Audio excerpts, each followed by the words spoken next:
401, Chapter 400. That's right, because I'm the Sorcerer Supreme. They didn't wait for Shield to come and clean up the mess. Strange drew a transmission portal and took the Sorcerer Supreme, Luke, to the door of the Avengers headquarters. A master from Kamar-Taj doesn't need to make an appointment to see anyone. Strange muttered in the face of the receptionist's standard procedure inquiry. It is illegal to trespass on military sites or other people's houses. The contemporary Sorcerer Supreme Director of Shield. Superman solemnly informed Strange about the law. To prevent him from being shot on the spot for rushing into the Avengers base and being treated as a suspicious person. The masters of Kamar-Taj should also develop good habits. Knocking on the door is a sign of politeness. Luke remembered the Sorcerer Supreme of the other universe. Every time he met with her, she just showed up and never went through the front door. What should we do with the hammer? Strange smiled awkwardly and changed the subject. Ever since he learned how to open portals, he had almost forgotten the feeling of walking through the front door. Before leaving Alcatraz, Luke Cage habitually wanted to classify Juggernaut's Hammer of Quirth as military property. Later, seeing a large number of people from Kamar-Taj in the high status of Sorcerer Supreme, that's when he came to his senses and let it go. He was worried that if he persisted, he would probably be smashed into tomato juice by the Sorcerer Supreme. I will naturally keep it temporarily. Luke's eyes flashed as he seriously said so. The 8 sacred hammers forged by Kull are infused with runes and the divine power of fear. It's difficult for ordinary people to resist its attraction and call, and in the end, they would only become the minions of evil. I don't feel comfortable leaving it in the hands of Shield or the Avengers. Strange nodded in agreement and said, I understand. He couldn't help but internally feel that the Sorcerer Supreme had considered the situation carefully. The respect in his heart was increased by a few more points. Watch and learn. You still have a long way to go. Luke glanced at the shiny head and spoke earnestly. The above answers, which were full of justice and compassion, weren't just his words. Captain America, who was recognized as a strong-willed man, would never be corrupted or seduced. In the face of a hammer falling from the sky, he was almost caught up in it. This clearly showed how dangerous the powers of fear from Kull were. Mr. Stark and Ms. Hill are in a meeting. Please wait for a while. The Sorcerer Supreme's name was resounding and worked very well. Less than half a minute later, the receptionist changed her previously standardized attitude. Coffee was served, and a separate meeting room was arranged. No problem, we can wait. Luke faintly smiled, presumably S.H.I.E.L.D. had noticed the change. The awakening of the serpent caused the 7 hammers to fall from the sky all over the world.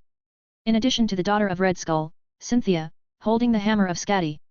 Juggernaut, who had just been beaten up by him, got the hammer of Quirth, the breaker of stone. And there was the hammer of Null, the breaker of worlds. Hammer of Greathoth, the breaker of wills.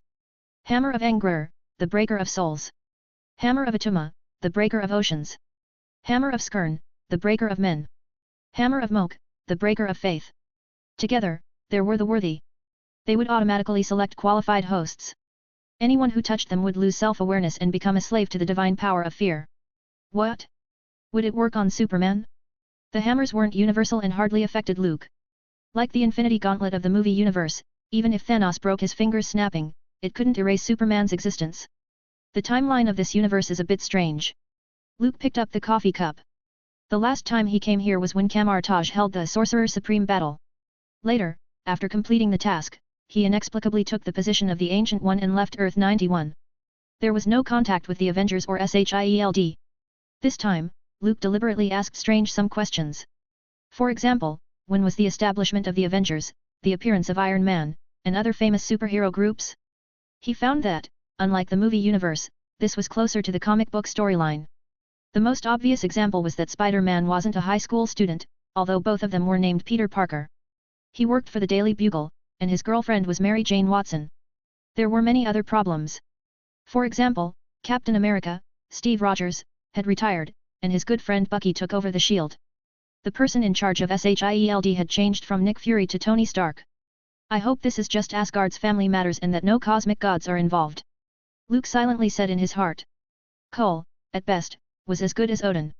For an Alphather level opponent, Superman was confident that they could arm wrestle. He was in a single universe. However, if a multiverse level being was provoked, he would rather leave. It's not a question of winning. It made sense why the Vishanti would locate the Sorcerer Supreme and give Luke an Earth crisis to deal with. But with the same thought, if it were a multiverse level event, that would be oppression. As we all know, Superman never worked for free. If the salary weren't increased, Luke wouldn't continue to work. Please follow me. About 3 minutes later, just in time for a cup of coffee, Maria Hill, the commander of S.H.I.E.L.D., came over with a graceful figure. Please come upstairs to the conference room. Holding a tablet, she first looked at Strange, as if to confirm his identity. Then, her eyes moved to Luke. Waiting for a moment, Maria Hill didn't get the information she wanted. The tablet computer connected to S.H.I.E.L.D.'s couldn't find information on Luke. Agent Hill, does the SHIELD suspect my identity? Luke asked with interest. Don't misunderstand. This is just a routine process. Maria Hill looked surprised and then replied. She was clearly facing Luke. How did he know what she was doing? S.H.I.E.L.D. is actually suspicious of the Sorcerer Supreme. Is this questioning Kamar-Taj's sincerity and position? Strange had become bald and tough, and he was already the number fangirl under Luke. Hearing Maria Hill's words, he couldn't help but show a hint of anger. Sorcerer Supreme, in my opinion, it's okay if S.H.I.E.L.D. doesn't come along. Luke's lips twitched. He felt that Strange was becoming more and more of a small-time minion. He waved his hand, signaling the latter to shut up. Wait until we see Iron Man and Captain America. The elevator went all the way up to the top floor. Luke and Strange were invited into a spacious conference room where most of the people sitting there were familiar faces. Iron Man, Captain America, Black Widow, Hawkeye, and the others. I thought the Sorcerer Supreme would be an old man with white hair and beard. Not surprisingly, Tony Stark was the first to speak out. No matter which parallel universe, he would always be the first one to express himself. This may also be the Stark family's heritage. I'm sorry to disappoint you. Luke smiled and didn't seem constrained by the heavy atmosphere in the conference room. Instead, he walked up to the holographic world map and looked at the red areas marked out. S.H.I.E.L.D. is very efficient. You quickly compiled a list of the hammers from the Serpent, Cole, that have fallen from all over the world. He played down the keywords, which made Bucky, the new Captain America, slightly frowning. The Serpent, Cole. The latter looked at Luke and asked, does Kamar-Taj have any information to share? There are some. However, before I say that, you should send someone to Brazil to stop Bruce Banner.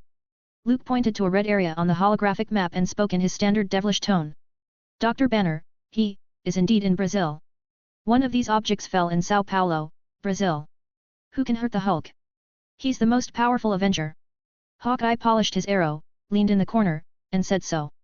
The Avengers didn't trust Luke, the Sorcerer Supreme, whose origins were unclear. It's true that nothing on this planet can hurt Hulk, but he himself is the most dangerous ticking time bomb. Luke gently smiled and clicked on the map. If Bruce Banner found one of Cole's hammers, he would soon become like Juggernaut. As soon as this statement was made, the conference room immediately became tense. Captain America Bucky quickly called Bruce Banner, who was on vacation in Brazil. Iron Man, whose face was full of petulance, had a restrained smile. Is this your assumption, or is it a fact that is bound to happen? Tony Stark looked at Luke, who had shocked the audience with a strange look. I am a scientist, and I don't believe in the prophecies of gods. Luke cleared his throat and imitated the tone of Batman from the next studio. With both arms over his chest, he calmly said, I just know, there's no other explanation, Mr. Stark. If I had to give an explanation, it would be because I'm the Sorcerer Supreme. 402, Announcement. New Marvel fanfic to celebrate 400 chapters mark. Title, Marvel, Live Broadcasting the Spoilers. Translator, Random Alex. Synopsis. A dimensional live broadcast system has come to Asgard, Kamar-Taj, and other places. With the exposure of various spoilers such as Avengers 3, the entire multiverse of the Marvel is in chaos. Loki, after being beaten by Hulk, killed by Thanos, and forced to join the TVA, I end up loving female Loki? Iron Man, Dark Elves? Time travel? Multiverse? This is awesome. Batman, a Batman who laughs? Dark Knights? It's definitely not me. Deadpool, wow. I can actually slaughter the Marvel Universe. So cool. Thor, my hammer. And damn. How did I get so fat? Scarlet Witch, I would never fall in love with a robot. Not to mention no more mutants. Magneto, Wanda, in a different parallel universe, you can still call me daddy.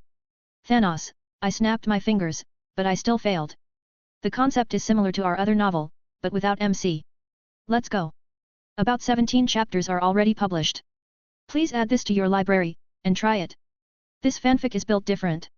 403, Chapter 401 Breaker of Worlds, the angrier the more powerful. In the Justice League, every time there was a crisis, it was customary for everyone to seek Batman's advice.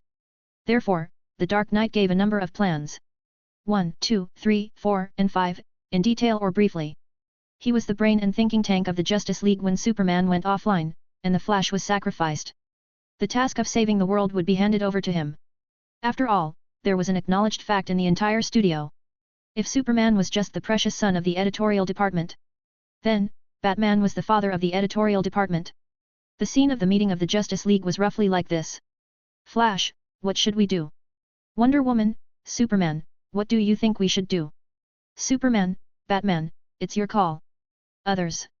Speaking of Batman, whenever Superman or other members of the Justice League asked Batman why he did what he did, Gotham's Dark Knight would calmly answer in a low voice. Because I am Batman. It's a universal line that works for any scene and for anyone. Why do you have to be wary of Superman? Because I am Batman. Why didn't you kill Joker? Because I am Batman. Why are you wary of every member of the Justice League and study their weaknesses and flaws? Because I am Batman.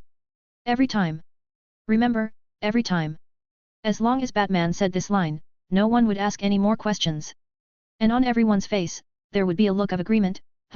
That makes sense. It's as if whatever happened, as long as the Batman line was brought out, everything would automatically become reasonable. Because I'm the Sorcerer Supreme. When this was said, the Avengers in the conference room looked at each other. Then, everyone nodded in agreement. Does the Sorcerer Supreme have the ability to predict the future? Or did you know this crisis would happen a long time ago? Seeing his teammates had agreeing expressions on their faces as if they were listening to some kind of irrefutable answer, Tony Stark resisted the urge to nod and continued to ask. From this, it can be seen that the all-purpose line was ineffective against the genius. Because no matter who it was, no matter what they said, they all had to raise the bar a little. It was instinctive and hard to change. Luke ignored it. This was the second trick he learned from Batman. When someone questions, don't answer. Keep it cold and turn to other topics. Captain, have you contacted Dr. Banner? Luke asked lightly. Bucky, who took over as Captain America, shook his head and looked even more serious. As everyone knew, when Bruce Banner was stimulated by emotions, it would trigger the other presence in his body, the Hulk. The big guy was a big block of destructive power that couldn't communicate properly. After a long period of psychotherapy and meditation, Bruce was able to take control gradually and was no longer a dangerous ticking time bomb. S.H.I.E.L.D. also changed its strategy, turning control into cooperation. Dr. Banner is on vacation with his girlfriend. He can't be contacted right now. Bucky quietly said so. Mobilize the Brazil-based branch and deploy additional personnel to Sao Paulo. At critical moments, even irresponsible speculation should be treated as a possible fact. This would prevent more damage and more losses from occurring. No, Captain. Tony Stark took off his Bluetooth headset and ended his conversation with Jarvis. The Hulk has already appeared in Sao Paulo, Brazil. He lost control and broke into the slums, killing and injuring a large number of innocent people. Iron Man projected a holographic image into the conference room, which was captured by Stark Industries' satellite. They could see a strong, green-skinned giant with a hammer in both hands, roaring at the sky. At his feet, there were innocent people running and screaming in panic. The second worthy. Luke stared at the Hulk, who was holding the hammer of Null, breaker of worlds, venting his anger wantonly. Even his girlfriend, Betty, couldn't stop it. Captain, there will be more of the worthy coming up. SHIELD should make a plan to deal with it. Luke warned aloud. At this point, no one doubted the Sorcerer Supreme's ability and the authenticity of his identity anymore. What should we do? Captain America asked. Master Sorcerer Supreme. Today was supposed to be a relaxing and happy holiday for Bruce.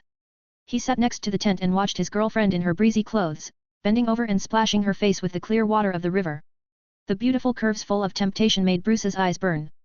He didn't even think twice about using the sky as their covers and the ground as their bed. The heartbeat detection device on his right arm was beeping, warning him. He realized that his heart was beating too fast, and his emotions were intense. Bruce quickly averted his gaze to calm his inner turmoil. After a few moments, he regained his composure like a wise sage.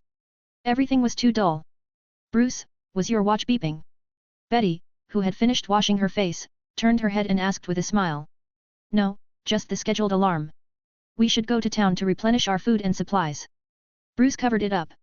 If there was a Hulk in your body, what was the inconvenience?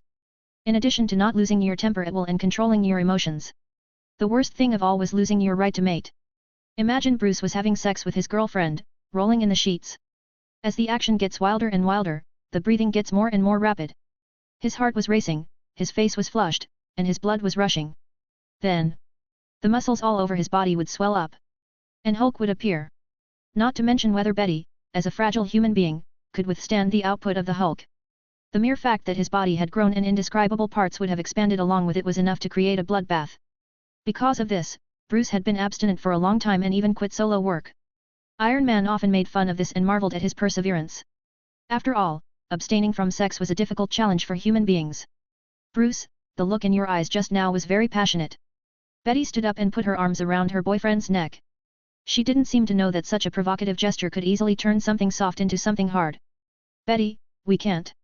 Bruce had the intention to refuse, but his body was honest. It doesn't matter. You keep breathing and control your heart rate. Betty seemed experienced, teasing slowly, not unleashing her fierce enthusiasm. The man and the woman were in the middle of an intimate encounter when they suddenly heard the earth-shaking boom. Not far away, in the forest, smoke and fire rose up as if some kind of accident had happened. A crash. Bruce, who witnessed the sight, couldn't help but push his girlfriend away and rush to the scene. A lava-like crimson glow flowed from a big crater. The hard ground cracked and melted into molten semi-crystals. Thick smoke rose up, and flames were blazing. Hammer. Bruce, who rushed to the scene, saw a black iron hammer in the center of the crater. As soon as his eyes saw it, it was like glue, and he couldn't move them away. It belongs to me. A firm thought emerged. It was as if the hammer really belonged to him. Bruce, stay away from it. His girlfriend's nervous cry brought Dr. Banner to his senses for a moment. However, he still didn't stop. The heat and steam in the center of the crater had burned Bruce's skin. His arm and face were as red as a cooked lobster. But he himself didn't feel anything until he reached out and held the hammer.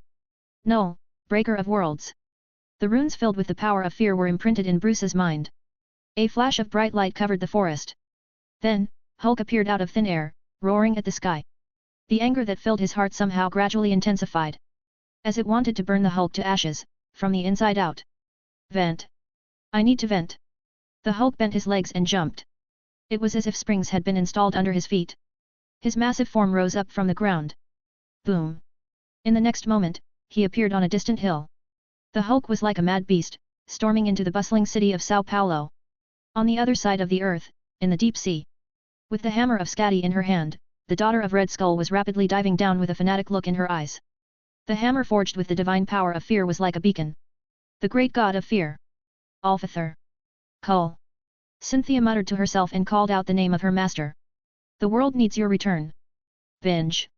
Read next 60 chapters on Patreon. Visit patreon.com/bingetranslations. Please vote this novel by visiting the novel page, in case you don't see vote button here.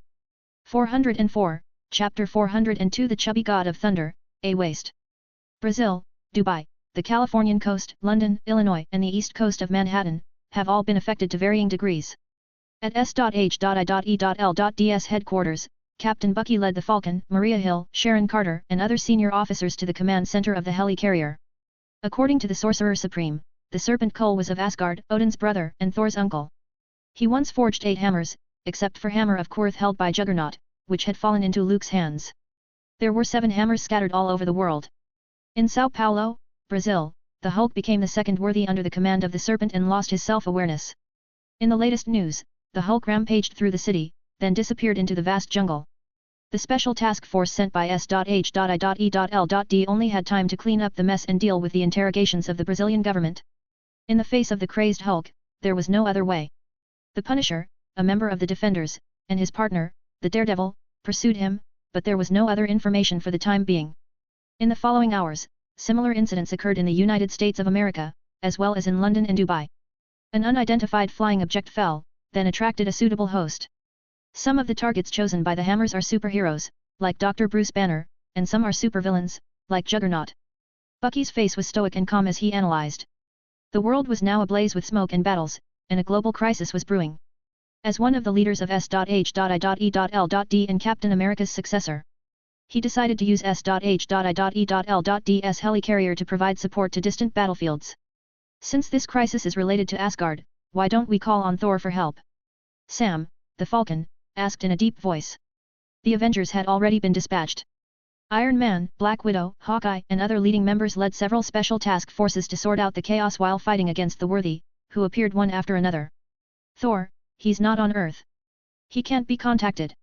Bucky, with a serious expression, continued, the Sorcerer Supreme said Asgard had closed off the Bifrost. We have to rely on ourselves. When Sam heard the words, he couldn't help but grimace. Obviously, he had a lot to say about Asgard's behavior of retreating and hiding out, when something happens. In the past, when everything was calm, they would act up every day, saying they were the protector of the Nina realms, with a patronizing and condescending attitude. In the end, they disappeared at the moment of crisis. They retreated into Asgard and locked the doors. This kind of behavior was really despicable. What about the Sorcerer Supreme? Maria Hill interjected. He could defeat the worthy Juggernaut by himself and capture the Hammer of Quirth, Breaker of Stones. His power is strong enough to help Shield survive this crisis. The Avengers had no advantage over the Serpent's Worthy. A few minutes ago, on the east coast of Manhattan, Iron Man was directly beaten by the Absorbing Man, with the Hammer of Greathoth, Breaker of Wills. Hawkeye and Black Widow also encountered difficulties.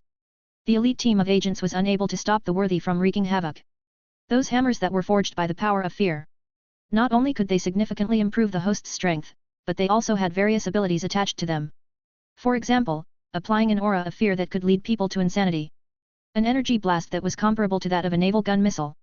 Magic that could petrify flesh and blood, turning people into statues. Generally speaking, unless they were like Luke. Full points in both physical resistance and magic resistance, no shortcomings at any end. It would be very difficult to fight a Worthy on their own. Considering such a difficult and powerful enemy, in addition to the Juggernaut, there were 7.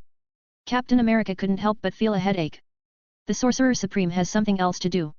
He said that he will appear when we need him most. Bucky, who took over his friend's job, rubbed his tightly locked brow. When we need him most. Maria Hill looked puzzled. This means it wasn't critical enough?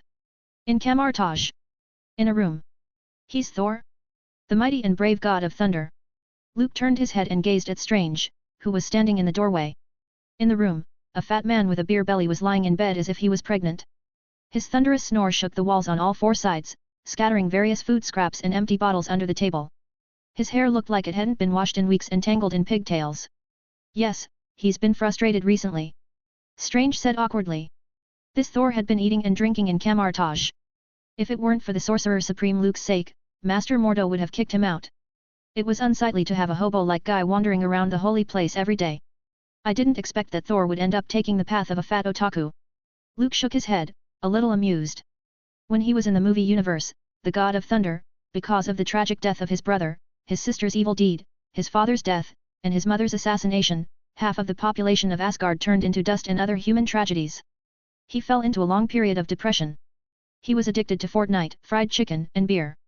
There was a tendency to get fat. Later, Thor followed him to the New Earth 91. He found that although his younger brother was gone, he still had a younger sister. He was instantly full of spirit and re-energized. He didn't return to his original universe. Superman closed the door and listened to the thunderous snore. If the movie universe's Odin lived, he would be angry with Thor. He obviously ruined and wasted his training. He was raised to be a wise king since his birth, but in the end, he became the #1 fatty of Asgard. If Odin had a choice, he might regret why he didn't slam Thor to the wall in the first place. I went back before and came back again for Loki. Strange expressed his helplessness. As a former doctor, he just wanted to ask the Asgardian how orthopedic surgery was over there. What about Loki? Luke got to the point. She went back to Asgard, our Thor also went back, the Bifrost was closed, and Odin ordered that no one should enter or leave. Strange told him about everything he knew, about this impending crisis, and how Asgard behaved abnormally. Odin is still concerned about his son and can't afford to jeopardize the future king's life. Luke, interestingly, looked up at the sky and seemed to meet a pair of invisible eyes. Strange, wake the fatty up. Put the earth aside for the time being, and the serpent. He wants to restore his divine power at its peak, so he has to let the worthy under him create chaos and killings, making the fear spread. Before dealing with the serpent's minions, I'll go to Asgard to meet the Alfather, the king of the 9 realms. Binge. Read next 60 chapters on Pat Rayon. Visit patrayon.com/binge-translations. Please vote this novel by visiting the novel page, in case you don't see vote button here. 405, Chapter 403. At the end of the Rainbow Bridge, the plan to destroy the Earth. Asgard, on the Bifrost. Heimdall, who had a large sword in his hands, withdrew his gaze and thought to himself, Kamar-Taj's new Sorcerer Supreme is really something else.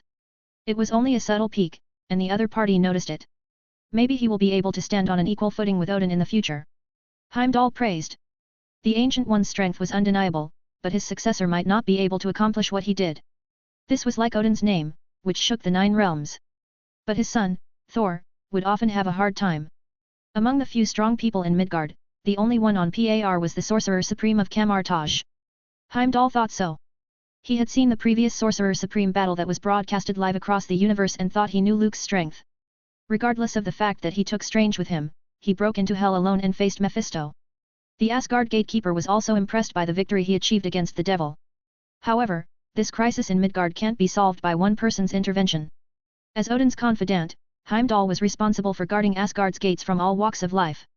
With a pair of mysterious eyes to observe the 9 realms, he naturally knew many unknown secrets. Among them, the existence of Kull, the serpent, Odin's brother, and Asgard's former king. This was a secret that even Thor didn't know. Of course, there were so many other secrets he kept. His younger sister's origins, older sister's existence, his father and his uncle turning against each other. In this way, Asgard's royal family was really messy. Sibling discord was also a fine tradition, left over from the previous generation. Heimdall, let me through.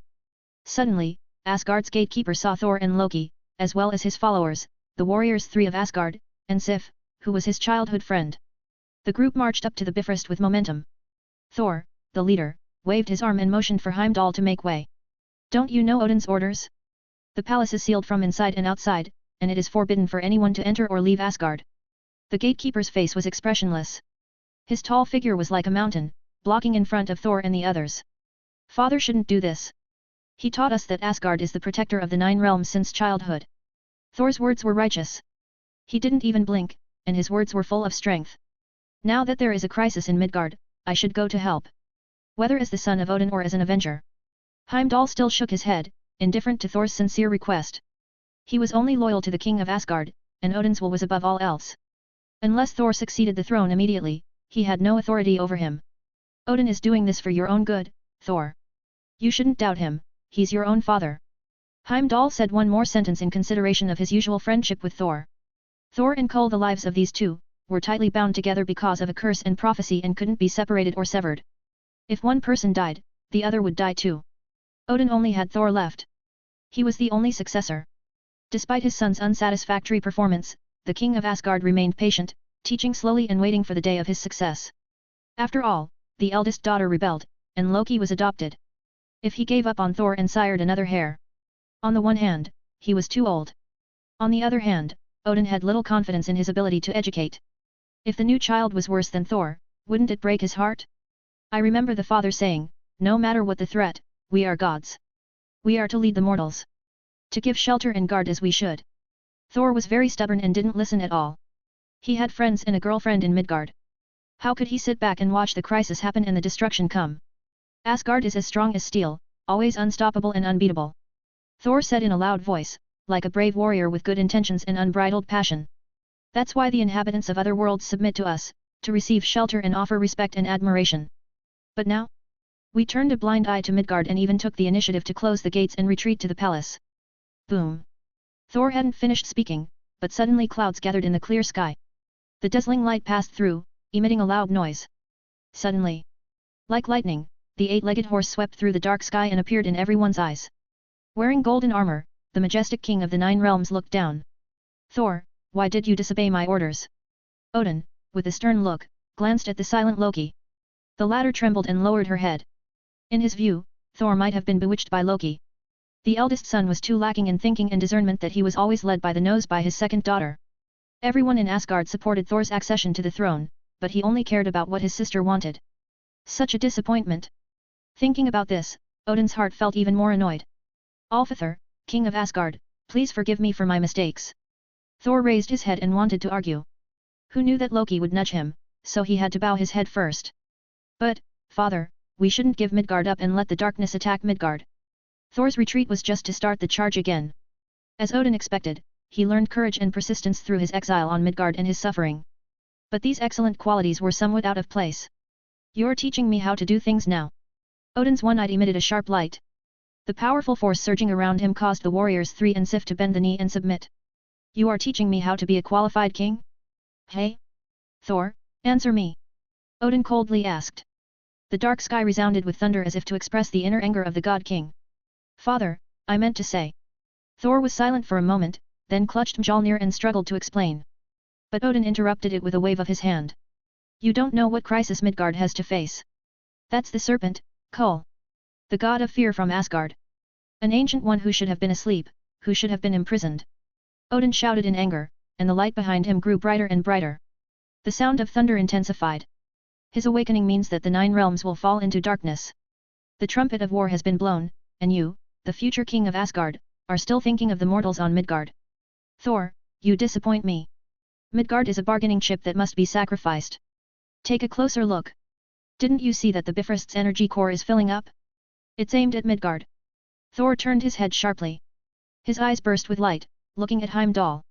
It seemed like a question, but it also seemed like a request for confirmation. The latter nodded helplessly, confirming what Odin said was true. Father, you want to destroy Midgard? Thor's voice trembled. His eyes were full of disbelief and shock. He never thought that the majestic and glorious God King of Asgard would do such a cruel thing. The Bifrost could remove special barriers from any world, transport armies, and send individuals. It's a weapon of annihilation that could destroy a planet. The home of the Frost Giants, Jotunheim, once lost a quarter of its land to a bombardment by the Bifrost. If Laufey hadn't surrendered, Odin wouldn't have minded having one less world to visit. He had the confidence and the power. Yes, the serpent Kull will awaken from Earth. Odin nodded, not denying it. There are billions of lives in Midgard, and the fear they provide is enough to make the serpent an unstoppable and powerful god. The only way to ensure Asgard's safety is to destroy the hotbed of nourishment before he regains his full strength. When he got the answer, Thor feebly lowered his head. His throat rolled, trying to keep talking. A moment later, he painfully said, billions of lives. You want to kill all the humans and become a mass murderer. Shut up. As the future king, you're only responsible for the people of Asgard. You don't need to worry about the life and death of the other worlds. Odin thundered.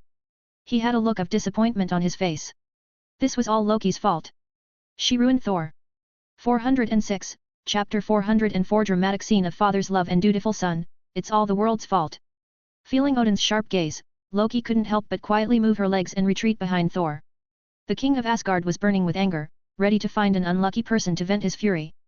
At this time, confronting it was definitely a self-destructive move. Father, I'm disappointed in you, too. Thor couldn't accept it. The electric light that flashed in his eyes couldn't help but dim down. Odin's image in his mind had always been a radiant, heroic, benevolent, and wise great king. But the answer just now mercilessly punctured Thor's fantasy. Rebellious! Odin shouted angrily. A thick thunderbolt came down from the sky and blasted at Thor. The latter subconsciously raised the Mjolnir in his hand. However, he was surprised to find that the weapon that he used to wield like an extension of his arm was now as heavy as a million mountains and difficult to lift. Boom! The lightning was like a dragon, with its teeth and claws wrapping around Thor's powerful body. Mjolnir is the honor I have bestowed upon you. Looking down from high above, Odin's icy gaze carried a complex touch of contempt and loss. I can give it to you, and I can also take it away. Thud! Mjolnir dropped to the surface of the Bifrost. No longer responding to Thor's call. As he lost his weapon, his whole body felt as if it had been shackled, layer after layer. The burning lightning struck his body like needles, causing a continuous stinging sensation. Despite this, Thor didn't give in. The Avengers, his girlfriend Jane, familiar figures flashed through his mind.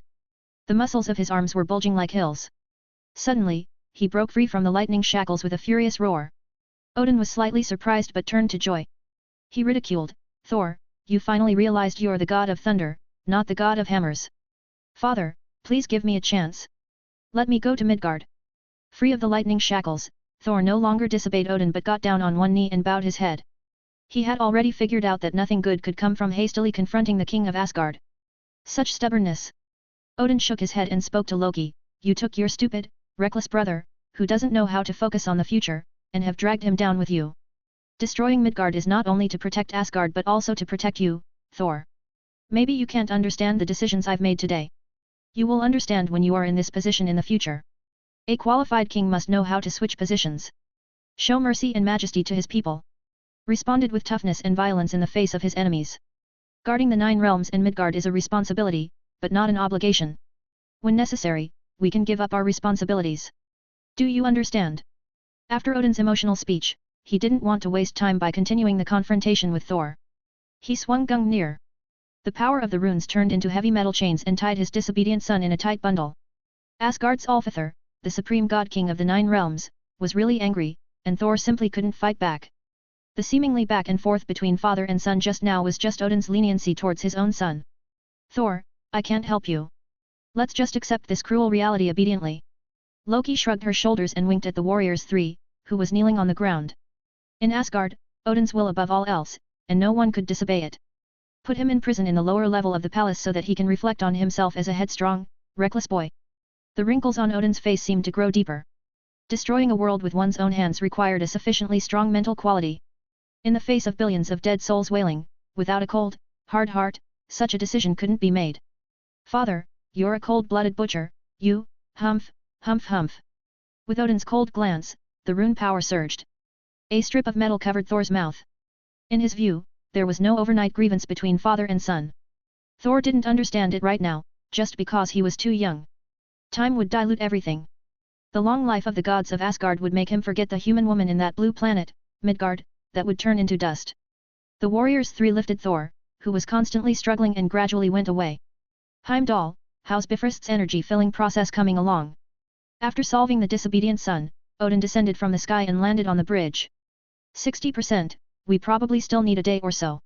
Heimdall replied. The Bifrost was Asgard's ultimate weapon. It was capable of extracting the huge energy of Yggdrasil, tearing the space barrier, and carrying out fixed-point transmissions. Similarly, it could also use this destructive power to level and crush a planet. Very good. Thor doesn't know Kull's power, nor does he understand how terrible the serpent will become when he awakens and draws on the fear of billions of living creatures. Odin helplessly sighed. His brother, the god of fear, the serpent, Kull, became brutal, warlike, and murderous when he took the throne. At that time, Asgard had many gods from the Aesir and the Vanir. As a result, 1/3 died at the hands of the serpent. Like the god of tempest, the god of sky, the god of forest, and so on.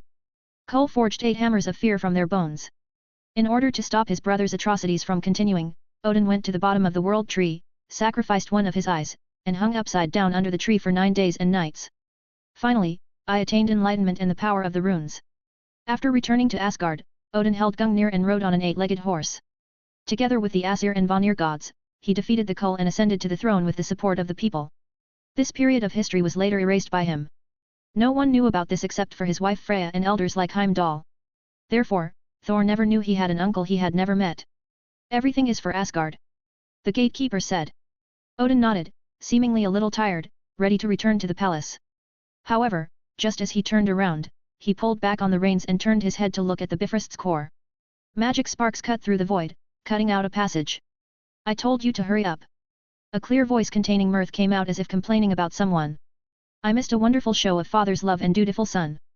Then, a more vigorous and rough voice sounded. How could I possibly do something to my father? I have always respected him and supported him from the bottom of my heart. Really? I heard that in the original universe, you were banished to the earth because you contradicted Odin, saying that he was a short-sighted old man and an old fool who lost his courage. Luke walked out of the portal and made fun of the chubby god of thunder behind him. Asgard had not only the fine tradition of sibling discord but also an excellent family tradition of father's love and dutiful son. It was common for a father to beat his son. But from Hela to Thor, Odin's own bloodline, both nearly beat up their own father. They were equally stubborn, equally conceited, and equally headstrong. It could be said that the father was kind to the child was dutiful. When meeting, they would directly swing their fists. It was almost, mainly because there was a gap of strength between them. Otherwise, Luke did not doubt that Thor, or Hela, would become that kind of dutiful son. My son, the day you were born, the very forests of Asgard whispered your name, Thor Odinson. He even helped Odin prepare his lines, just waiting for the frost morn. Too bad Thor used a hammer. Luke had some regrets. Sorcerer Supreme. Odin's gaze was slightly fixed, sitting on the 8-legged Sleipnir. He looked down on the young man who had taken the Ancient One's place. Yes. Your Majesty Alfithor, can you give me a reasonable explanation? Luke walked up to the Bifrost with a calm face and a gentle smile, displaying a pleasant and talkative personality. What explanation? Odin asked knowingly. Without the consent of any official organization of the Earth and the national government, you are going to take destructive actions against our planet, our long-standing home. Luke asked indifferently. This is an act of cruelty that's even colder and worse than genocide. He couldn't feel the overpowering magic wave from the new Sorcerer Supreme, Luke's body. At least compared with the Ancient One, the other party was much worse. Are you going to prosecute me? Use the laws of Earth to put me on trial. Odin sneered and rhetorically asked. Boy, do you think you're worthy of making such a big speech in front of me? That's a no-brainer. Luke grimaced and put away his smile. Why must a pacifist be forced to use violence? It's the world's fault. 407, Chapter 405 How the Sorcerer Supreme Fights with His Fists. Odin wasn't a good man. Although he looked like a kind old man. At most, there were some stubbornness, arrogance, and prideful faults. But this was only the surface. Odin had lived a long life. He had experienced enough power struggles, brutal fights, and years of warfare to finally reach old age. Asgard, the chariot, gradually stopped galloping. Therefore, he wanted to be a kind, wise, and prudent ruler, leaving a good reputation in the history books of later generations. The existence of his elder brother Kull and his eldest daughter Hela were all erased. Only beautiful whitewashed legends were left, which were spread as stories. Nowadays, few people would mention how Odin treated his enemies when Asgard was expanding its territory. At that time, he was a famous warmonger in the Nine Realms. Of course, the blame finally fell on Hel's head. This was just like Odin, stabbing his brother in the back, for the sake of Asgard, for the sake of love and peace. He could always find the right excuse to wash the blood off his hands. From this point of view, Odin did meet the requirements of being a king. I remember the reason why you rebelled against Kull. It was because he was too brutal and would lead Asgard into the abyss of destruction. Luke stepped onto the Bifrost, step by step. Heimdall stood in front of him in a vigilant, guarded posture. His Majesty Odin, who could replace him as the new king, doesn't seem to be much better than his elder brother. Or is it that in your eyes, lives in other worlds are worthless, and only Asgardians have the right to survive? In the face of Luke's questioning, Odin was silent. The complicated mood only lasted for a moment and then dissipated. Compared with Thor's life and Asgard's survival, his inner moral dilemma was too insignificant. Odin was very decisive, not entangled. He raised the Gungnir in his hand and pointed his spear at the overly young-looking Sorcerer Supreme. I will not justify my actions.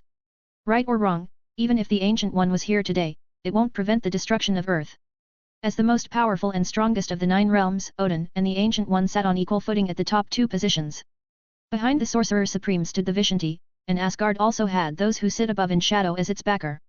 To really fight, Odin thought that it was an evenly matched 50-50 situation. Nothing to be afraid of. Since the Ancient One wasn't here with them, it may not be a good decision. His successor was even less qualified. So, the King of Asgard issued a declaration of war. Time is running out. The serpent has recovered. I originally thought that I could migrate some human beings to other worlds and preserve the fires of your civilization, but by the time Heimdall noticed this, it was too late. Odin slowed down his tone, although he took a tough stance of if you want to fight, I will fight. But if it wasn't necessary, he didn't want to get into too much trouble with the Sorcerer Supreme's people. While using force to deter, he used words to defuse. It can be said that Odin played this set of tactics very wisely, worthy of being a king for so long. Gee, Thor, you see. This is your father's style of doing things. Luke didn't appreciate it at all and sneered, obviously, you're a slaughterer. Still, you have to comfort yourself and deceive others, saying you have no choice. The God of Thunder, a chubby guy wearing sunglasses, shook his head and firmly said, my father, the Odin of my universe, would never do this. Bullshit. That's the movie universe for you. Everything was politically correct. How could the Earth be destroyed? Luke laughed and thought so silently. However, the comic universe didn't have so many scruples. For the sake of sales and publicity, under the release of self-indulgence, superheroes could slay the whole world. Thor. Odin, who wanted to shout a reprimand, only then noticed the greasy fat man standing behind Luke. The messy hair, the pregnant-like belly, and the big, round, somewhat deformed face. It made Odin wonder if he was mistaken. How could this be his son? The strong, tall, and handsome Thor. To be honest, I don't really want to call a world-destroying butcher father, even though you are, in a way, my father. The chubby Thor scratched his head, shrugged, and said so. Odin refreshed his perception of the world by bombarding Earth with the Bifrost. He never thought that his father would do such a cruel thing. Who told Odin to instill in Thor that a king should be kind, wise, tolerant and dignified, since childhood? It was just a speech, but he didn't expect Thor to really listen to it. This should be the failure of his family's education. That's it. That's the end of this father-son bonding time. Thor, you step back. Luke rubbed his palm like a warm-up exercise before a boxing match. He looked up at the clear sky where the clouds had cleared, and the golden palace stood like a mountain peak. Seemingly pitying and regretful. Then he softly said, what a pity. It's better to go back to the hands-on part that I'm more familiar with, and you're more used to. Luke withdrew the emotions from his eyes and curved the corners of his mouth into a slight smile. If I were to reason with someone, I don't think I would be able to talk my way out of a situation that would make Odin, the king of the Nine Realms, take a step back and compromise. Similarly, you can't use a hypocritical excuse for me to turn around and destroy the blue planet together with you. So, let's just talk with our fists. Odin took a deep breath at his words. As if he had made a decision, his eyes turned indifferent. He urged the eight-legged horse to fly into the sky gradually. Large gloomy clouds surged again, like rushing waves, one after another, blotting out the clear sky and casting a terrifying shadow. Lightning, thunder, tearing through the dark curtain, emitting light and sound that shook the world as if it were special effects on stage. Please move aside. Luke took a step forward when the chubby god of thunder drew far away. Heimdall raised his sword. Before he could launch an attack, he felt a strong palm pressing on his head. Then, there was a violent roar in his ear. The surging waves of air struck his face, causing a painful sensation. Heimdall felt an overwhelming force attacking, and his body lost control. Boom! Asgard's gatekeeper turned into a cannonball, drew a beautiful arc in the air, and fell under the Bifrost. You're much ruder than the Ancient One. Odin's eyes looked calm. No one could see any emotions.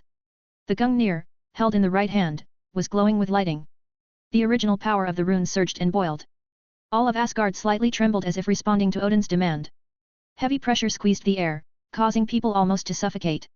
Obviously, Luke's actions aroused Odin's anger. Boom! A terrifying thunderbolt as thick as a mountain peak descended from the sky. The huge amount of energy alone was enough to crush steel and turn it into powder.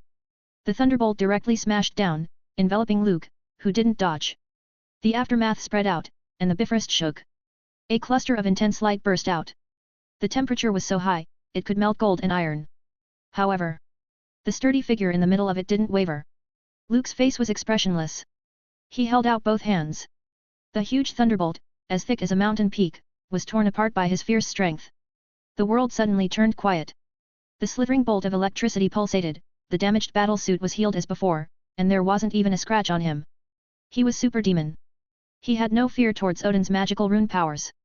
It's my turn. Luke caught the surprise on Asgard's king's face and smiled gently. He flew up into the sky and threw his fist. Boom! Boom! Atmospheric bursts instantly overshadowed the loud thunder. At that moment, Odin's expression turned grave. He saw Sorcerer Supreme's fist stirring the storm clouds. The terrifying force caused friction in the air, releasing a dazzling red light. The surrounding moisture vaporized, and the temperature suddenly increased. It was similar to being in a furnace.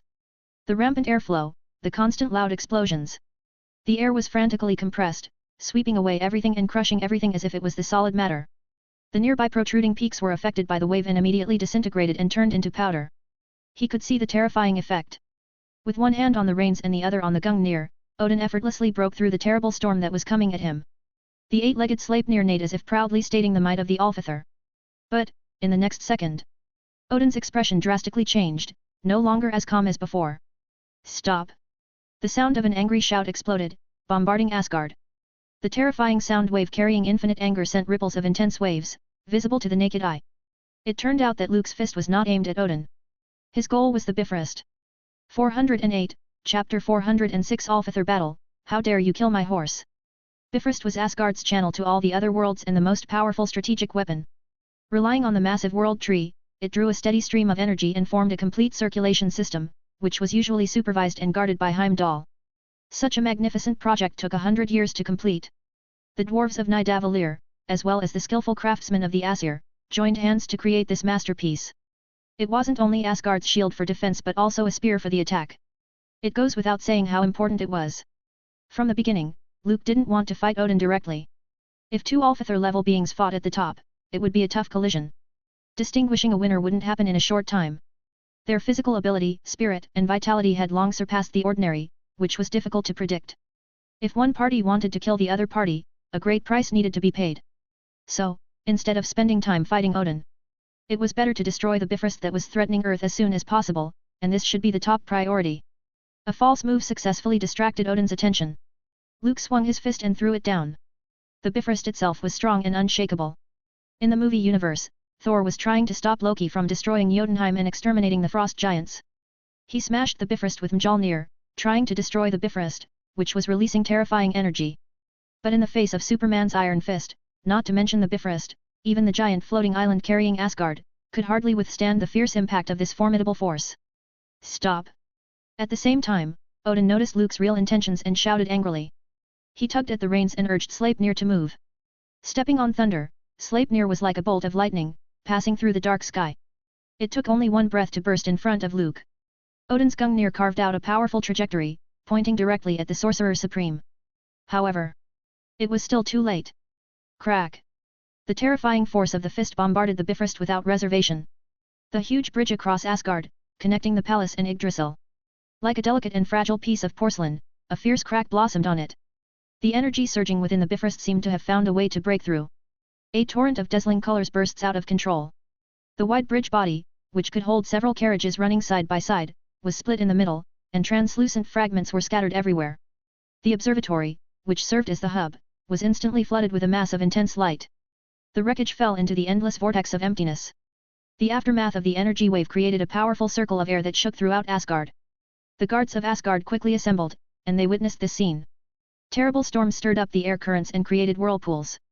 On the calm sea, there were huge waves. It was like a white wall separating heaven and earth, pushing towards the direction of the palace. Despair. The guards lost their will to fight. Looking at the huge waves that could destroy Asgard, they inevitably felt an irresistible sense of despair. Bang! Gungnir cut through the air and failed to hit Luke. A bright silver light extended from his hand and turned into a sharp sword, shattering Odin's certain shot. The 10th metal from the studio next door was completely fearless against Gungnir's unparalleled sharpness. The spear and sword collide, sending out ear-splitting sound waves and blowing up big waves. Seeing the impact from the explosion of the Bifrost triggering landslides and tsunamis. A trace of anger and hatred swept through Odin's eyes. As he rode the 8-legged horse, he turned around. The runes triggered thunder, causing friction in the atmosphere and bringing up the temperature. In a few breaths, the white wall formed by the giant wave evaporated, and a large cloud of mist rose up and covered Asgard. Seeing the God King's move, the guards of Asgard swept away the despair in their eyes and let out a fervent cheer. But Odin's expression wasn't even remotely happy. On the contrary, he had been furious to the extreme. His killing intent was burning, completely leaving behind the scruples associated with the Vishanti and the Ancient One. Losing the Bifrost, Asgard would, for a short time, lose its only weapon that could destroy the earth. It also meant that he could only sit back and watch the serpent, Kull, grow stronger and lead his army to slay Asgard. You have succeeded in bringing Earth and Asgard, together, to the brink of extinction. Odin's line of sight was locked on the sturdy figure standing in mid-air. A dark red cloak fluttered like a flag.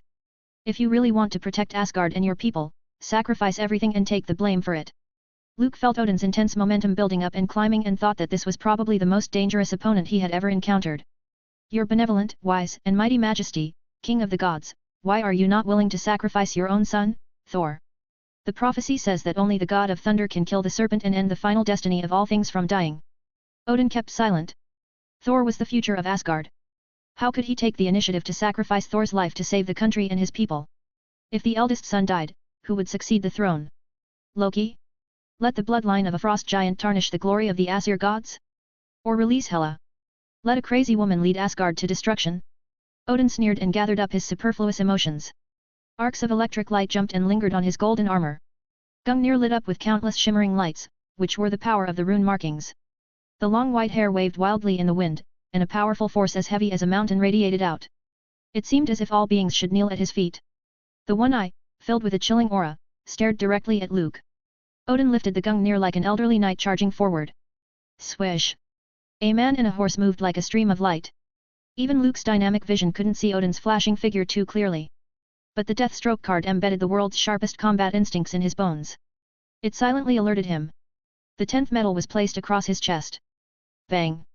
Under the dark sky, the golden thunder collided with the silvery white light, bursting out with a silent and destructive force. The waves roared at the feet of the two men. In a flash, it disintegrated and evaporated into a large void. The nearby peaks were like crisp biscuits. They broke and collapsed in an instant. They then turned into dust, billowing up to the sky. Luke's body lost control, and with a sharp pain from his chest, he flew backward. He crashed into the deep sea like a cannonball. A cold, choking feeling covered Superman's body. He was bleeding. Gungnir's unparalleled sharpness sliced through Luke's chest, through the 10th metal. Bone deep. Blood gushed out. It's been a long time since I've been injured. The pain was clear, he was really aware of it in his consciousness. Luke fell to the bottom of the sea and smashed several pieces of reefs. He finally stopped and regained control of his body. He looked down at his healing chest, and a glint of excitement appeared in his eyes. Asgard's Alfather was really worthy of his name. Boom! With a flick of his toes, Luke flew upward. The heavy pressure and currents of the deep sea couldn't interfere with him in any way. Breaking through the sea, the unparalleled sharpness that could cut anything came right at him. Gungnir. Golden thunder lingered around it, like a dazzling sun, hurled straight down. Luke didn't back off and didn't dodge. Instead, holding the 10th metal, he took the initiative to confront it. The bright silver light exploded with power, space seemed to be distorted, the light shifted as if the void collapsed. The long sword slowly swung, but it hit Gungnir, which came flying like a stream of light. A terrifying force passed along the 10th metal to Luke's right hand. The wound cracked and spilled a few drops of blood. In an Alfather collision, the injury was inevitable. Thanks to Superman's recovery ability, Luke wasn't afraid of the self-inflicted injury for injury style of fighting but rather welcomed it. A tenacious opponent. Odin, who was riding on the horse, Sleipnir, put away his original contempt. He regained his grip on Gungnir, who flew out with a whoosh.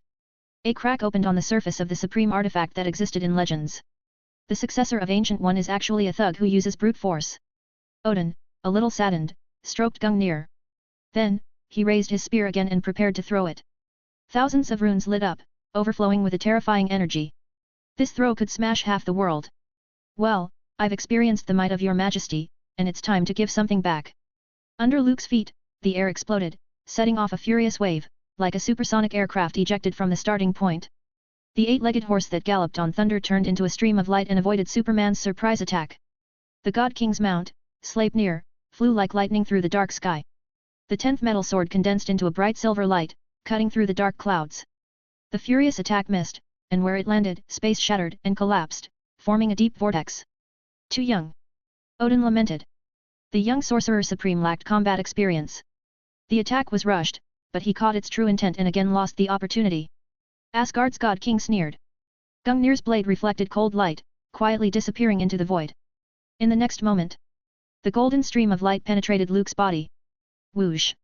There was a burst of brightly colored snowflakes as if a bubble had popped. It was the images of Icon. Careless. Odin felt a sense of unease. Luke had been fighting with his fists and sword since the beginning. This made him completely ignore the obvious fact that the other party was the Sorcerer Supreme. The God King raised the reins, and the 8-legged horse neighed loudly. He was about to turn into lightning again and flee away. This sword is my gift to your majesty. Luke's figure suddenly appeared in front of Odin. The 10th metal was swung straight down. The bright silver light was reflected in Odin's one eye, and fear rose in his heart. He hastily moved back. A splash of blood came out and splashed on his pale face. Odin's mount, Sleipnir, the 8-legged horse, was split in half and fell to the sea below. In a few moments, it was eaten up by the sea creatures that smelt the blood. How dare you kill my horse? Odin wiped the blood from his face and touched the deep marks on his golden battle armor chest. He hadn't experienced this kind of life-threatening suffocation in a long time. 409, Chapter 407 Gods and Human Beings, Breaking Through the 9 Realms. Odin's family had a lot of traditional habits that were passed down from generation to generation. For example, siblings having a poor relationship. Loki stabbed Thor with a knife on the back, and Hela poked out one of her brother's eyes, all of which demonstrated that. In the previous generation, Odin was merciless too. He pulled his brother down from the throne, beat him up and sealed him in the deep sea for thousands of years. This deep brotherhood was simply touching. In addition to family disagreements, generational damage, and serious educational deficiencies, Odin and Thor, the father and son, also had severe fetishes. Just like how the son was inseparable from Mjolnir, sleeping, and bathing with it. His Majesty, the God King of Asgard, also had several beloved items. For example, the Gungnir spear was made of the branch of Yggdrasil and the metal Uru. Fast as a meteor and always hitting its target, it could be called a legendary magical weapon. The tip of the spear was stained with the blood of many enemies. The other was the 8-legged horse, Sleipnir, who accompanied him in his conquest of the 9 realms. Let's just say that Odin rode it for about the same amount of time as he did Freya. He pampered the horse as much as his own wife. Therefore, it could be seen that the 8-legged horse had an important role in God King's heart. But now the horse was gone. The horse was dismembered in front of him. What a heavy blow this was. Sleipnir. A painful look passed through Odin's eyes, and memories flashed through his mind. Looking back thousands of years ago, he rode on Sleipnir's body, galloping across the 9 realms in high spirits. What a wonderful memory it was. Simply wistful. But now, Luke's sword split Sleipnir in half. The grudge of killing his horse was unforgivable. The dark sky thundered as if responding to the wrath of the Alfather. Thick as a mountain peak, the dazzling golden thunder directly struck the dark sea. Attracted by the smell of blood, the sea beasts floating up for dinner didn't even get the chance to let out a sound.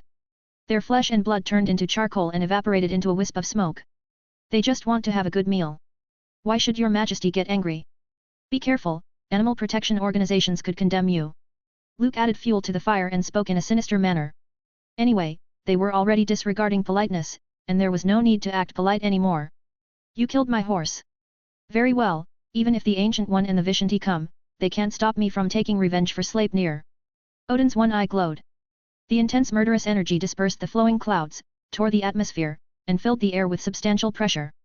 The surrounding space buzzed with a reverberating sound. Golden currents of electricity, like small snakes slithering, lingered around his armor. Each pulse caused a surge of energy and the destruction of matter. Then, the light distorted, and space shattered. It was as if the world couldn't bear the full power of the Alfather and began to collapse. I have killed the God King's horse.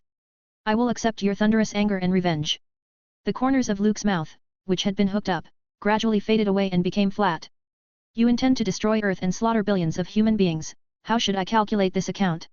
Withdrawing the bio-force field, Superman's body unleashed its own energy and magnificence without reservation. Boom! The void seemed to collapse. It directly broke open. A vast dark hole suddenly appeared. It sucked everything. Swallowing everything. The two momenta collided with each other and generated endless destructive force. The Asgard guards who were standing below were stunned. They were supposed to protect Asgard and expel the enemy. But when they arrived, they discovered that they couldn't even participate in this high-level battle at all. That's the Sorcerer Supreme of Midgard. Someone was well informed and recognized Luke. The universe-wide live broadcast gradually spread Superman's name among the stars. His Majesty Odin will win. Someone shouted. Compared with Luke, a newcomer, Odin's prestige was even greater. He had rarely suffered a defeat in his life, conquering the 9 realms and pacifying the turmoil. Defeated the frost giants of Jotunheim and single-handedly defeated the flame giant Surtur. In terms of performance, no one could tell how much better his glorious history was than Superman. The guards of Asgard, who could only stand there, repeatedly retreated. They were completely afraid of approaching the battlefield. Loki, what happened? Further away, Thor, who was being held in the lower prison of the palace, felt the same intense disturbance. Asgard was like a bumpy ship, swaying on the turbulent waves. The runes unscrupulously extracted the power of the world tree. Thor, who had Aesir's divine blood flowing through his body, vaguely sensed the abnormality. Did father meet a strong enemy? He asked. Yes, Odin's horse is dead. Loki's face showed a gloating expression. She always disliked the ill-tempered 8-legged horse. When she was a child, she just wanted to climb up secretly, but in turn, she was kicked by 8 hooves. She couldn't get out of bed for a whole month. Afterward, Odin just said a few words, no punishment at all. The daughter wasn't as good as a horse. To this day, Loki still had resentment in her heart. Who is it? Thor narrowed his eyes. Sleipnir, the 8-legged horse, was Odin's favorite steed. Even Thor couldn't touch it casually. The Sorcerer Supreme. The projection magic ended when Loki extinguished the ball of light in her palm. She couldn't see the changes in the battlefield through the layer of mist. Thor, stay here and reflect on yourself. Don't anger father anymore. Wearing a green cloak, Loki left the lower prison of the palace. She went to the observation deck at the top and looked at the 2 figures under the dark sky from a distance. Suddenly, she felt a little uneasy. That silly guy, he also came over? Through the mist and lightning, Loki saw the chubby god of thunder, who had gained 2 more roles. With Odin's order to seal Asgard, she had left Earth. Loki's views on the chubby Thor were very complicated. This Thor was more considerate than the one in prison. Although the other party liked to giggle and had no dignity or bearing of an Asgard prince. But, how should she put it? The feeling of being cared for wasn't bad and made Loki feel very happy. I have 2 brothers. What a nightmare. She shook her head and refocused her attention on the confrontation on the battlefield. I have to admit, young Sorcerer Supreme, you gave me a big surprise. Odin raised his feet. On the 8-legged horse, he was like lightning passing through the sky. After he lost Sleipnir, he didn't slow down much. The golden figure resembled a jumping electric current. In several successive and swift flashes, Gungnir's unparalleled sharpness struck Luke like a viper's bite. Keeping up with the rhythm, Superman blocked Gungnir with the 10th metal. Sparks erupted from the 2 weapons, sending out shocking sound waves. Like the collision of 2 asteroids, creating terrible ripples. Not only have I not experienced the feeling of injury in a long time, but I haven't met a strong opponent worthy of my best efforts in a very long time. Odin swept back. After retreating, he charged again.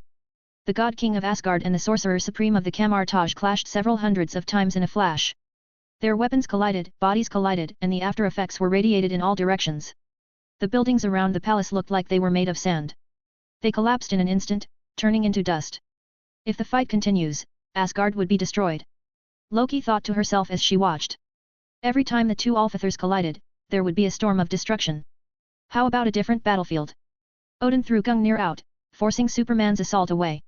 I think it's quite good here. Luke slightly smiled as his body, which was as heavy as a celestial's body, flew towards the palace. Wherever he passed, space collapsed and buildings shattered. Like a walking catastrophe. How come I never realized that the Sorcerer Supreme was so repulsive before? Odin's face twitched with anger. He turned into a pulsating golden bolt of lightning, crossing space and catching up with Superman's footsteps. Who would have thought that Luke would turn around and fire a blow? The 10th metal's brilliant silver glow, like an infinite streak, attacked Odin. He blocked the attack with Gungnir, and they both collided. Boom! It instantly created a vacuum. The surrounding buildings, like scattered powder, floated in the air. Gungnir wavered. Luke's eyes narrowed as he seized a rare opportunity. Superman's body ripped through the atmosphere and pulled out a powerful straight line. Off guard, Odin was hit by a punch. The God King felt as if there were tons of dynamite exploding on his cheek. As his head buzzed, the Alfather's body was pushed backward at the speed of sound, collapsing one magnificent building after another. Ah! Pain! The feeling he hadn't tasted for a long time was awakened in Odin's memory. It was as if he was back on the battlefield of the Nine Realms, facing an endless number of powerful enemies. A good hard fist. Before Odin could stand up, Superman rushed in front of him. For a while, Odin, who couldn't call Gungnir back, had to deal with it with his fists. Boom!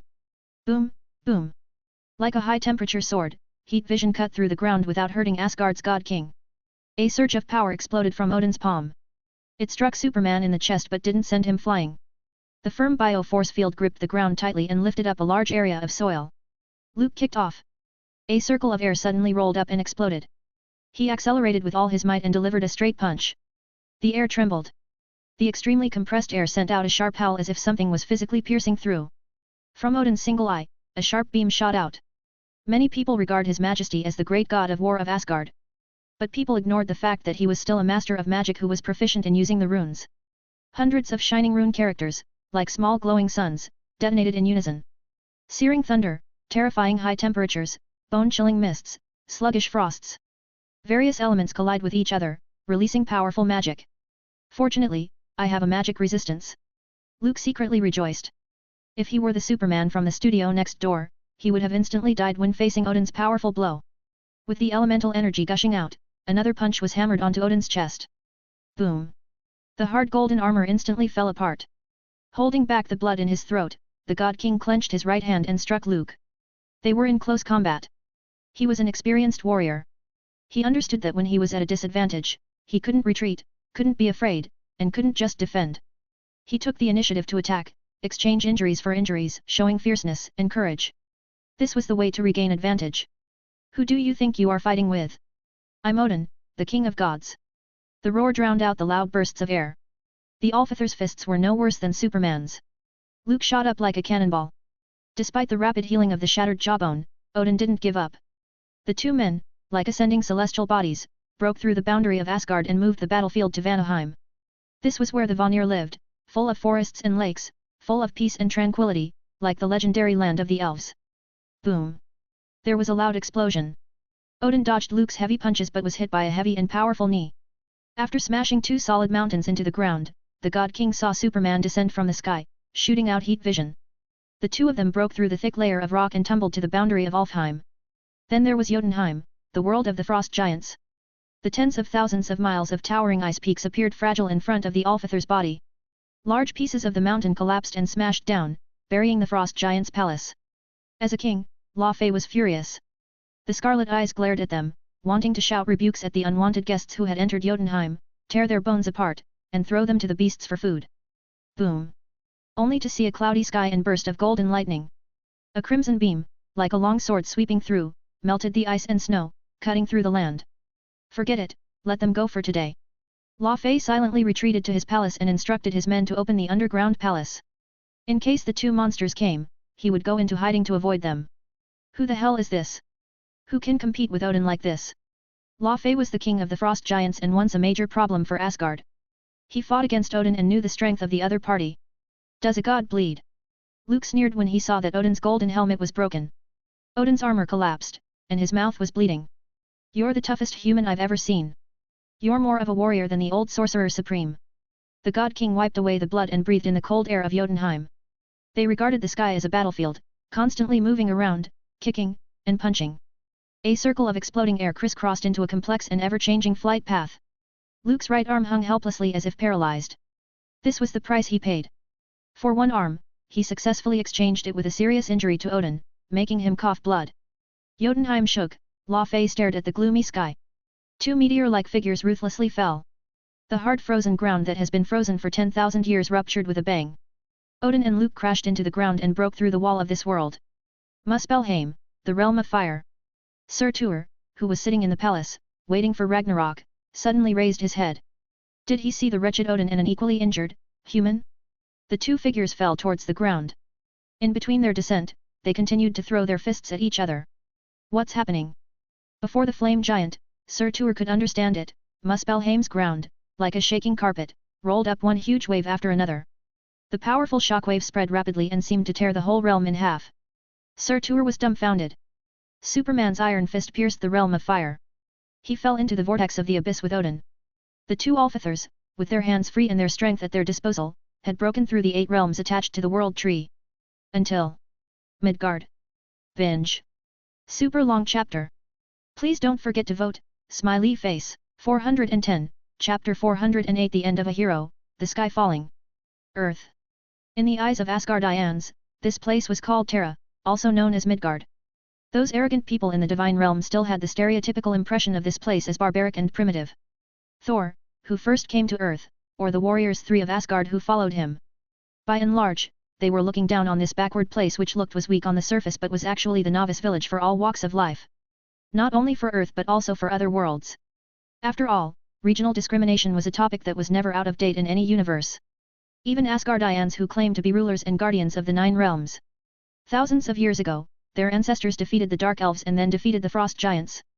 In addition, with Odin's presence, Asgard was in its prime, entering its most glorious phase. It was reasonable for them to look down on other realms and other races. Similar to the British, who despised Americans as Yankees during the Revolutionary War. Odin and Luke, who fought through the 8 realms in a row, alarmed countless people. They fell into the vortex and appeared in Midgard. Boom! God and Superman, one after another, broke through the barrier. Gungnir collided with the 10th metal, and a terrifying energy storm erupted.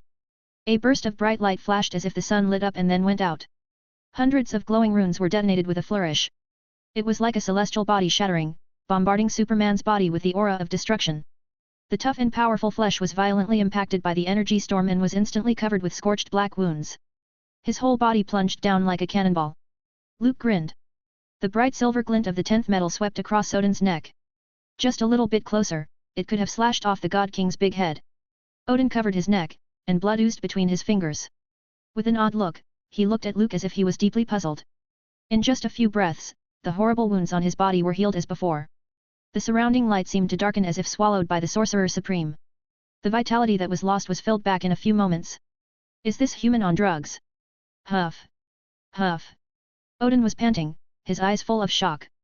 The difficult battle had greatly depleted the physical, mental, and vital forces of both sides. In the past, the king of the gods had never been afraid of anyone in terms of fighting and endurance. Because the Aesir gods, especially the royal bloodline, as they age, their quality would significantly improve in all aspects. At the same time, every once in a while, they would enter the dormant stage, just like animals hibernating or cocooning. As a powerful veteran who had been famous for thousands of years, Odin wouldn't lose to a human being in persistence.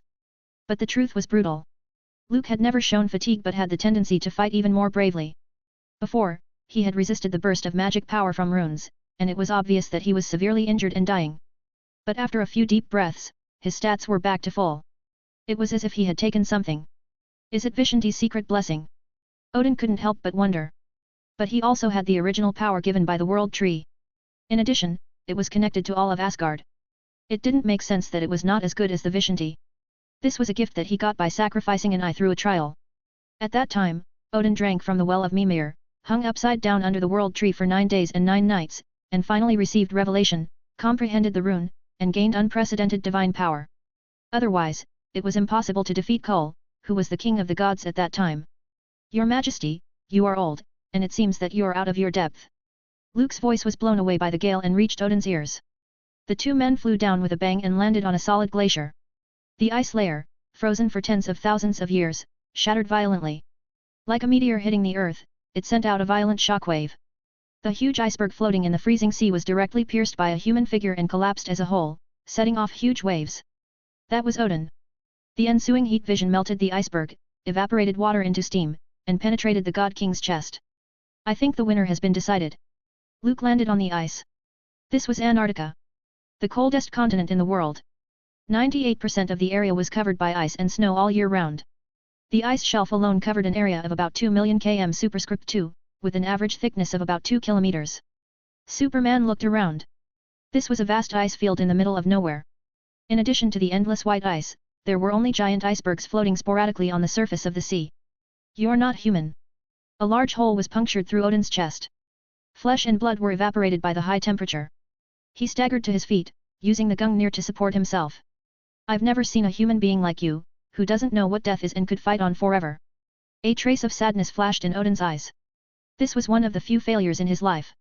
Before that, the God King of Asgard had never thought one day, he would lose to a human. That was ridiculous. So much so that when it did happen, Odin had some difficulty accepting it. The cold wind whirled and blew over the body of the god whose life force was gradually dwindling. I'm human, just slightly stronger. Luke answered with a smile. If it weren't for the Devastator card, he might not have beaten Odin. He nearly died several times but came back to life. After bearing the runes a few times, Superman's body had developed resistance instead, and the damage got lower and lower. This was the characteristic of the Devastator. The legendary weapon, Gungnir. The runes, from the World Tree. The Alfather level, with the divine bloodline.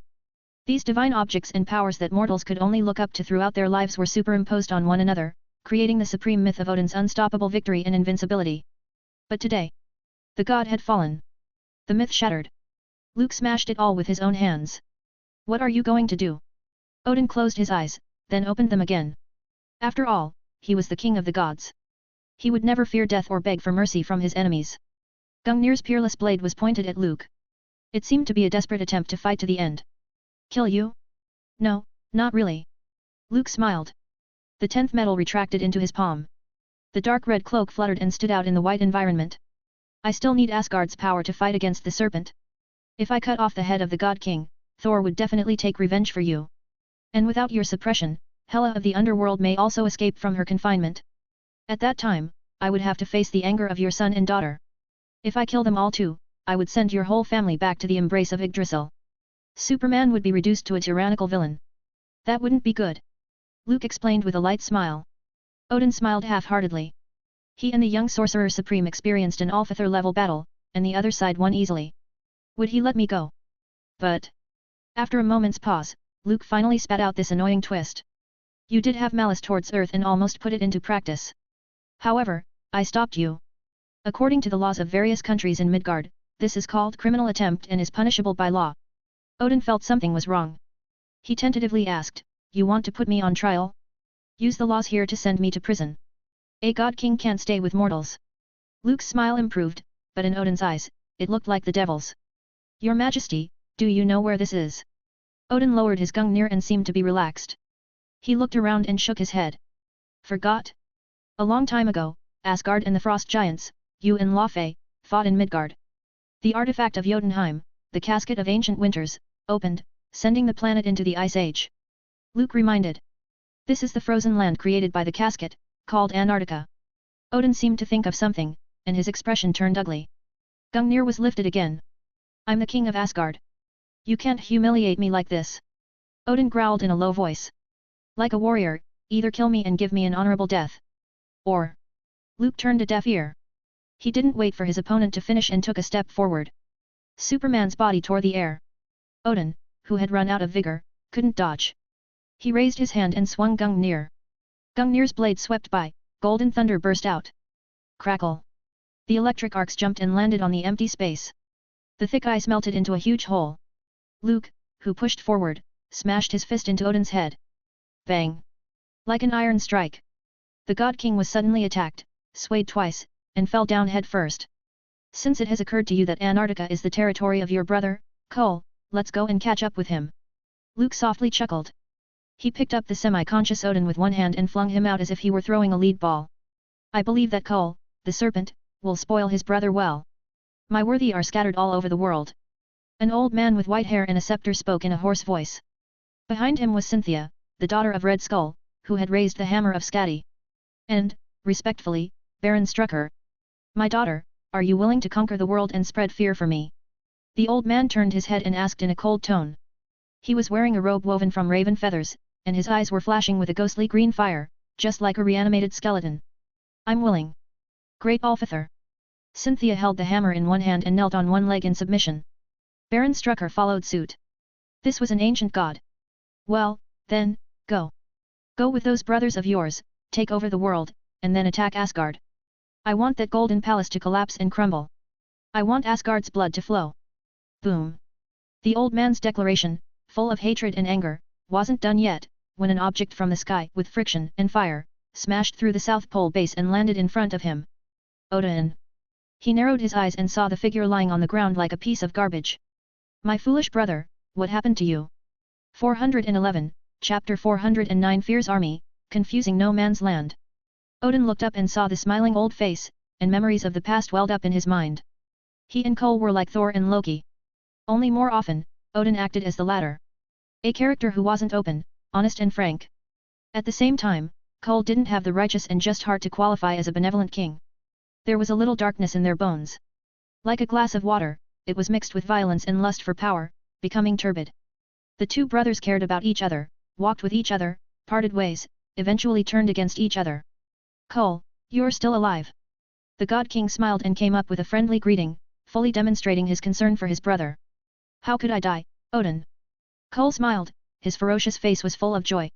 He was happy to see Odin's defeated appearance. Humph. The God King barely managed to pull himself up and sat on the ground. The messy white hair was stained with dust, and the big hole in his chest hadn't healed. The golden armor was falling apart, crumbling and broken. Gungnir, the unparalleled spear, was taken away by that damn human. All in all, Odin had nothing at this time and was extremely weak. Not as powerful as the previous awe-inspiring God King. Stupid brother, you shouldn't forget. I'm the king of Asgard. I've been recognized by the Yggdrasil and by the ancient gods. I'm the real king. Cole leaned down and spoke in a fierce tone. My life is connected with Asgard. Even if you master the power of the runes, you can't erase my existence. And you, Odin, are just a sinister villain, a despicable usurper. The more Cole spoke, the angrier he became, suddenly reaching out and strangling the God King's neck. The power of fear, like an ominous green flame, instantly turned into a long sword and nailed him firmly to the wall. When the sword was pierced through Odin's chest, he couldn't help but let out a muffled grunt. Then he gritted his teeth and glared at his brother. You're just a cruel tyrant, Cole. Father made the wrong choice. He shouldn't have chosen you as king. Odin was nailed to the wall with a sword, and the power of fear seeped into his body. Like maggots, they gnawed at his flesh. While suffering unimaginable torture, he retorted, the Vanir, the Aesir, the dwarves, you killed several of their gods, remember?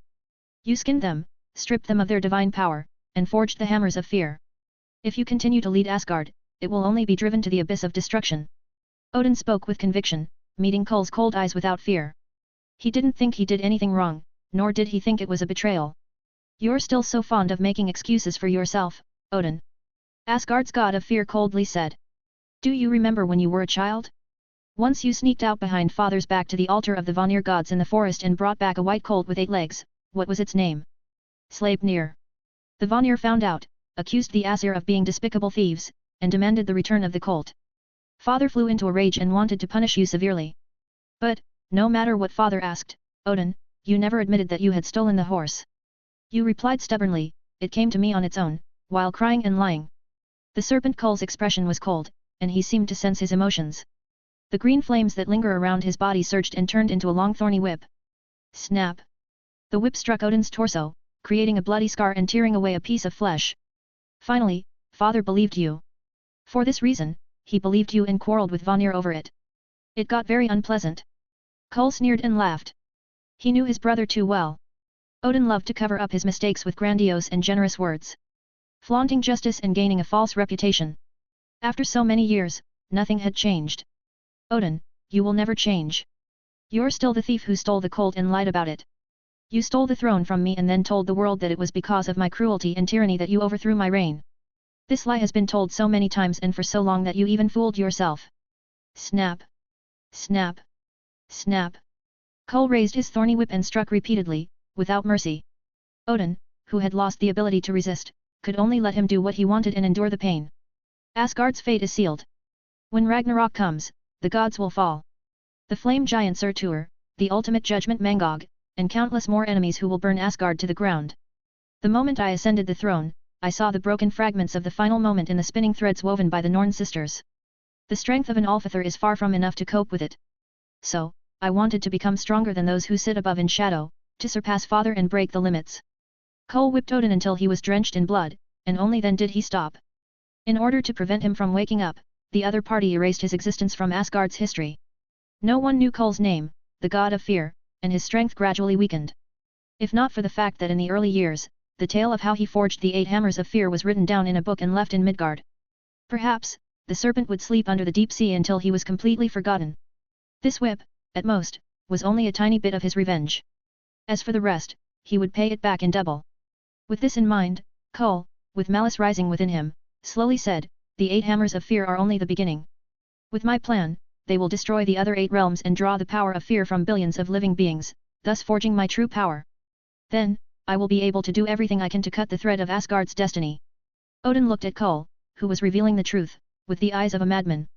He thought that he, himself, was cold-blooded enough to sacrifice billions of humans in Midgard to prevent Cole from fully awakening. But compared with Cole, he was a junior in every sense. Destroying 8 realms and forging 8 hammers of fear too insane. Among the 9 realms, only Asgard would be left. All other realms and all other races would be sacrificed. Look at your hesitation.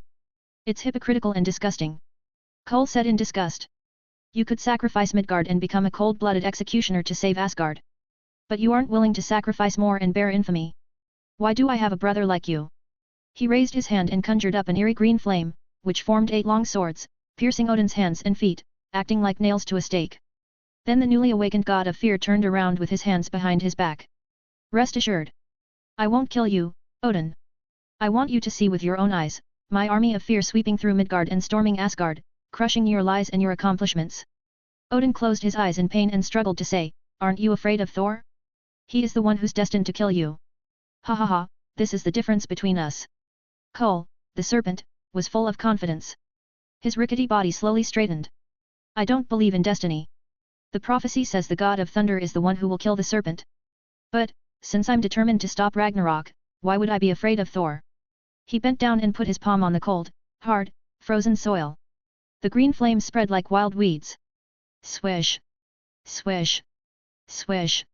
As if the door of the underworld had opened, rotting skeletons, like a tidal wave, came out. They were wearing armor, holding swords and spears, with empty eye sockets and burning green flames. Some were riding nightmarish bone horses or riding ghastly white bone dragons. It was like a vast ocean with no end in sight. This was an army. Cole held the key to open the Nibelung. He could summon the undead warriors from the land of the dead at any time. My daughter, go. Lead them to spread fear throughout the world. Let everyone die, trembling in despair. Cole pointed his hand, and a black ship appeared on the icy sea. The mast was covered with dead bodies, and the canvas was torn and tattered as if decaying. Alfather. By your will. Cynthia, the daughter of Red Skull, knelt on one leg, gripped the warhammer, and nodded vigorously.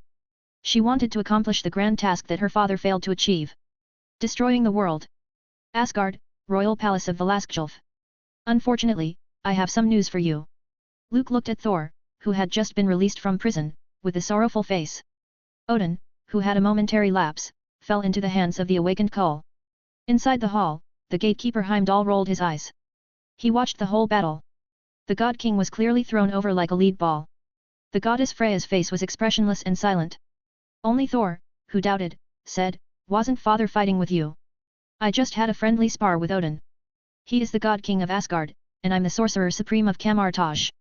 We are in the same camp, why would we go against each other? Luke said righteously with a big wave of his hand. So, why is Odin's spear, Gungnir, in your possession. Loki pointed and asked weakly.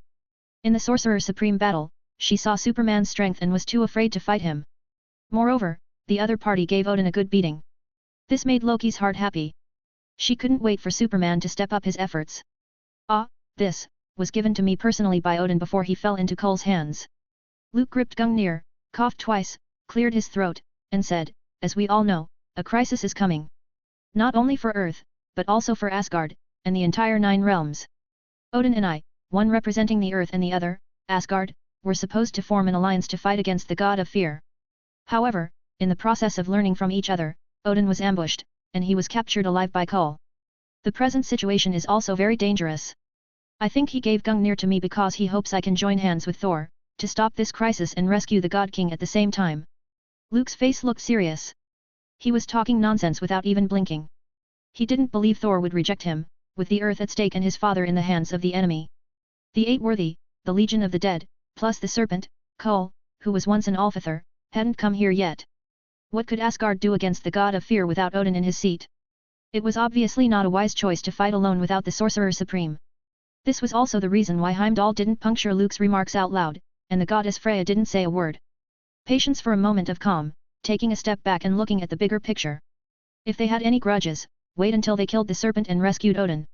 If they really wanted to turn against him, who could be Luke's opponent?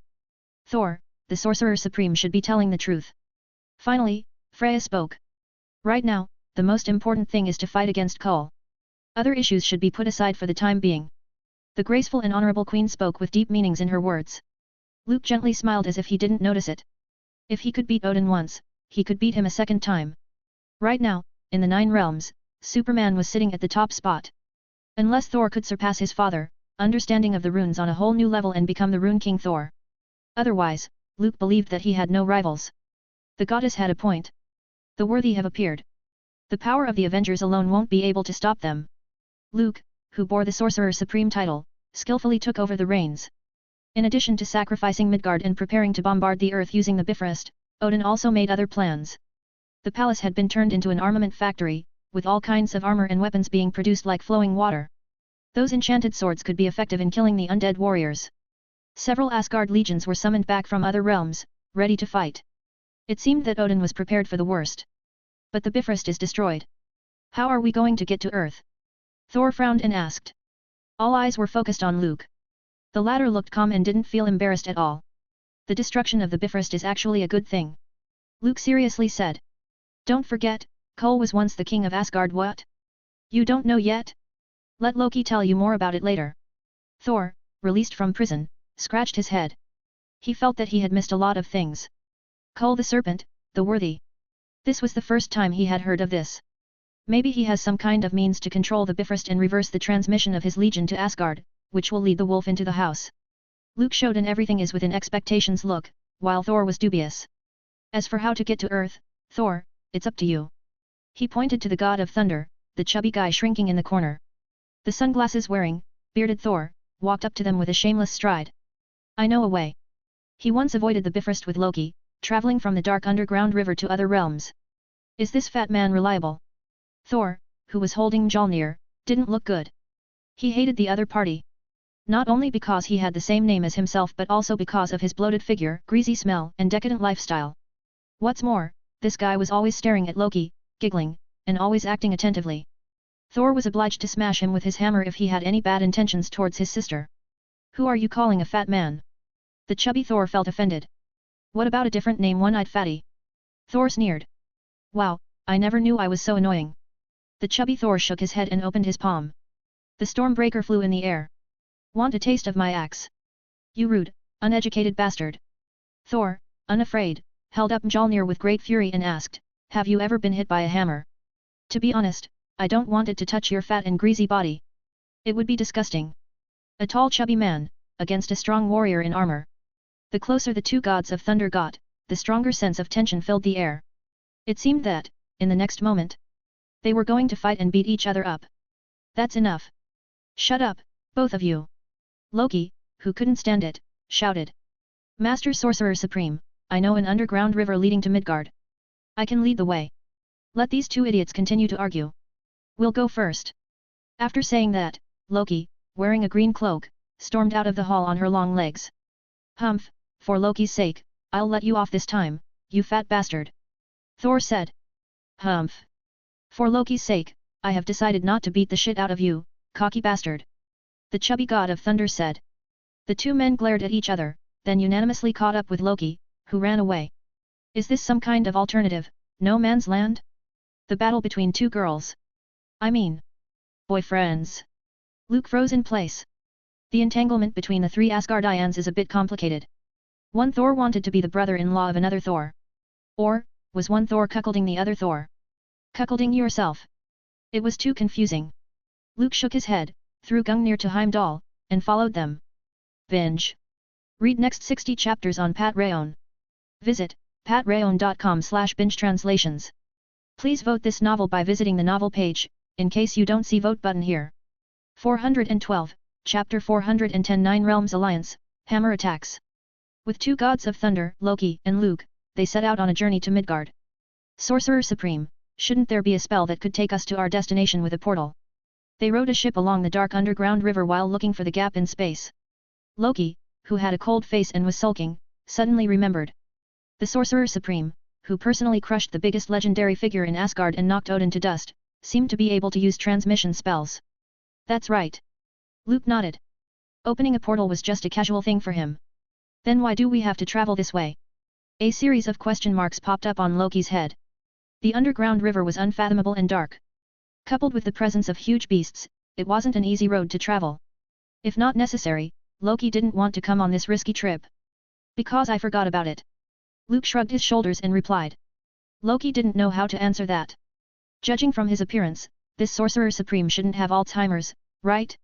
Luke smiled and continued, I'm just kidding. Don't take it seriously. Because our purpose isn't only to return to Midgard, it's also to stop Kull's invasion. He has his Nibelung army of the undead and ain't worthy. Coupled with the power of fear being absorbed all this time, he will soon return to his prime. Relying on the earth and Asgard is far from enough to deal with this war. Uniting the nine realms and resisting together is the only way. Luke explained his idea. He was ready to build a huge stage for Thor. According to the prophecy, the god of thunder, the man of destiny, would personally cut off the serpent's head. Then, after a few steps, died of poisoning. Odin, the king of the gods, was an Alfather. But he believed in the prophecy, even feared it. He wanted to stop it at the cost of destroying Earth. And the serpent, Kull, once the Alfather of Asgard. His attitude towards the prophecy was also one of semi-belief. It could be seen that Asgard's prophecy may be the trajectory of some kind of destiny. Once it became an inevitable fact, it would be hard to change. Luke didn't have an elaborate plan. Instead of wasting time to break the shackles of a prophecy, it was better to count on Thor.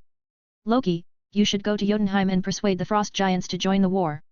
And Thor, you should go to Muspelheim, the realm of fire, and form an alliance with Surtur. As for you, extra god of thunder, you have experience in dealing with the Avengers. Go back to Midgard first, and prepare them for a lengthy battle. Luke, like a competent task-giver NPC, actively assigned tasks to everyone. On the first day he came to this realm, he had a fight with the almighty Alfather of Asgard. And by the way, save Earth from the other's hands. Why would he want to go to Antarctica and fight for another 100 rounds with another Alfather? Unless Vishanti was willing to pay, there was no way. Luke thought very clearly, he was just a temporary worker. How much work he would do depended on how much he was paid. Since Asgard had predicted this, he should just help Thor and set the stage. Odin loved his son dearly, but he didn't. Besides, how did one break the limits of destiny? This required careful observation and information gathering. The job of a savior is really not for me. Luke thought so silently. Laufey, the king of the frost giants, and Surtur, the flame giant. They are all enemies of Asgard. How could they possibly agree to an alliance? Thor asked with a skeptical look on his face. When it came to fighting, he was excellent at it. However, reasoning with others, negotiating, and reaching an alliance with others wasn't his strong suit. Learn more from your sister, Loki. She's an expert in this field. Luke shook his head helplessly. He felt that the fight for Asgard's throne in this world wasn't complicated at all. Remember, many people have said that before. Thor had no experience and ability to govern a country, while Loki was passionate about power and intrigue. In addition, the latter had the blood of frost giants and was a descendant of Laufey. The gender should be changed, and let Loki marry Thor. The throne would belong to Thor, and the power would belong to Loki. It's the best of both worlds. The original joke had come true in this universe. But a new problem ensued. Loki had two brothers now. Which one should she choose? If Lo Fei and Zertua refuse you, then, give them my name. Luke smiled kindly. The battle between him and Odin penetrated through the 9 realms. It seemed that both Lo Fei and Zertua saw what happened.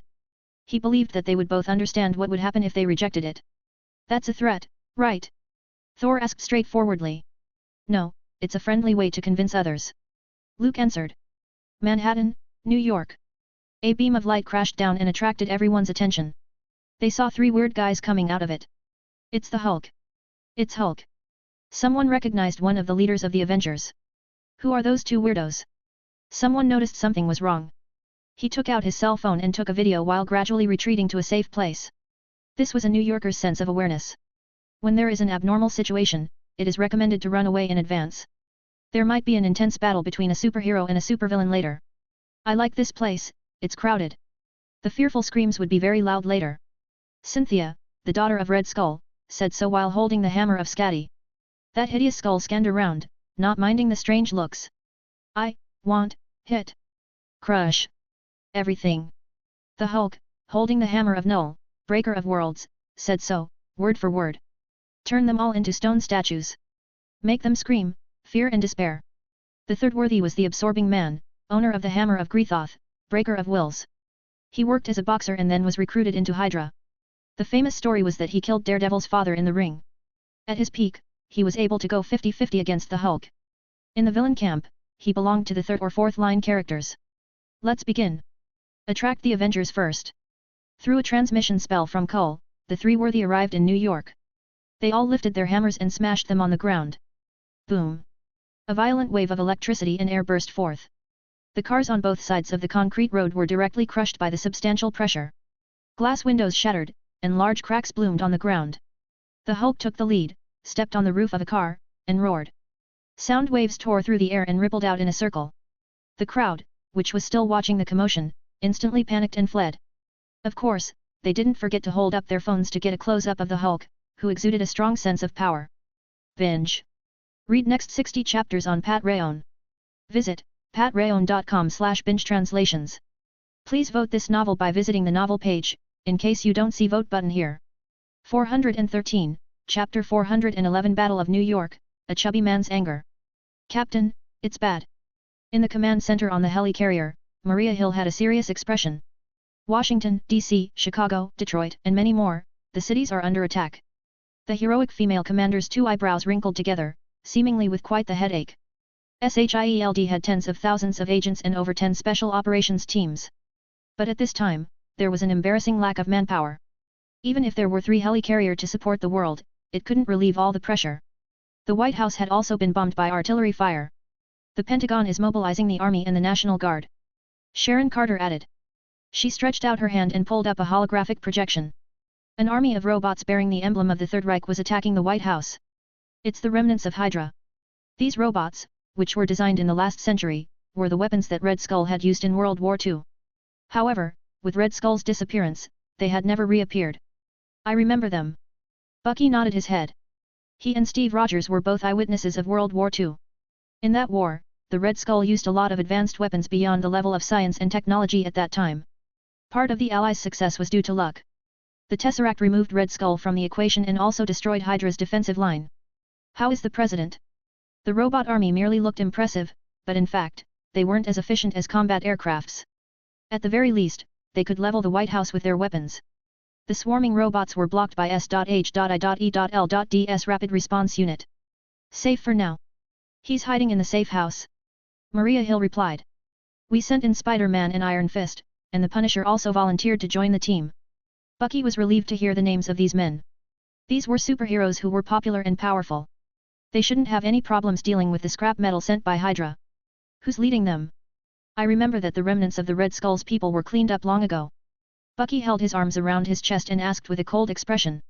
Before he took over as Captain America, S.H.I.E.L.D. and the Avengers launched a massive blanket search. It almost uprooted all of the Hydra forces in Eastern Europe and uncovered many of its members within. He didn't expect them to be so tenacious that there were still remnants hiding in the shadows. Cynthia, Red Skull's daughter, appeared in Antarctica and awakened the sleeping serpent, Cole. Sharon Carter replied. On the holographic projection, a clear picture of a red skull appeared. So, it was her. There was a glint in Bucky's eyes. He had fought the other party several times. Red Skull's daughter was an excellent killer. In the rankings of the underworld, the Winter Soldier deservingly took first place. Cynthia, code-named Sin, could be ranked in the top 5. Captain, a new message. Maria Hill pressed her headset, received a message from the encrypted channel, and immediately reported it. The Hulk, Cynthia, and the Absorbing Man are in Manhattan's Times Square.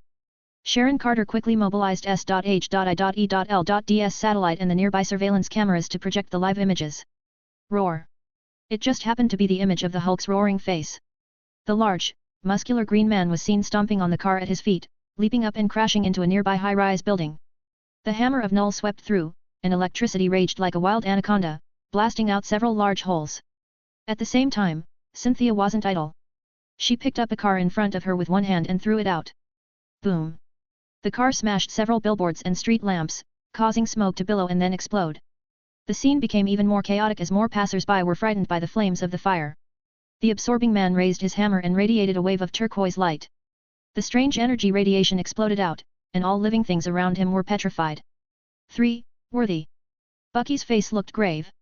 It seemed that he didn't expect that the worthy, who were scattered all over the world, would suddenly come together. Their horrific acts of destruction were broadcast on television and made known to the world. A sense of fear was growing and gestating in everyone's hearts. This would help Cole, the Serpent, to recover gradually and return to his Alphather level. Thinking of everything that the Sorcerer Supreme had told them, Bucky silently clenched the vibranium shield in his hand. It was time to move. Once known as the economic center of the world, Manhattan was turned into a war zone.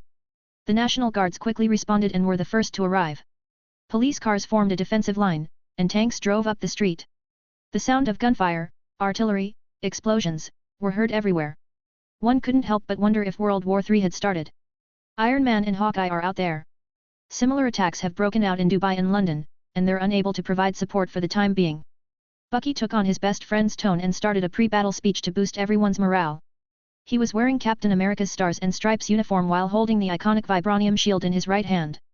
The world needs SHIELD and the Avengers. Bucky strapped on his parachute and took Sharon Carter, along with 2 special operations teams, on a targeted drop into Manhattan's Times Square. Yes sir, Captain America sir. Cynthia, who had hammered down the main battle tank under heavy fire, saw a flower blooming in the sky. The Star-Spangled Banner uniform was too conspicuous. It was simply the brightest star in the night sky, which automatically attracted her hatred. I've been waiting for this day for too long. Killing Captain America with my own hands, is there anything more exciting than this?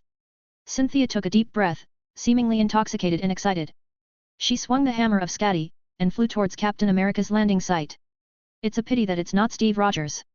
Cynthia, daughter of Red Skull, codenamed Sin, lamented.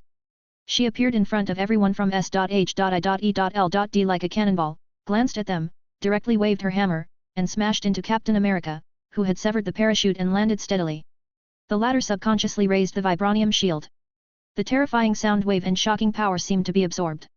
Only an intense burst of blinding light was emitted. Bucky's metal arm, as if electrified, felt so numb that he couldn't even hold his shield.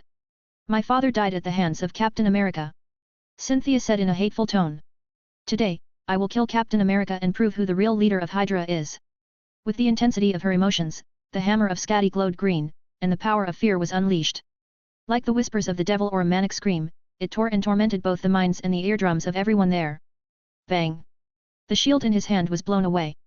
Bucky held his head in both hands, with a painful look on his face. He seemed to have returned to the days when he was brainwashed by Leviathan, and the floodgates to his endless nightmarish memories swung open. Compared to Steve Rogers, you're a lot worse. Cynthia disdainfully curled her lips. She held up her hammer with both hands, ready to smash the other party's head. In any case, it was a good thing for her side to stain the Stars and Stripes with blood. This would crush S.H.I.E.L.D.'s morale, send the Avengers into grief, and cause global panic. The crimson-red face smiled triumphantly. Boom! But before Cynthia could swing the hammer, a vortex of emptiness suddenly opened up above Manhattan. Large dark clouds gathered, lightning swept by, thunder rolled as if the end was near. Dazzling thunder, like a pillar of light, bombarded the ground. Out of it came a round figure. This man wore sunglasses and had a beer belly. The beard was scraggly, the hair was greasy, and he resembled a fat guy who had lost his way. Get out of here, you fat fuck. Cynthia had no patience for the passerby who interrupted her revenge. Of course, the main reason was that after she became worthy, she was deeply influenced by her inner emotions. It was well known that the intelligence of those who use the hammers was generally lower. Who did you say was fat? Originally, he still had a simple smile on his face. The chubby Thor tightly furrowed his brow and revealed a warning in his eyes. Even if she called him fat, she still had to add the word fuck. That's too much. Binge. Read next 60 chapters on Pat Rayon. Visit patrayon.com/binge translations. Please vote this novel by visiting the novel page, in case you don't see vote button here. 414, Chapter 412 Such a puny god. Who did you say was fat? The chubby god of thunder also knew in his heart that he was addicted to junk food with a large number of carbohydrates and online games for a long time. Compared with his former self, he was really a little bit more rounded. In any case, after coming to Earth, his social order was good. In addition to SHIELD and the emergence of the Avengers, there would rarely be a villain or villains who were too short-sighted. Therefore, Thor had nothing to do. Most of his time was occupied by playing games. Even his beloved Stormbreaker was neglected. Naturally, he got fatter and fatter. However, sometimes when the truth was spoken, it would still hurt. Moreover, even if they called him fat, they still added the word fuck. Who could bear it? Thor felt angry, and blood rushed to his head. The right hand that held the Stormbreaker involuntarily gripped tighter. So, I can't call you fat. Cynthia added fuel to the fire and continued. Although she vaguely felt that this one-eyed fatso, dressed like a Viking and unkempt, seemed a little familiar. But no matter what, the daughter of the Red Skull didn't associate the man in front of her with Thor, Asgard's god of thunder. That was a huge gap between the god and this fat guy. It couldn't be compared at all. It seems that I should temporarily put away my principle of not hitting women for a while. From the dark clouds, a light descended and fell on Thor's body. The divine power condensed into armor, covering his chest, hands, and feet. It seems that I really need to lose weight. Thor twisted his rounded body, feeling uncomfortable. This majestic armor seemed to feel tighter and constricting. In public, he adjusted his crotch so that it wouldn't affect the battle. I hope you won't cry for your mother later, asking for her to take you home. Cynthia kicked Bucky to the ground. Captain America was already on the menu. She could eat him up whenever she wanted. The fat man who broke into the battlefield was really an eyesore. She wanted to kill him first. She lifted the hammer of Skadi with one hand and pointed it at Thor. It glowed ghostly green, looking like waves of water. A circle of air currents stirred up, and a piercing electric current shook the earth. The ground was ravaged, and a prominent scar was plowed out. I am the god of thunder. Thor whispered, waving the Stormbreaker. With no fear on his face, he slashed through the blast of energy formed by the divine power of fear. Then, lightning burst from his eyes, an incandescent white light lingered around his body. At this time, the big fatty looked a little more like a true god of thunder. A shocking power erupted out of that simple face with a stern aura. The dramatic change made Cynthia put away her contempt and look serious. She didn't expect that this ordinary-looking and somewhat obscene fatty was still a master with hidden strength. She was facing Thor, the god of thunder. There was also the Stormbreaker that could rip open the atmosphere. Cynthia was caught off guard and had difficulty dodging. She had to raise the warhammer with both hands to block the fierce attack. Boom! Cole's power of fear collided with the rune of thunder. With the dazzling light, the torrent of energy that could destroy everything was released, lighting up the skies above the neighborhood. Cynthia, like a cannonball, crashed into a car not far behind her. The metal door flattened out, and a clear outline was printed. This fat guy is pretty fierce. Cynthia spat out some blood and got back to her feet like a resilient warrior. When the strong light dissipated and the smoke subsided, she saw Thor, holding the Stormbreaker, striding forward. It was as if a Nordic deity had descended onto Earth. Unfortunately, his rounded figure affected the image. It made the other party's majestic face look funny. The hammer of Skadi. The first embodiment of Cole's powers. Thor stared at the hammer. He held the Stormbreaker, giving birth to a layer of extremely cold frost. Crack! Crack! Under the high temperature of his thunder, the solid ice melted and evaporated into vapor. Skadi, the goddess of ice and snow in Nordic mythology, represented winter. With the hammer named after her, it wasn't hard to guess what kind of ability it had. Are you Thor of Asgard? Cynthia was a little surprised. Although there may be a gap between the two figures, the thunderous divine power couldn't be faked. This fatty in front of her was most likely Thor. However, she clearly remembered that he was a blonde muscle brain with an 8-pack. How did he become a round, unkempt fatso in just a few months? Or was this what the god of thunder really looked like? On the official website of the Avengers, all those photos were actually retouched? With a series of questions in her head, Cynthia swung the warhammer and smashed it head-on. Bang! The sound of iron colliding with iron. The ear-splitting sound waves swept through the air, shattering nearby windows and causing the alarms of parked cars to blare. The axe collided with the hammer, and they fiercely pushed against each other. The ground where Cynthia was standing caved in, opening up thick cracks. Thor, from the movie universe, squeezed the axe with both hands and pressed down hard. He was from Asgard. The combat education he received since he was a child didn't have anything related to pitying women or being merciful because the opponent was a woman. On the battlefield, anything in front of him was an enemy that needed to be defeated and killed. Roar! Just as Thor was about to cut off the Red Skull with his Stormbreaker, a roar of rage seemed to set off a Category 12 typhoon. The dust swept away, and the atmosphere shook. A big green man fell from the sky and slammed Thor with a heavy punch, like a cannon. The latter, with his axe, flew in a straight line and rolled through several buildings. Hulk! How could he? Struggling to get up, Thor rubbed his dizzy head, still unable to recognize what had happened. Thinking of the friendship formed with Hulk in the gladiatorial arena on Sakaar. He felt that Hulk had no reason to do this to him. Breaker of worlds, Null! Smash that fatso! Cynthia said bitterly. Hulk, holding the hammer of Null, made several amazing jumps in a row. The ground shook as if it was rippling, and a large piece of cement tumbled outward. Smash! Destroy! Hulk roared. The reinforced concrete in front of him was shattered, like a papier-mâché. The warhammer swept down, and everything shattered. Like a tank, he knocked down several walls in a row. Found, you!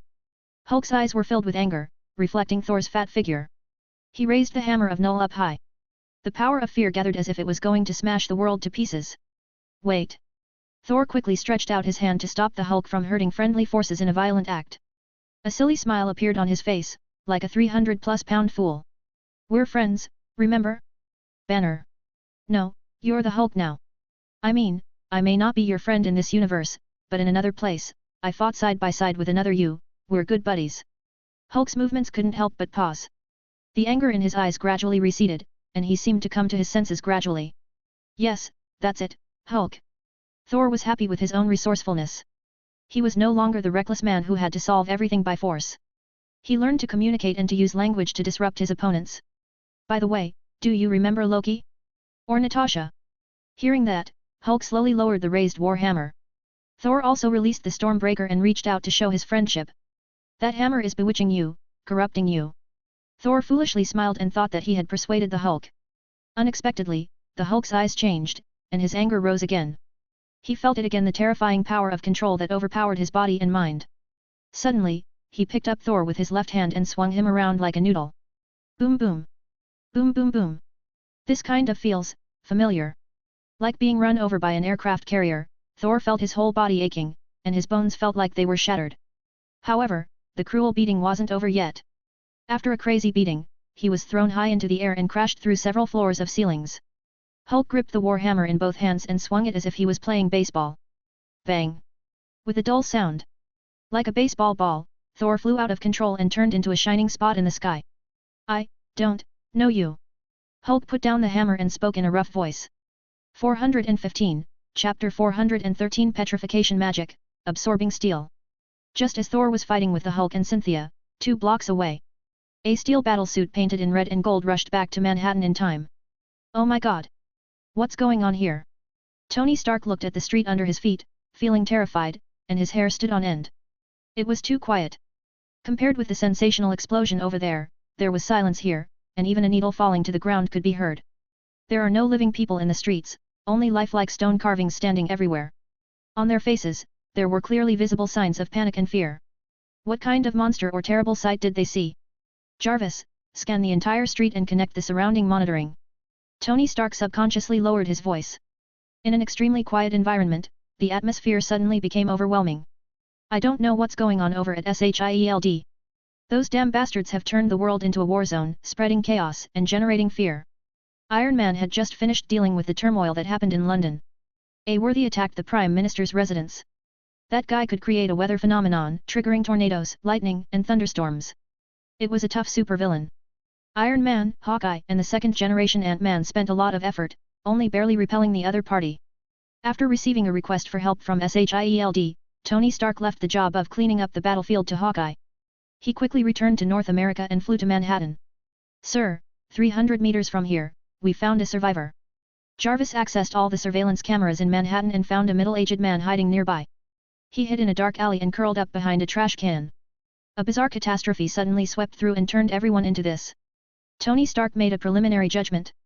With these years of experience with the Avengers, dealing with a variety of supervillains, his psychological preparedness and endurance had greatly improved. Aliens, foreign gods, even mysterious masters, and so on. Iron Man had met them all. He scanned his surroundings and kept an eye out for enemies. While approaching the alley, he was ready to get more information from the other party. "Hello, I'm an Avenger, Iron Man. I think you should have seen me on TV or on the news, right?" Tony, who introduced himself, as always, was trying to relieve the pressure with humor. "Do you need medical help, or?" The middle-aged man huddled in the corner, waving his hand vigorously, lowered his voice and said, "SHH. Don't say a word. You can't do anything, it's a monster." Iron Man could see the deep fear in the middle-aged man's eyes. He was like a terrified child, on the verge of a nervous breakdown. I'm an Avenger, I can."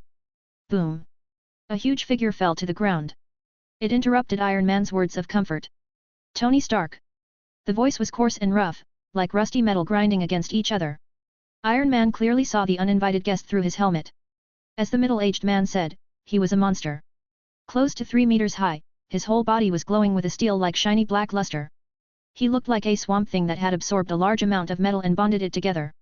His eyes glowed dark yellow, and he held a conspicuous square hammer in his right hand. "Destroy!" The steel monster shouted, and the hammer emitted a ring of dark green flames. Like a flame, it soared up with the wind and filled the alley. Iron Man saw the situation and set up an iron shield to defend against the attack. But the greenish flame didn't touch him but passed through the red and gold steel armor. Crack! Iron Man suddenly turned his head and saw the middle-aged man turn into a stone statue. On his face, there was a deep look of fear. "You're the one who did this." Iron Man's tone was full of anger. He raised 2 mechanical arms, and his palm cannon blasted out a beam of light, sending the monster wielding the hammer flying. "Sir, I searched the database in SHIELD. Jarvis gave him timely information to facilitate the battle later on. His name is Carl Creel. He used to be a boxer and later worked for Hydra.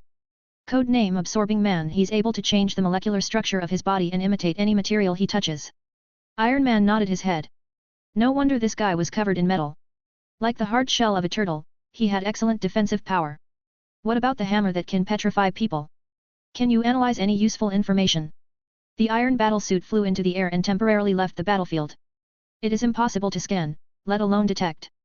Javits reluctantly replied. "Well, it looks like I'm going to have to fight him alone." Iron Man grimaced.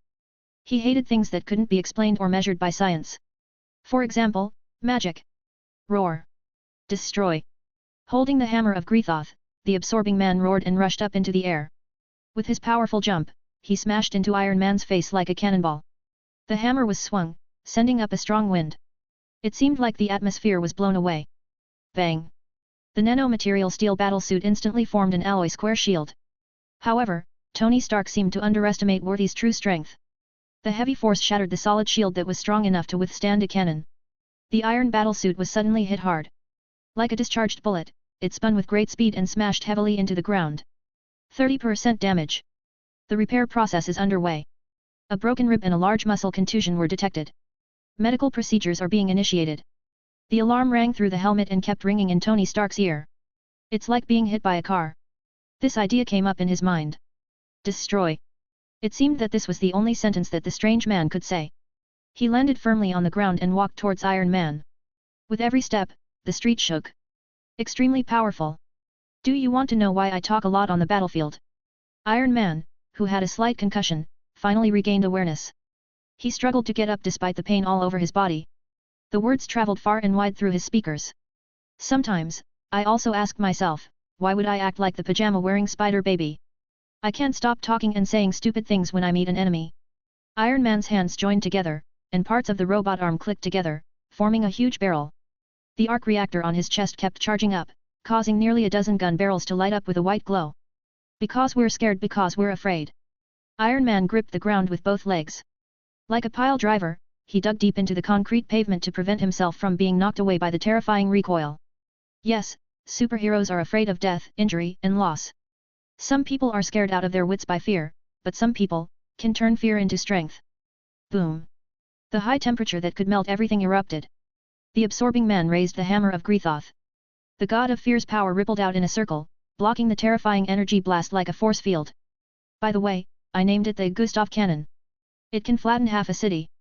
Tony Stark still wouldn't shut up. He tried to keep his feet steady but with little success. The full release of the energy cannon pushed the iron battlesuit, and it kept moving backward. The ground was ravaged with a deep groove as if it had been plowed. The absorbing man also had a hard time. His metal shell slowly melted like ice cream under the high temperature. As they confronted each other, a vortex appeared in the void. Thor, who was carrying Mjolnir, and Loki. They appeared and rushed to the battlefield. Looks like you're having a little trouble, Stark. Thor jokingly said so, carrying Loki down to the ground. Not dead yet unless you plan to stand on the sidelines and watch the show. Iron Man tried to squeeze this sentence out of his mouth. Don't worry, the Earth is saved. I have brought with me the armies of the 9 realms. Thor said happily. He glanced at Worthy with a hint of disgust in his eyes. The minion of the serpent was an enemy of Asgard. Let me take care of this guy. Thor raised his hand and threw Mjolnir. The thunder hammer pierced the atmosphere and radiated electricity, hitting the absorbing man, who was struggling to hold on. Thor, don't let him touch your hammer. Iron Man seemed to realize something and urgently yelled. However, it was too late. Binge. Read next 60 chapters on Pat Rayon. Visit patrayon.com/binge-translations. Please vote this novel by visiting the novel page, in case you don't see vote button here. 416, Chapter 414 Fierce like a tiger, 0.5 damage. Mjolnir was a legendary weapon of Asgard. Its first owner wasn't Thor, but Odin's eldest daughter, the imprisoned goddess of death, Hela. As everyone knew, Asgard's family relationship was bad and complicated. Because of the father-daughter disagreement and deeper reasons. Odin, in a fit of rage, deprived her of the right to use Mjolnir and banished Hela to the underworld. When Thor was born, the God King gave this hammer as a gift to his eldest son, the future king. Mjolnir was crafted from a nugget of Uru, using the core of a dying star and Odin's magical blessing attached to it. It was indestructible, with amazing qualities. It could also manipulate the weather, summon storms and use magic to deal damage. Ever since he got Mjolnir, it had been Thor's favorite weapon. Let me take care of this guy. Thor was quite confident and couldn't wait to show his talents. Mjolnir was bursting with light as it launched into the air. Like a solid cannonball, it directly slammed towards the absorbing man. Thor, don't let him touch your hammer. Hearing this, the god of thunder couldn't help but look at Iron Man, who was unleashing the Gustav Cannon with a puzzled look. That's my own hammer. What's wrong? Destroy. The absorbing man growled like beasts. The force field launched by the divine power of fear suddenly shrank inward. The energy cannon that could level half of the city went in unhindered and took away half of the absorbing man's body while it flew upwards into the air. The sky seemed to have been pierced, and the accumulated dark clouds tore open a big hole, leaving a visible wound-like hole in the clouds. The absorbing man's steel-like body melted like ice cream. The black blood, sticky like oil, was vaporized by the high temperature before it hit the ground. At such a great risk, the absorbing man, armed with the hammer of Greethoth, took the initiative to touch Thor's Mjolnir. Bang! The thunder hammer, wrapped in terrible power, struck him in the chest. Rumble! Smash! The absorbing man flew backward violently. His body seemed to break apart, sending out a spatter of blood. However, Thor felt something was wrong. Mjolnir didn't completely penetrate the flesh, as if it was embedded in the body of the opponent and couldn't be pulled out. A mass of green flame wrapped around the hammer. No matter how it burst with electricity, it couldn't break free. Zi. Zi. The absorbing man could fully understand what it was like being burnt on the inside and still tender on the outside. The dazzling electricity roared with anger on the remaining half of his body. His flesh and blood were like charred pieces of charcoal, brittle and vulnerable to completely crumbling at any moment. But the absorbing man clenched his teeth and didn't move. All of his mental capacity and will were controlled by the hammer of fear. Boom! Thor opened his palm, trying to call Mjolnir back. From the dark clouds above, dazzling lightning bolts bombarded the absorbing man. The hammer of Greethoth seemed to be conscious. Not to be outdone, it swept out a circle of green flame and fought back. Danger! Thor's intuition alerted him. He first pulled Loki next to him and quickly dodged away. It's some kind of magic that can petrify people. As long as any flesh and blood body touches it, they would immediately turn into stone. Iron Man promptly explained. You shouldn't have slammed your hammer into him. This guy absorbs the material he touches and mimics it. After Tony Stark shot the Gustav Cannon, the iron battlesuit's energy was depleted, and he could no longer participate in the battle. He could only provide some useful information to help Thor win. Crack, crack. As Iron Man's words fell, the surface of Absorbing Man's body underwent dramatic changes. The melted half of his body slowly grew silvery flesh, like hard armor wrapping around the throbbing Mjolnir. The muscles on his body, like a balloon, were constantly expanding. Like steel bars, they twisted tightly into muscles. They looked like they were full of power and seemed highly exaggerated. Like Kinnikuman coming straight out of the comics. The original glossy black metallic luster changed to a conspicuous silvery white shine. Roar! The Absorbing Man loudly roared. Sound waves shook the air and set off obvious ripples, visible to the naked eye. He absorbed my hammer. Thor was surprised and somewhat in disbelief. But that URU metal, a specialty of Asgard. Its hardness and enchantment effect. Among the 9 realms, it was the best. He's not that powerful. Perhaps the serpent, Cole's hammer, has strengthened his ability to absorb. Iron Man speculated. What do we do now? Can you beat this monster without your hammer? Tony Stark meant that if Thor couldn't fight, they should retreat for now. They would have a showdown with this guy later on. No, Mjolnir. Thor hesitated.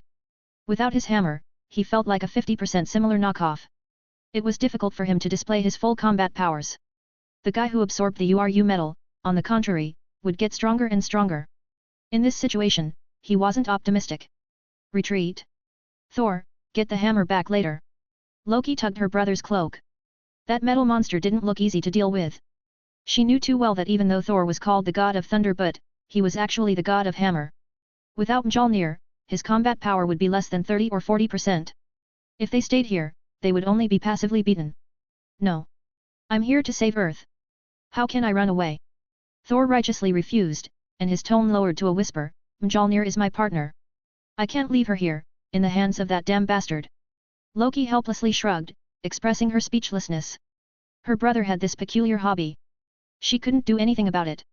Can your fists break through URU metal? You can't even break the defense. How are you going to fight him? Loki sneered. This universe's Thor hadn't been sufficiently trained, relying too much on Mjolnir. Unlike the chubby god of thunder, after the hammer was crushed by Hela, he awakened the power of thunder in his body. Destroy! The Absorbing Man seemed to have thought of the same thing. His silvery white metallic body released a heavy momentum. Holding the hammer of Greithoth, he took an arrogant step forward. Like a rhinoceros in a frenzy, he rammed straight at them. Without Mjolnir, I'm still the most powerful warrior in Asgard. Thor rubbed his hands together. As if he was a matador, his eyes fixed on his opponent.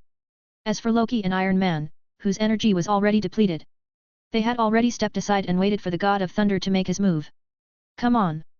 I've defeated a frost giant with my bare hands, tamed a fierce wyvern, and hunted. Thor shouted, boosting his morale. Bang! The hammer of Greithoth sent out a strong gale. Like hitting a baseball ball, it sent Thor flying. The latter hit the ground heavily.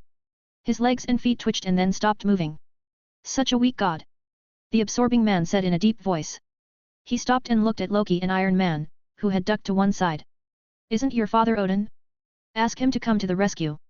Iron Man poked Loki on the shoulder. He didn't want to be a stone statue. Odin has been beaten by Earth's Sorcerer Supreme. He's paralyzed in bed.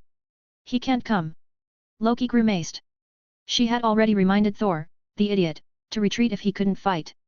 Now, he was dragging her into trouble. She pulled out 2 enchanted daggers from her waist.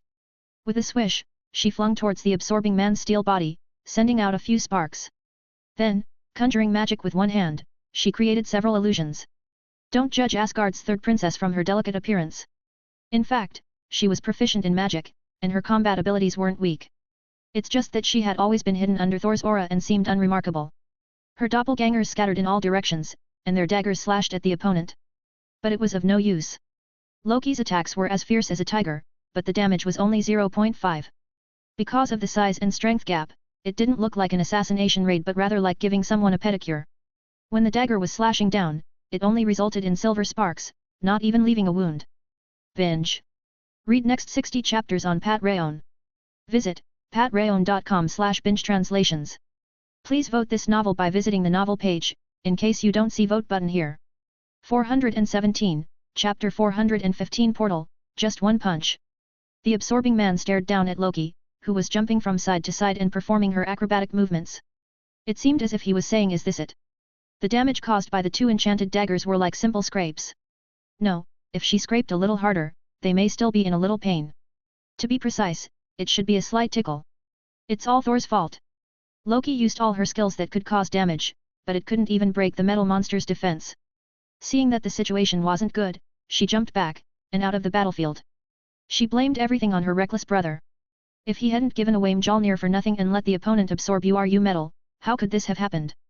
Destroy! The absorbing man strode forward, raised the hammer of Greethoth, and smashed it on the ground. Bang! Like a high-intensity earthquake. The solid road instantly collapsed and broke apart, raising a large amount of dust. Cars on both sides of the street suddenly shook and flipped. The ground, like waves, rolled to both sides, plowing a deep gully. The terrifying force shook all of Manhattan. Loki leapt high into the air to avoid the violent shock wave. But Thor wasn't so lucky. He had fallen to the ground. He felt consciousness blurring as he struggled to get up. As a result, he was directly impacted by the waves. Once again, the shock wave threw him high into the air. A few moments later, he crashed heavily onto the wreckage of a car. His legs twitched a few times, then stopped moving. Damn it! The other worthy is heading this way. While not doing much and watching the battle, Iron Man was recharging his battlesuit. He watched the Hulk and Red Skull's daughter through the eagle's eye view transmitted by Jarvis. They seemed to sense the movement in this area and headed towards them. One worthy was already a headache. 2 more would be the death of him. Aren't the Avengers powerful? Why don't you call someone? Loki used several illusion forms to confuse the absorbing man, while one silently sneaked up to Iron Man's side. If Thor had not remained on the battlefield, she would have left long ago. Earth was now the most dangerous place in the 9 realms. The Serpent Cull, and his worthy, weren't people to be messed with. 2 of the strongest people in the Avengers, Thor, is lying there, and Hulk, has defected to the enemy. Iron Man helplessly replied. The crisis came so suddenly that neither Shield nor were the Avengers prepared for it. In other words, he could also look for the X-Men or other superheroes for help. But now, the world was in chaos, and fear was spreading. For a while, it was difficult to contact people and consolidate the forces at hand. Just to deal with Cullsworthy and Nibelung's army of the dead had used up all of Shield and the Avengers' energy. By the way, didn't the Sorcerer Supreme go to Asgard? Where is he? Iron Man suddenly remembered Luke, the Sorcerer Supreme, who had knocked down Juggernaut on his debut. He was a true savior of the world. The Sorcerer Supreme went back to the Kamar-Taj first. He wants to open a portal and get the 9 realms to join forces. Loki shook her head. He had more important things to do and no time to pay attention to their side. When the 9 realms alliance arrived in Midgard, Cull's army of the dead would be nothing to fear. That's no good. Iron Man shook his head feebly. Later, either face 3 worthy and be smashed into tomato juice by them. Or strategic retreat and fight again another day. I've charged up to 50%. I'll cover you while you take Thor away later. In Asgard's prophecy, the Sorcerer Supreme told us that only Thor can defeat the serpent. He is the key. At the critical moment, Tony Stark lived up to the title of the superhero, showing extraordinary courage in the face of death. This made Loki look up to the other party. She used to think that humans were both selfish and greedy, a race of creatures full of wickedness. I will tell Thor to remember you. Loki patted Iron Man's shoulder. Usually, when faced with a strong enemy, the person who covered the back, protecting others, wouldn't end up well. In the face of being surrounded by 3 worthy, the probability of how this would end was chilling. Please ask him to tell Pepper, don't be too sad. She can symbolically miss me for a few years and then start a new life. Iron Man took a deep breath and prepared himself for a courageous death. As he was giving his last words, magical sparks cut through space, opening numerous portals. Mystic masters in vintage robes appeared in Manhattan in droves. They chanted spells and incantations in unison. Then the space vibrated like a broken mirror. The whole block seemed to have been cut off and became an independent world. The streets folded up and down and connected with each other. Tall buildings, like Lego bricks, were constantly moving and changing. Like a kaleidoscope dimension. A spectacular, bizarre sight to behold. It's the Sorcerer Supreme. Loki was the first to react. Iron Man breathed a sigh of relief. In the end, he didn't have to die. The masters of the mystic arts from Kamar-Taj was in order, on both sides, waiting for someone. A few seconds later, the magic spark flickered on and off, and a tall and straight figure emerged from the portal. It was Luke. Strange, I told you, there is no need to make such a big scene. Luke, who had finished his business and arrived in Manhattan, spoke with slight dissatisfaction. He had always been a low-key character and never paid attention to fame. Okay, I'll remember. Strange glanced at the corner of Sorcerer Supreme's curled up lips and understood the meaning. Keep it up. Next time, step it up. What should we do with the three worthy trapped in the mirror dimension? Strange touched his shiny forehead, consciously put on heavy armor, picked up a large sword, ready to rush up to a set of savage impact whirlwind chop. You're talking as if you have solved the problem. Luke curled his lips. The Hulk, the daughter of the Red Skull, and the guy who absorbed URU metal. Strange wouldn't be able to handle any one of these three, even if he picked one out at random. Today, you will see what it means to be a true melee master. Luke said lightly, with the style of a man of high standing. Sweeping around, his eyes fixed on the body of the absorbing man. The opponent was unlucky enough to be the one closest to him, just in time to be used as a sandbag for practical teaching. By the hoary hosts of Hoggoth. Luke directly used the super order spell, Hoary Hosts of Hoggoth. The originally celestial-like hard body suddenly swelled and elevated, filled with a sense of oppression. Boom! Superman drew out an afterimage. Flying into mid-air, he came down from the sky and landed in front of the absorbing man. The ground shook with dust, and the dark red cloak fluttered. His size, at this time, was similar to his opponent, both over 3 meters tall, like small giants. Dest. Without giving the absorbing man the chance to make a sound, Luke swung his fist and stuck straight out. Boom! Raging waves of air exploded in a continuous stream of vibrations. The entire street seemed to be filled with a terrifying force, flooded with a destructive wave. The buildings on either side looked like dominoes, falling down neatly. Reinforced concrete collapsed and shattered, turning into a cloud of dust, blowing and floating. The violent tremors, centered on Luke's area, continuously radiated in all directions. The building collapsed like a mountain peak, tens of thousands of tons of construction debris pouring down. All of Manhattan, like the center of an earthquake, continued to sink and crumble downward. Strange. You see, this is a melee master. Luke threw the punch, and he didn't even look at it. He turned his head and walked away. You have a long way to go. Strange was dumbfounded. Subconsciously, he looked down. Could his clenched fists punch through Manhattan? Loki and Iron Man, who were watching the show, were even more shocked. They flew high in the sky, looking down on the dusty, shattered city. As for the target, absorbing man, they completely lost sight of him. He had completely evaporated. Like a wisp of smoke, not even a body was left. The only thing left where he stood was a square war hammer. That's Mjolnir. Luke went out of his way to spare Thor's beloved weapon. Is this the power of the Sorcerer Supreme? Iron Man finally regained his ability to think. Are wizards so violent these days? Binge.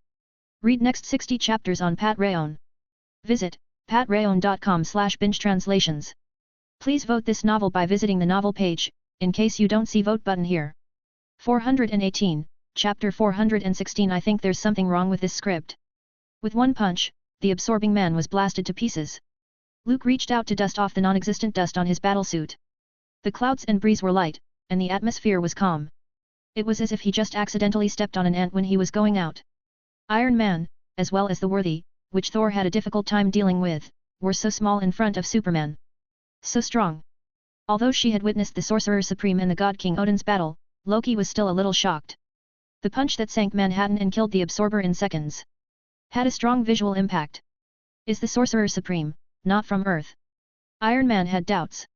He thought that the Sorcerer Supreme was from an alien planet. After all, in his limited knowledge, the maximum limit of human strength was people as strong as the Hulk and Captain America. The power of mutants was manifested in a variety of natural abilities. Asgardians, on the other hand, exhibited stronger physical qualities and what was known as divine power.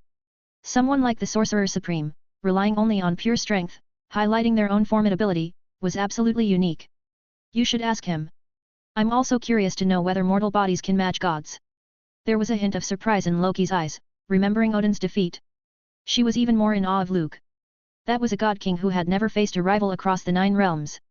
The best way for a strong man to make a name for himself was to defeat another strong man. The Sorcerer Supreme used his actions to answer the question, who was the strongest in the 9 realms? Strange, do you understand? This is the path you will take in the future. Luke lightly said so. Whether it's a demon from hell or a dimensional ruler from another dimension, as a melee master, there is no enemy that can't be solved with one punch. If there is, then swing again. Strange rubbed the shiny forehead, and a look of longing appeared in his eyes. He decided that after returning to Kamar-Taj, he would immediately triple the daily 100 push-ups, 100 squats, and other training programs.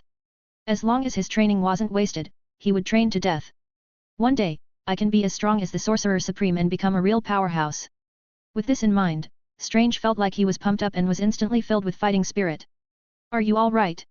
Luke, who had finished fooling around, went to Iron Man and Loki with a calm expression. He accepted the look of awe in their eyes with open arms. As everyone knew, Superman had always kept a low profile, and he wasn't a big fan of fame and fortune. But if others were to offer their admiration, Luke wouldn't refuse. Just as gold shines wherever it's found. Similarly, Superman's own excellence, placed in any parallel universe, was able to attract people's heartfelt admiration. It was reasonable. I'm suffering from the charm that I shouldn't have at this age. Luke shook his head. The corners of his mouth curled up. I'm fine, but the thought of the cost of rebuilding Manhattan is a bit of a headache. Iron Man looked at him and smiled bitterly. Looking at the bustling city that was almost leveled to the ground, the economic loss was simply an astronomical amount. To be honest, as the number one sugar daddy of S.H.I.E.L.D. and the number one sponsor of the Avengers, Stark Industries had to spend an unimaginable amount of expenses every year. No matter how rich he was, it was very difficult to finance every inch of land in Manhattan, and it was very expensive. Don't worry, this is the mirror dimension. As long as the spell is removed, everything will go back to its original form. Luke wasn't a newcomer. Naturally, he knew that when superheroes fought, they were no different from a demolition crew. Especially for a Superman. It was common for him to smash several satellites and several buildings. Fortunately, he had the mirror dimension, and he could go all out without restriction. The two worthy disappeared. Loki looked at the other areas. The Hulk, and the Red Skull's daughter, were about to approach. However, they were suddenly surrounded and enveloped by an ethereal green flame, a force that tore through the mirror dimension and carried the two away. The hammer of Greathoth also disappeared.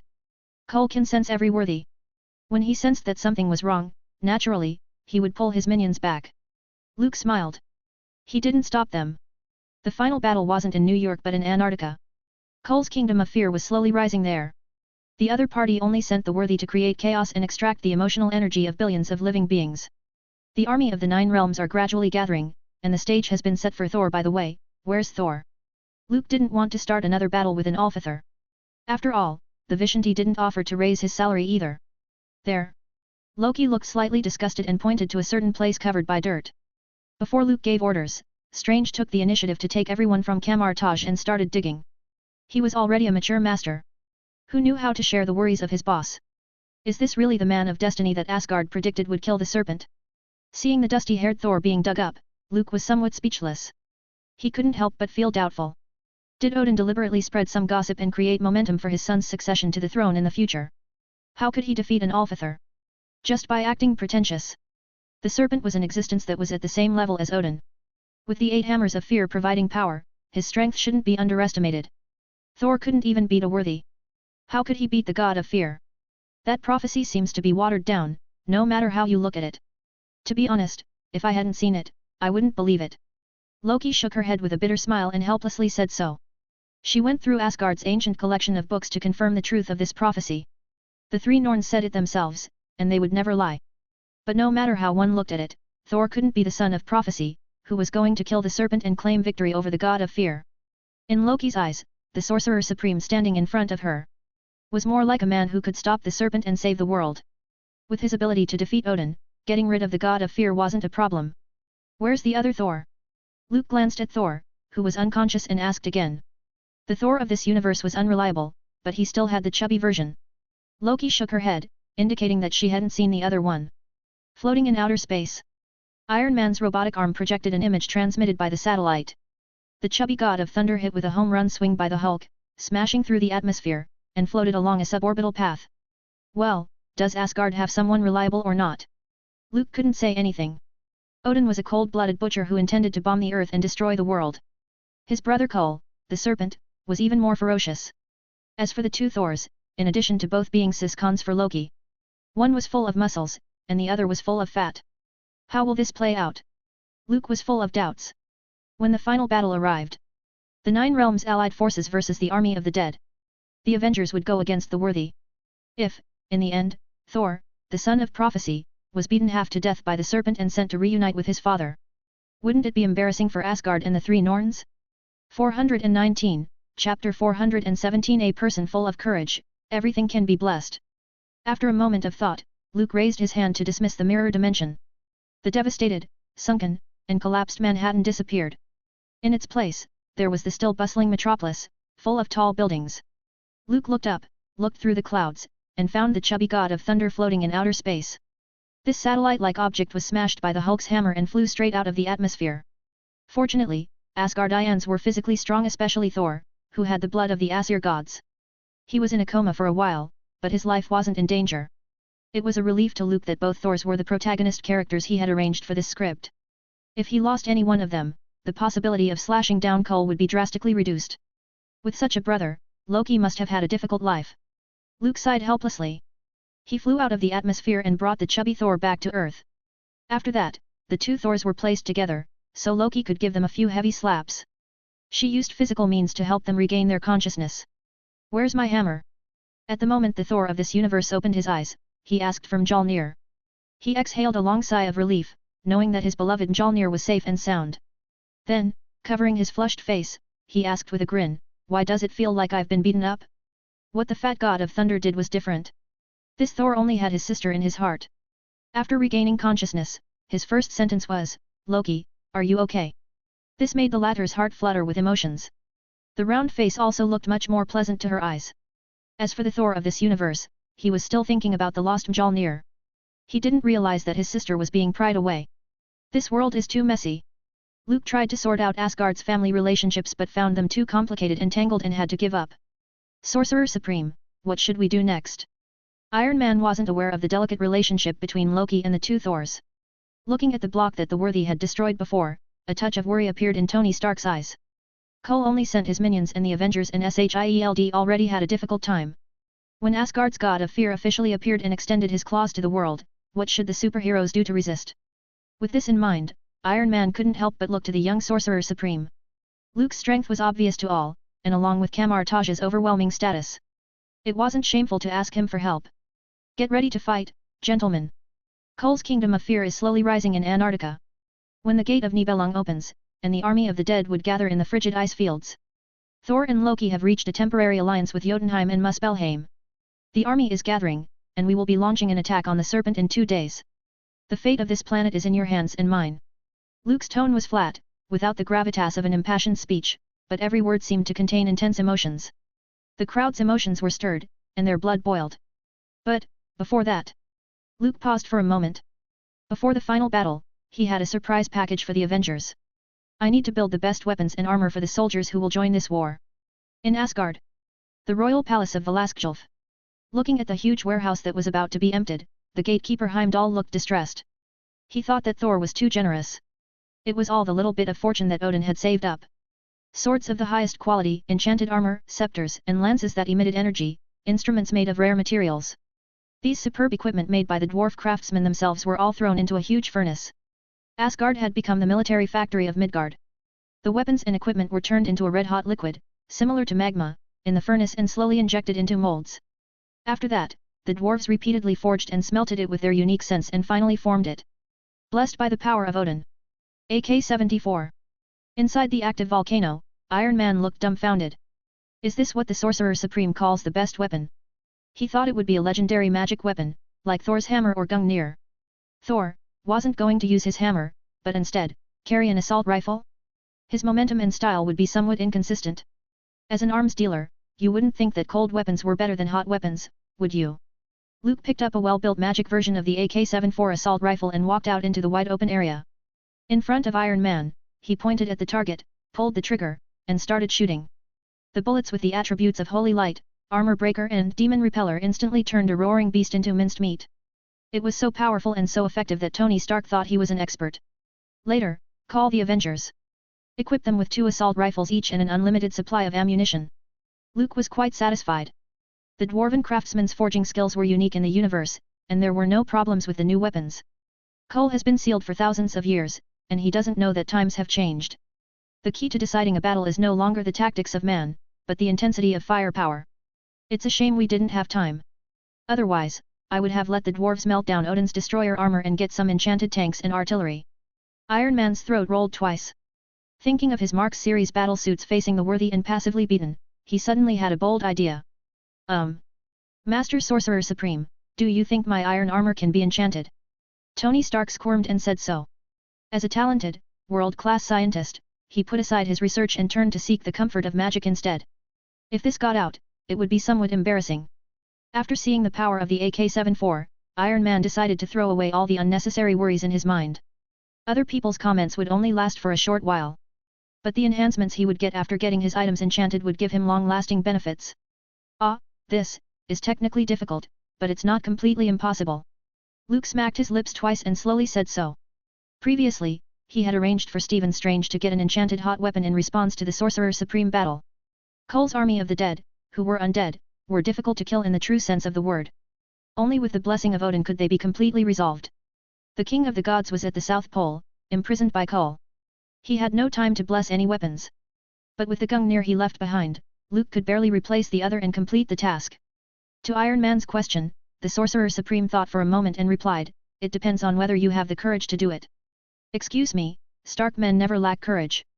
Iron Man was full of confidence. He wasn't even afraid of the worthy, and he could also resist the hammers of fear. What else would scare him? "That's good. I admire your confidence." Luke smiled with satisfaction. He then pointed down to a steel furnace that was spewing huge amounts of heat. "See that?" Iron Man nodded, wondering why the Sorcerer Supreme brought this up. "Jump in with your iron battlesuit on," Luke said seriously. Binge. Read next 60 chapters on Pat Rayon. Visit patrayon.com/binge-translations. Please vote this novel by visiting the novel page, in case you don't see vote button here. 420, Chapter 418 Enchanted Armor, Battle of the Five Armies. Jump in. Iron Man looked at the glowing furnace below and wondered if he had heard wrong. Those hard, shiny metal weapons were thrown in as if they didn't cost money. Then, in less than a moment, it would be melted into the hot molten iron and turned into a wisp of hot air. If this was the care with iron and gold, then a flesh and blood body of a mortal that jumped in, they would just evaporate, not even leaving a corpse. Is there a less dangerous way? Iron Man's mouth twitched as he took 2 steps back. Although Mark's series of battle suits were designed to protect against cold, radiation, and high temperatures. But if he entered the furnace below, even if his suit didn't melt, he would be baked to death. If you want to get stronger, you always have to pay the price, Tony. I believe you should be able to understand this equivalent exchange. Luke said indifferently. He didn't mean to embarrass Iron Man. Well, Tony Stark, who was about to celebrate his 40th birthday, was still his godson. As an old friend of Howard's, how could he make things difficult for Iron Man?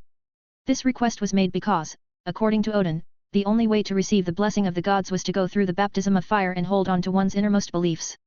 Iron Man wanted to strengthen himself and upgrade his armor to an enchanted version.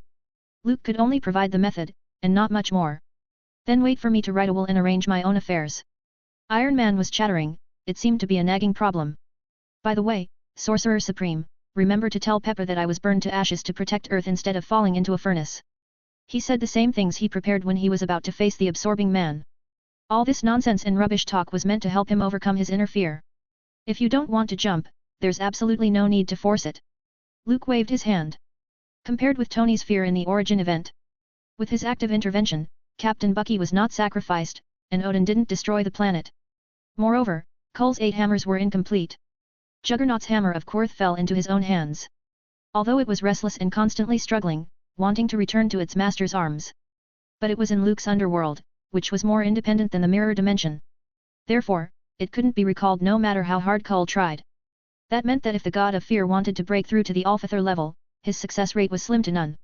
Secondly, a day later, the 5 armies of Jotunheim, Muspelheim, Midgard, Asgard, and Vanaheim, gathered at the South Pole. In terms of overall military strength, the 9 realms weren't inferior to Cole's Nibelung army. In addition, Luke had 2 Thors, which was an absolute advantage. In the coming battle, we don't need Iron Man to take the lead. Thor and Asgard are the main force. Luke comforted him. He was also worried that if Iron Man did die in an accident, meeting Howard would be awkward in the future. I have the courage and determination. Stark family men were all equally stubborn. Iron Man took some time to record a video of his last words and uploaded it to Jarvis storage space. Then, with firm eyes, he jumped. The melting furnace emitted a burst of heat that turned the interior red. The busy dwarf craftsman watched Tony Stark's death with shocked eyes. That's the kind of heat that could melt your metal. Well, it looks like the gods of Asgard are giving Iron Man a bit of respect, or is it me? Luke watched as Tony Stark plunged into the furnace, splashing a few drops of iron. The terrible heat didn't melt Iron Man and his armor. A few minutes later, he came out with a battlesuit that looked as if it had been fully polished and waxed. He appeared in front of Luke in a completely new look. Like a replica of Odin's destroyer armor, magical patterns were imprinted on the surface of the suit, ready to gather powerful energy and display an indestructible aura. How does it feel? Luke curiously asked. He wasn't sure what the so-called blessing of the gods was. Presumably, it should be similar to Vishanti's blessing. Great! My Mark series armor has never been as good as this. There was a hint of excitement in Iron Man's tone. He had jumped in with the resolve of someone sure of his death. But he didn't expect that after jumping into the furnace, he wouldn't get melted down by the furnace. Instead, there was a mysterious force enveloping the red and gold iron battlesuit. It was as if someone was whispering in his ear or as if he had caught a glimpse of a few imposing silhouettes. When Tony Stark's consciousness returned to his body, he found himself in a battlesuit that had undergone a dramatic change. As if reborn from the ashes, a powerful feeling came over him. I think we can call the Avengers over and let them jump in. Iron Man made a suggestion. The Avengers would be destroyed on their own, without the need for Cole's help. The corners of Luke's mouth twitched, seemingly speechless. Do you really think that anyone can get Asgard's blessing of the gods? Distribute the enchanted weapons, and ask the dwarves to make them even more powerful. Regardless of accuracy or stability, as long as they're powerful enough. Luke was a true believer in the principles of more is beautiful, bigger is better, caliber is justice, and artillery is truth. The assault rifle, of course, was a handheld piece of artillery. In the time that followed, the Avengers were all given their fair share of equipment, and Asgard's army was fully armed. Kamar-Taj's masters of the mystic arts, led by Strange, had finally reached the Antarctic ice fields. Hundreds of masters, wearing sling rings, carves out portals. Sparks cut through the void, drawing out several huge portals. Jotunheim, Muspelheim, Asgard, Vanaheim. With the sound of trumpets, 4 armies emerged onto the cold and windy ice field. Dang! Dang! Dang! The drums of war were beating, and the trumpets were blowing. Finally, the Avengers, who belonged to the Midgard, followed the Sorcerer Supreme out of a portal. As far as the eye can see, it resembled a dark cloud charging towards the magnificent palace standing on the ice. Oh, did you see that, Odin? Your son is here with help. Cole, holding the 9th hammer of fear, stood at the highest point of the palace. I'm afraid you never imagined that Asgardians would one day be fighting alongside the frost giants of Jotunheim and Surtur's men, did you? Odin closed his eyes and said nothing. These days, Cole humiliated and tortured himself in different ways. It was as if he wanted to let out all the anger that had built up over the years. The wounded God King heard the rumbling sound and felt the thunderous power of Thor bursting forth. How could there be 2 of them? Odin opened his one eye. He was pierced by the power of fear and tied to a cross as if he was crucified. In the middle of his view, there was a huge dark cloud with no end in sight. Asgard's Golden Legion was in the center, flanked by the deep blue frost giant and the red flame giants on both sides. Vanaheim's army was followed by Kamar-Taj's masters of the mystic arts and the Avengers. Nibelung's army of the undead. Cole roared to the heavens, and the green flames of light burst forth. As if releasing some kind of signal, a gloomy atmosphere emerged. A rotting, old warship crashes through an iceberg, with bodies hanging from its sails. A cold wind blew through, bringing out a pale, deadly air. My children! Cole, the serpent, shouted again. The worthy, who were recalled, slowly walked out. They led Nibelung's army of the undead and launched a charge. Boom! Like a torrent of steel clashing together, they set off a fierce wave of blood and flesh. Binge. Read next 60 chapters on Pat Rayon. Visit patrayon.com/binge-translations. Please vote this novel by visiting the novel page, in case you don't see vote button here. 421, Chapter 419 Enchanted Gatling, 600 blessings per minute. The day of destiny has come. Heimdall stood on the crumbling Bifrost, sword in hand, silently watching the battle of the 5 armies taking place in Midgard. Because Asgard had sent out the entire army, the palace was now defenseless. To ensure the safety of the Queen, Freya, and the rest of her people, the gatekeeper didn't set foot on the battlefield and chose to stay. Heimdall believed that the key to winning the battle was not the number of troops. Everything was arranged by fate. Asgard wasn't like the other divine lineages. It was a storybook with the ending already written. Those who sit above in shadow had planned Ragnarok. Therefore, the trajectory of the gods' destiny was imprinted on the ancient tablets of stone and couldn't be changed. A closed loop that was hard to break. 2 days ago, the Queen of Asgard, Freya, traveled to Nornheim in search of the 3 Norns, the goddesses of destiny. Attempting to save Thor and make a difference. But it was to no avail. They had to wait for their destiny to come. When Cole ascended to the throne, he inadvertently caught a glimpse of a future in which Asgard would be destroyed. Therefore, he didn't hesitate to kill many gods, strip them of their power, and forged the hammers of fear. Perhaps the aim was right, but the brutal way in which it was done incurred the resentment of Odin and the Vanir gods alike. After replacing his brother as the new king of Asgard, Odin also foresaw Ragnarok. He used the valiant Hela as the spearhead in Asgard's attack, sweeping across the 9 realms and opening up new territories. As for the father-daughter feud and the sword fight that followed, it was purely accidental. On the one hand, Odin didn't expect his eldest daughter would be recognized by the World Tree and that her connection with Asgard would grow. On the other hand, Hela wasn't satisfied with ruling the 9 realms, and she had more ambitious goals. If it fails, do you want to release Hela? Heimdall thought Odin had made the worst plan. If he destroyed Earth and still couldn't stop Kuls from recovering his strength, he seriously considered releasing Hela, who had been recognized by the World Tree and linked to Asgard. Although she was his own daughter, Hela may not be fond of Odin. In keeping with Asgard's tradition of family feuds, it would be normal for her to come up and beat her father up. Hopefully, Thor will be able to break the destiny. Heimdall sighed with a heavy heart. Under his sight, the 2 gods of thunder charged into the army of the dead, like tigers charging into a flock of sheep. A dazzling burst of electric light illuminated the Antarctic sky. Bang! Thor swung a hammer and smashed an undead body to pieces.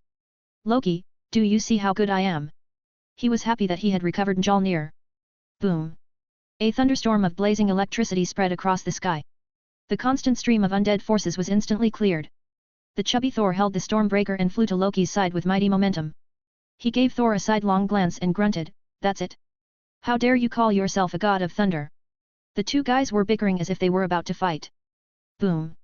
Boom! Boom! Iron Man flew overhead before a decision could be made between the thunder gods. Blessed by the gods, 2 enchanted Gatling guns popped out of the shoulders. Da-da-da-da! A fierce spurt of incandescent fire swept past like a lance.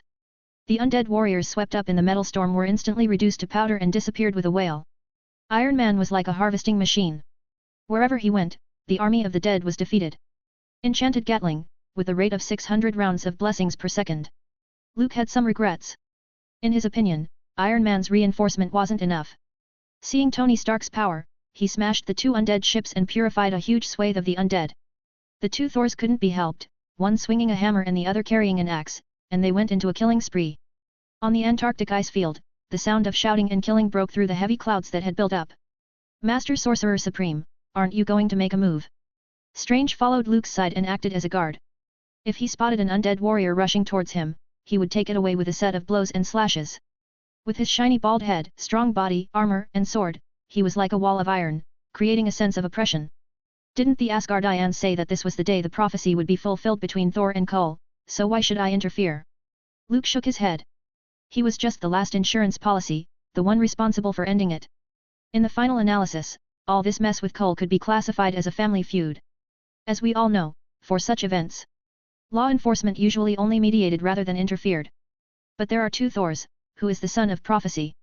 Strange scratched his head, slightly puzzled. Since his hair fell out, he grew less and less inclined to think critically. When he encountered anything, the first thing that came to mind was whether he could solve it with his fist or his big sword. Strange consulted with the Sorcerer Supreme for this purpose. Luke answered like this. "It's normal, nothing wrong. Throughout the world, the stronger the muscles, the more frequently the IQ drops. Whoever could kill the serpent is the son of prophecy." Luke spoke nonsense as he gazed into the distance at Kull, who was standing atop the Kingdom of Fear.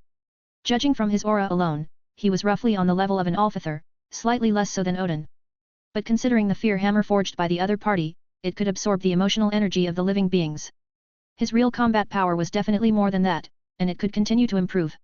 Personally, I wish Thor had been more aggressive, so I don't have to do it myself.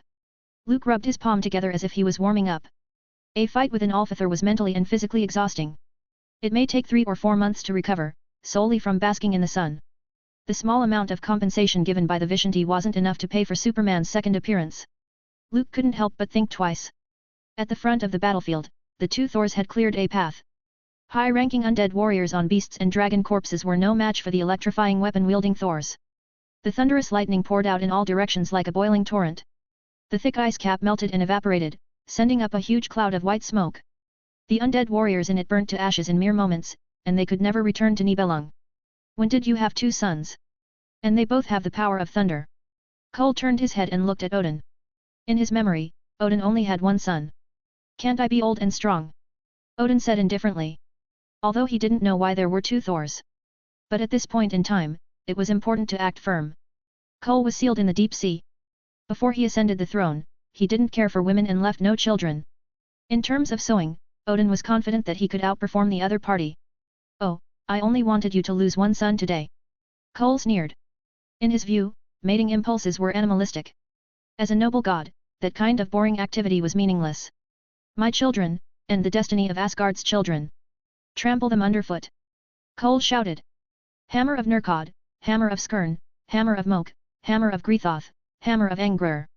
At these words, the remaining worthy moved in unison towards the two Thors. Luke suddenly frowned and felt something was wrong. In the palace of the rising kingdom of fear, he sensed an extremely violent and fierce aura. Like an exploding celestial body, a black hole that devoured everything. The serpent still had a card up his sleeve. His supervision penetrated through the many barriers and only an eerie glowing green flame. A tall figure floated in the swaying divine power of fear. Binge. Read next 60 chapters on Patreon.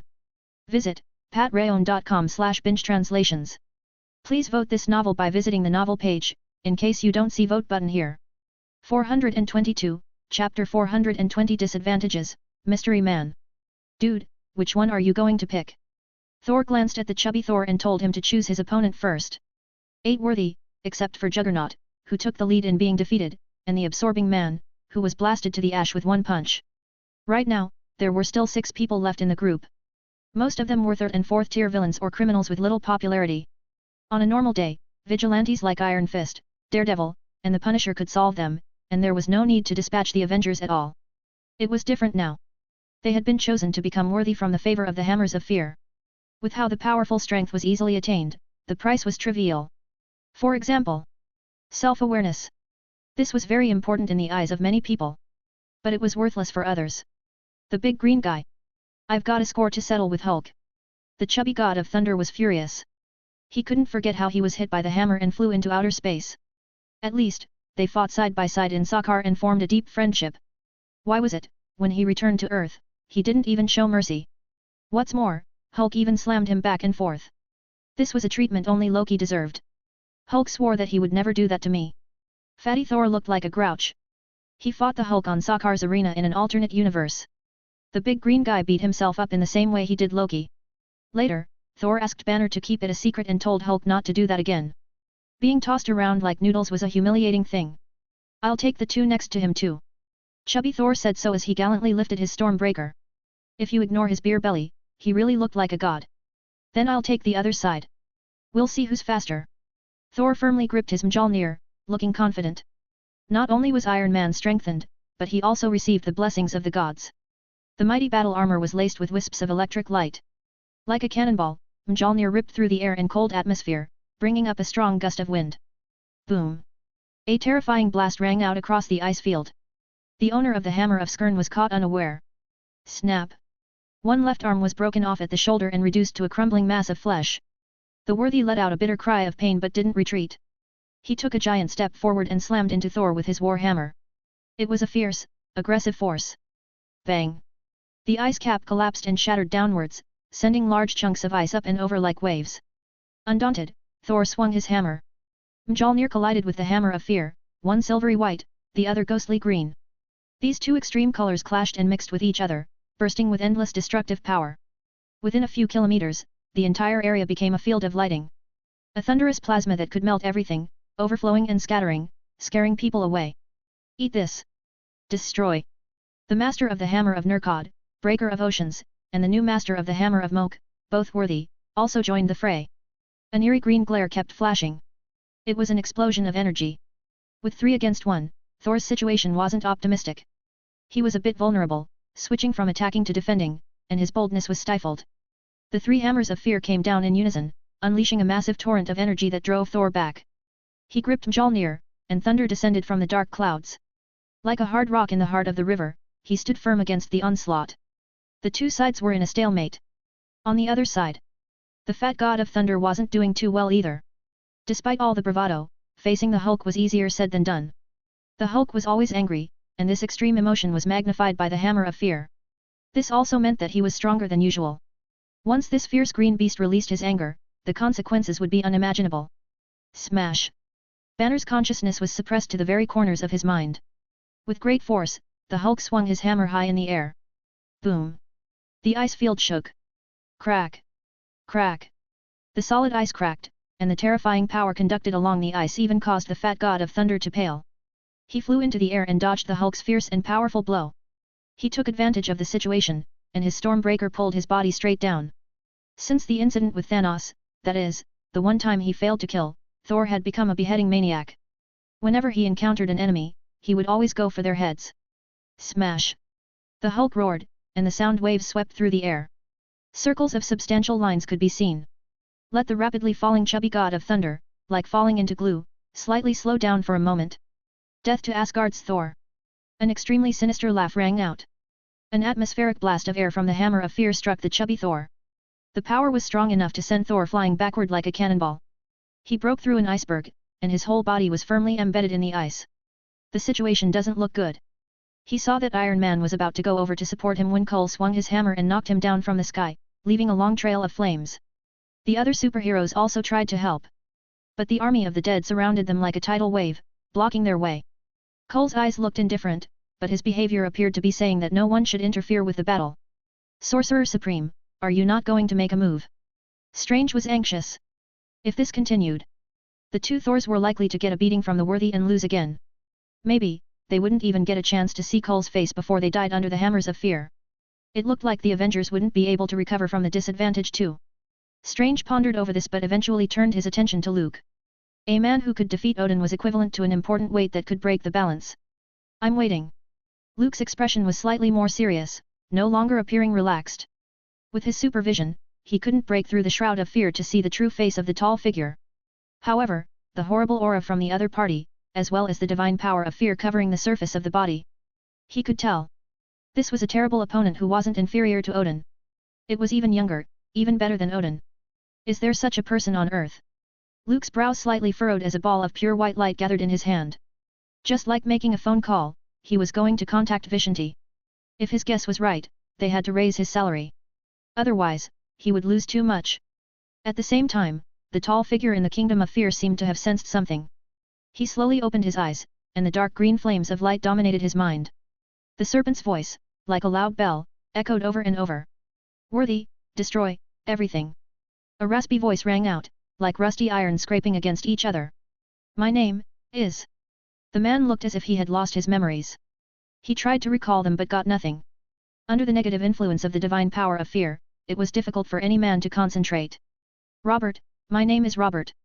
After a long silence, in the deepest part of the Kingdom of Fear, there was a whisper. Robert Reynolds. No. I'm not that coward. The man shook his head. A glint of confidence rose in his eyes. The terrifying aura was like a volcano erupting, breaking away from the green flames wrapped around his body. I'm the Sentry. The Invincible Sentry. 423, Chapter 421. A million exploding suns, Sentry is here. Stark, have SHIELD send you the location where each of the hammers of fear had fallen to, along with specific information about each of the selected hosts. Luke frowned. His supervision was hindered by the divine power of fear, and he couldn't see the tall figure's true face. But from the aura released, he could sense that this was an extremely tough opponent. The clouds of green light flame could only cover the surface and couldn't penetrate into the body. Even Cole's powers couldn't completely control this person. He couldn't imagine how powerful his opponent was. Suddenly, Luke remembered another thing. If Asgard's prophecy was so powerful that even an Alfethor level couldn't break it, then, it was only right that it would adjust to his arrival. Like a well-written script, with other characters mixed up. As a screenwriter, either give the guy some sort of weakness, or use other methods to make the problem disappear. Even Asgard's those who sit above in the shadow, wouldn't be able to obliterate an Alfethor wantonly. But it didn't seem difficult to choose a more powerful host for Cole after all. This was closer to the comic book universe and there would never be a shortage of powerhouses. In order to prevent this butterfly from causing a storm, technical adjustments would be made. The mysterious worthy was the proof. Luke surmised. Sorcerer Supreme, the hammers fell in cities marked here.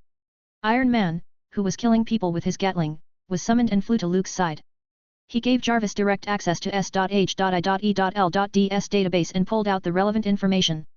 London, Dubai, Brazil. Luke scanned the holographic map, checked the character profiles, and compared it with the worthy on the battlefield but found nothing amiss. All of the hosts chosen by the Hammers of Fear, with the exception of the absorbing man, who was bludgeoned to death, were correct. 8 worthy, that guy isn't among them. Then, who is he? With a look of confusion in his eyes, Luke waved his hand, indicating that Iron Man could return to the battlefield. Cole forged a total of 9 hammers. He mastered the ultimate hammer of fear himself and selected 8 minions. Superman had a hunch but couldn't be sure. Just then, the pure white light that was in the palm of his hand flickered for a moment. As the call went through, he got a response from Vishanti. Something wrong. The emerging words, as always, were short and concise. It's probably the old man Agamotto. Luke grimaced. His impression of the Vishanti was Agamotto as a stern old man, Oshtur as a soft-spoken woman, and Hogarth as a hands-off individual. Superman sent his inner questions and hinted at something in passing. He had no qualms about getting rid of the serpent, Cole, but they would have to pay extra. As the Sorcerer Supreme, Lieutenant General Superman was no better than those mercenaries who came and went when called upon. The benefit of casting a spell without having to pay for it wasn't enough to pay for Luke's next appearance. Cole, the god of fear, plus another powerful enemy whose details were unknown. To be honest, his chances of winning may not be very high. After sending the message, Luke seemed to think that the hint wasn't strong enough, so he made up an emoji and threw it in. From the Vishanti's side, there were a few minutes of silence, no direct response. It was only when Luke got a little impatient and was about to cut off the chat that the pure white light slightly flickered again. We can talk about it. Luke raised an eyebrow. To be honest, there was nothing quick about Vishanti's work. In this respect, the Ancient One was much better than her bosses. She would always make a direct offer, never beating around the bush. It was well known that every generation of Sorcerer Supreme was a famous scoundrel, owing loans to the demon gods of all dimensions. Dormammu came to collect the payment several times and was beaten up instead. As the saying goes, fish rots from the head down. If the Sorcerer Supreme was like this, then the Vishanti's promises had little credibility too. What's more, they didn't give him a clear answer. Only a fool would work and talk about the reward after the task was done. Everyone knows they should pay a deposit first. So perfunctory, really no sincerity. Luke, pretending to be unhappy, extinguished the pure white light in his palm and adopted the attitude of not bothering to talk about it anymore. If it wasn't for Strange's sake, it should be for the sake of Kamar-Taj. Who would want to fight 3 Alphathers within a week? I'm not some superhero who's going to save the world. Luke softly snorted and turned his attention to the battlefield. Both Thors were on the losing end of the Wurdy's onslaught. According to his prediction, in half an hour at most, the prophesied destiny of the serpent and the god of thunder would be smashed into tomato juice. Seeing that the situation was getting worse and worse, the Vishanti finally sent a message. The reward was increased with several added promises. Who is the 9th worthy? He was interested in Vishanti's promise to provide him with several ways to become a dimensional god. The god of death, Set's authority, was in his hands. If he could go one step further, he would have more power. It was very likely that Superman would become a god in the true sense of the word and open up his own underworld. Although there was death, one of the 5 gods in the universe, all authority over death under the multiverse was vested in each other. The possibility of hitching a ride with Thanos' crush and elevating oneself to the next level was still quite appealing. Robert Reynolds. The Vishanti gave him an unfamiliar name. The pure white light went out, and the call was over. Luke's eyebrows slightly tightened, searching in his memory. After a few breaths, he still couldn't find the specific person. I don't know, wait. Luke's pupils contracted as if he suddenly remembered something. He called Iron Man back again and asked him to search S.H.I.E.L.D.'s database for the name. Robert Bob Reynolds has many duplicate names. I'll filter them out and narrow them down. He lives in New York, Queens, right? Male, okay, found him. Tony Stark was very efficient. He quickly found information about the man. He has 4 criminal records: theft, robbery, and drug trafficking. A true scum of the earth, a drug addict. But, this guy named Reynolds should have died 3 months ago. In the northern part of Queens, there was a big explosion in a college laboratory. Many corpses were found at the scene. One of them was identified as Robert Reynolds. The police concluded that Reynolds had infiltrated the laboratory and was about to commit a theft when he was killed in an explosion. Luke's face grew serious. He asked in a deep voice, "What kind of research does the laboratory do?" "Let me see, some kind of dimensional energy exploration? It looks a bit like a high-energy physics, particle collision sort of thing." Iron Man hesitated for a moment. As a world-class genius, he found a hint in the reports he searched. Human enhancement programs, energy potions. Who approved this? It's dangerous and unrealistic. When Luke heard this, he didn't bother to ask any more questions. Because he already knew who Cole's 9th worthy was. And here I was, thinking I should express my appreciation for Vishanti's generosity. Luke shook his head with a sarcastic smile. Unexpectedly, when I turned my head, they raised the difficulty from easy to hard mode. Boom. At the same time, the kingdom of fear suddenly shook. The solid ice cap trembled as if it was about to crumble. The majestic golden light melted away everything, and Cole's magnificent palace was instantly crushed to dust like a weathered stone statue. I'm the sentry, the invincible sentry. The mighty sentry. A frenzied voice was heard and spread far away along with the cold wind. A golden figure appeared in front of everyone's eyes. Binge. Read next 60 chapters on Patreon. Visit patreon.com/binge-translations. Please vote this novel by visiting the novel page, in case you don't see vote button here. 424, Chapter 422 Godhammer Shattered, Friend or Enemy? Who is that guy? The same question came from Odin in Iron Man's mouth. The former had a hint of uneasiness. From the perspective of the God King, he could naturally see that the golden figure was emitting a stream of stellar energy all over his body. Just like one, no, it should be countless exploding stars, filled with a terrifying aura of destruction. The mere reaction of the radiated energy caused disturbances in the magnetic field and vibrations in space. The golden flame was actually a turbulent stream of particles. Like a rainbow of light, they rose straight up into the sky, piercing the atmosphere, overflowing and disappearing. The latter was somewhat surprised. He didn't understand what was happening. All eyes were previously on the two Thors, the gods of thunder, as they battled the worthy. But in the blink of an eye, they were intrigued by the strange guy who appeared out of nowhere. He said he's the sentry. Cole and the Sorcerer Supreme answered at the same time. The god of fear didn't mind that the magnificent palace in which he lived was instantly reduced to dust and melted away. On the contrary, he had a satisfied expression on his face, as if he was admiring a masterpiece. As if everything was as expected. Odin, you're also surprised, right? When I was awakened by Cynthia, the 8 hammers fell to earth, and they each chose their own hosts. Cole looked smug. He couldn't help showing off to his younger brother. But, the hammer of fear that belongs to me is equally restless. The hammer represents madness and calmness, creation and destruction, a myriad of conflicting emotions. After thousands of years, it has found a more suitable master than me. Odin gazed at the tall, mountainous figure standing still and sneered, "Did you go crazy, Cole? Is it good that the hammer of fear, forged by your own hands, has abandoned you? My stupid brother, I'm the god of fear. The hammer is only the embodiment of my strength, not the source." Cole looked down at Thor, the god of thunder, and laughed, "Unlike your son, I am not blinded by the illusion of power and cannot see it for what it is." Odin was silent. He told Thor a long time ago not to rely too much on Mjolnir, but the other party didn't take it to heart. Sentry is the owner of the 9th hammer of fear. This poor guy, who is arrogant and self-abased, tough and weak, is also my last bargaining chip, to destroy the 9 realms and cut off destiny. Cole opened his hands as if he saw the goddess of victory smiling at himself. Odin's mood was complicated. Although he hated Cole and didn't think what the other party had done was the right thing. But there was no denying that, the 9th host of the hammer. The man named Sentry was incredibly strong. The violent energy that overflowed made him think of the terrifying sight of a collapsing star. In Midgard, who could stop him? He is called Sentry. Luke took a deep breath and lightly said so. Iron Man and Strange were both confused. They had never heard the name before, whether in the list of heroes or villains. Sentry, such a name never existed. He's Robert Reynolds, the drug addict, who infiltrated Nalson's lab and had the misfortune to encounter an explosion. Luke continued to explain. Iron Man was surprised. He quickly scanned the information provided by Jarvis. But Robert Reynolds is dead. His body was taken by the NYPD and turned over to the Longoni Medical Center because no one claimed it. Tony Stark was a little confused. What kind of power could bring a person back from the dead and make them so powerful? There may have been an accident. Anyway, Robert Reynolds is alive and well. Luke looked at the golden figure. His powerful aura was still climbing upwards as if there was no end in sight. At the other's foothold, the solid thick ice sheet collapsed, seemingly unable to bear their heavy body. The entire Antarctic seemed to wail as large cracks spread and expanded in all directions. He not only alive, but he also became one of the most powerful human beings on this planet.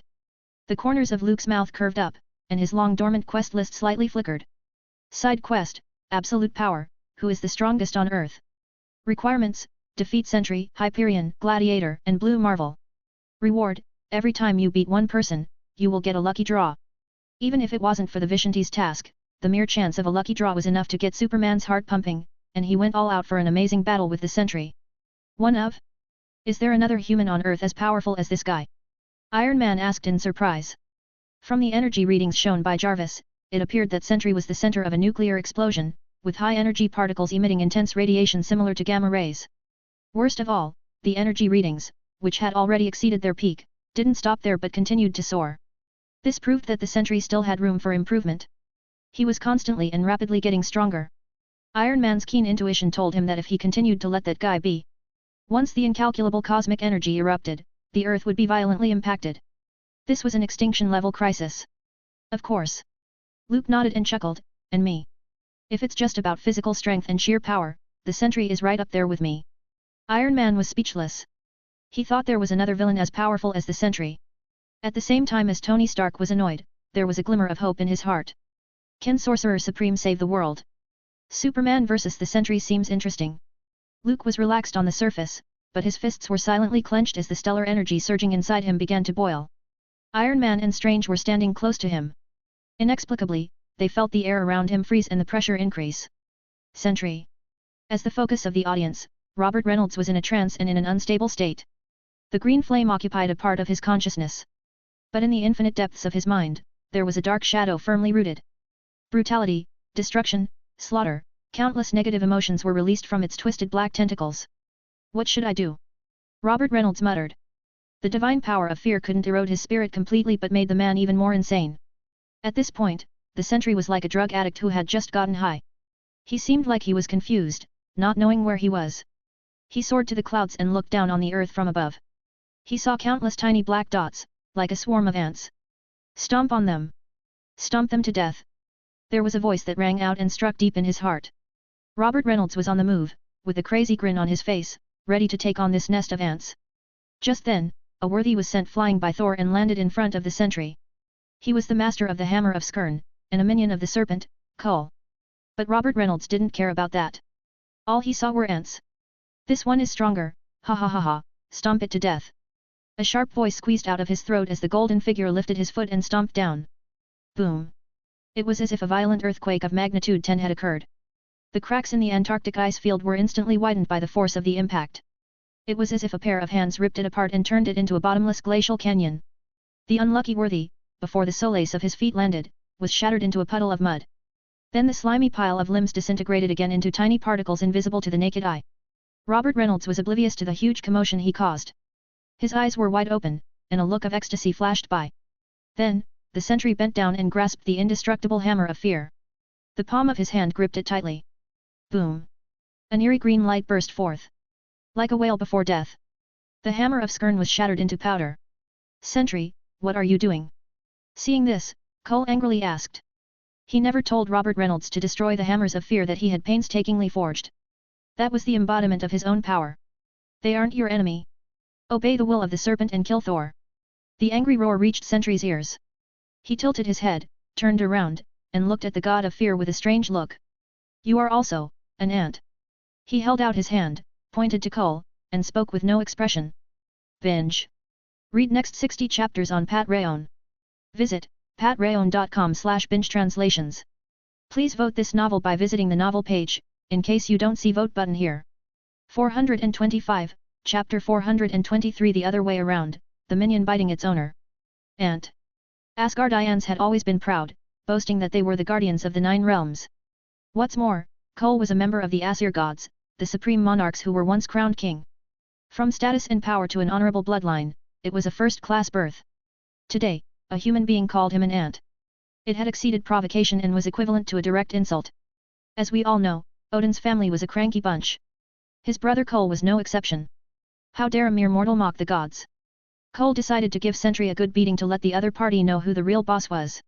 You are too blinded by power, even thinking of challenging the gods. He said. The cold glow of the long-handled hammer struck the golden figure as if it was a bolt of green lightning. That would have been the weapon belonging to Robert Reynolds, the 9th worthy. But Kull, worried that the sentry might suddenly get out of control, deliberately kept it in his own hands. Just use the power of fear to confuse the sentry's mind and control it. It had to be said that he got it right. The sentry had never been an easy person or tool to master. Boom! The Alfather's terrifying power was poured into the hammer. Like thunder exploding, it illuminated the desolate ice field. Kull, the serpent. God of fear. Odin's brother. Countless people were shocked by this, saying his name out loud. The allied forces of Asgard, Jotunheim, and Muspelheim had become passers-by, with no influence on the course of the battle. Stepping in and rushing into the battlefield were extravagant hopes. That was an Alfather battle. An ordinary person trying to go near was equivalent to looking for death. The crowd felt a flash of light and a strong burning sensation on their retinas from the blazing light. Even the Avengers enhanced humans like Hawkeye and Black Widow couldn't stand the stimulation and chose to close their eyes to avoid injury. Wow, this is big news. Only Spider-Man could act as a superhero while not forgetting his own job. He took out a camera from nowhere and started shooting at the risk of being blinded. This is first-hand coverage. Exclusive news. The Spider-Man of this universe was more similar to Tobey Maguire's version in the movies, not a chattering youthful youngster.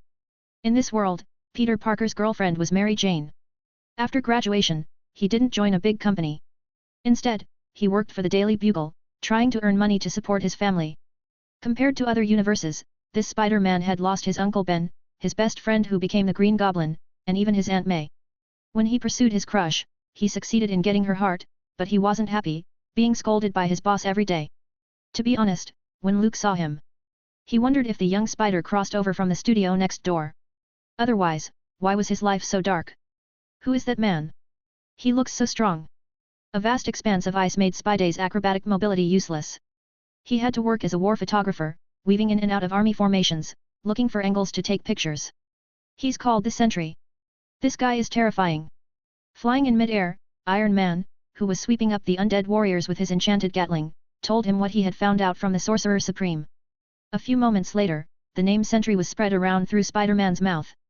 Everyone was wondering whether this blonde man, Sentry, was a friend or foe. Bang! Sentry opened his palm and effortlessly caught the long-handled hammer as it struck him like lightning. A terrifying force travels along the arm and around his body. Robert Reynolds' foothold suddenly collapsed. The crater was deep as if pierced by the force of a war hammer. Thick, solid ice instantly turned into dust and fluttered away. The Sentry's tall body shook, but he was all right. The blue cloak behind him, like a tugging banner, was tugging straight up. The gods! The Sentry lifted his feet off the ground, suspended in mid-air, and looked at Cole with puzzled eyes. Are the gods this weak? Robert Reynolds' honest and frank words almost made the blood pressure of the god of fear soar. When had the Alfather, the king of Asgard, ever been regarded as weak? But before the serpent could make a move, he saw a blur in front of his eyes and a flash of shadow in his vision. At full power, the Sentry could fly several light years out of the galaxy in an instant. Therefore, even an Alfather could hardly catch his movements.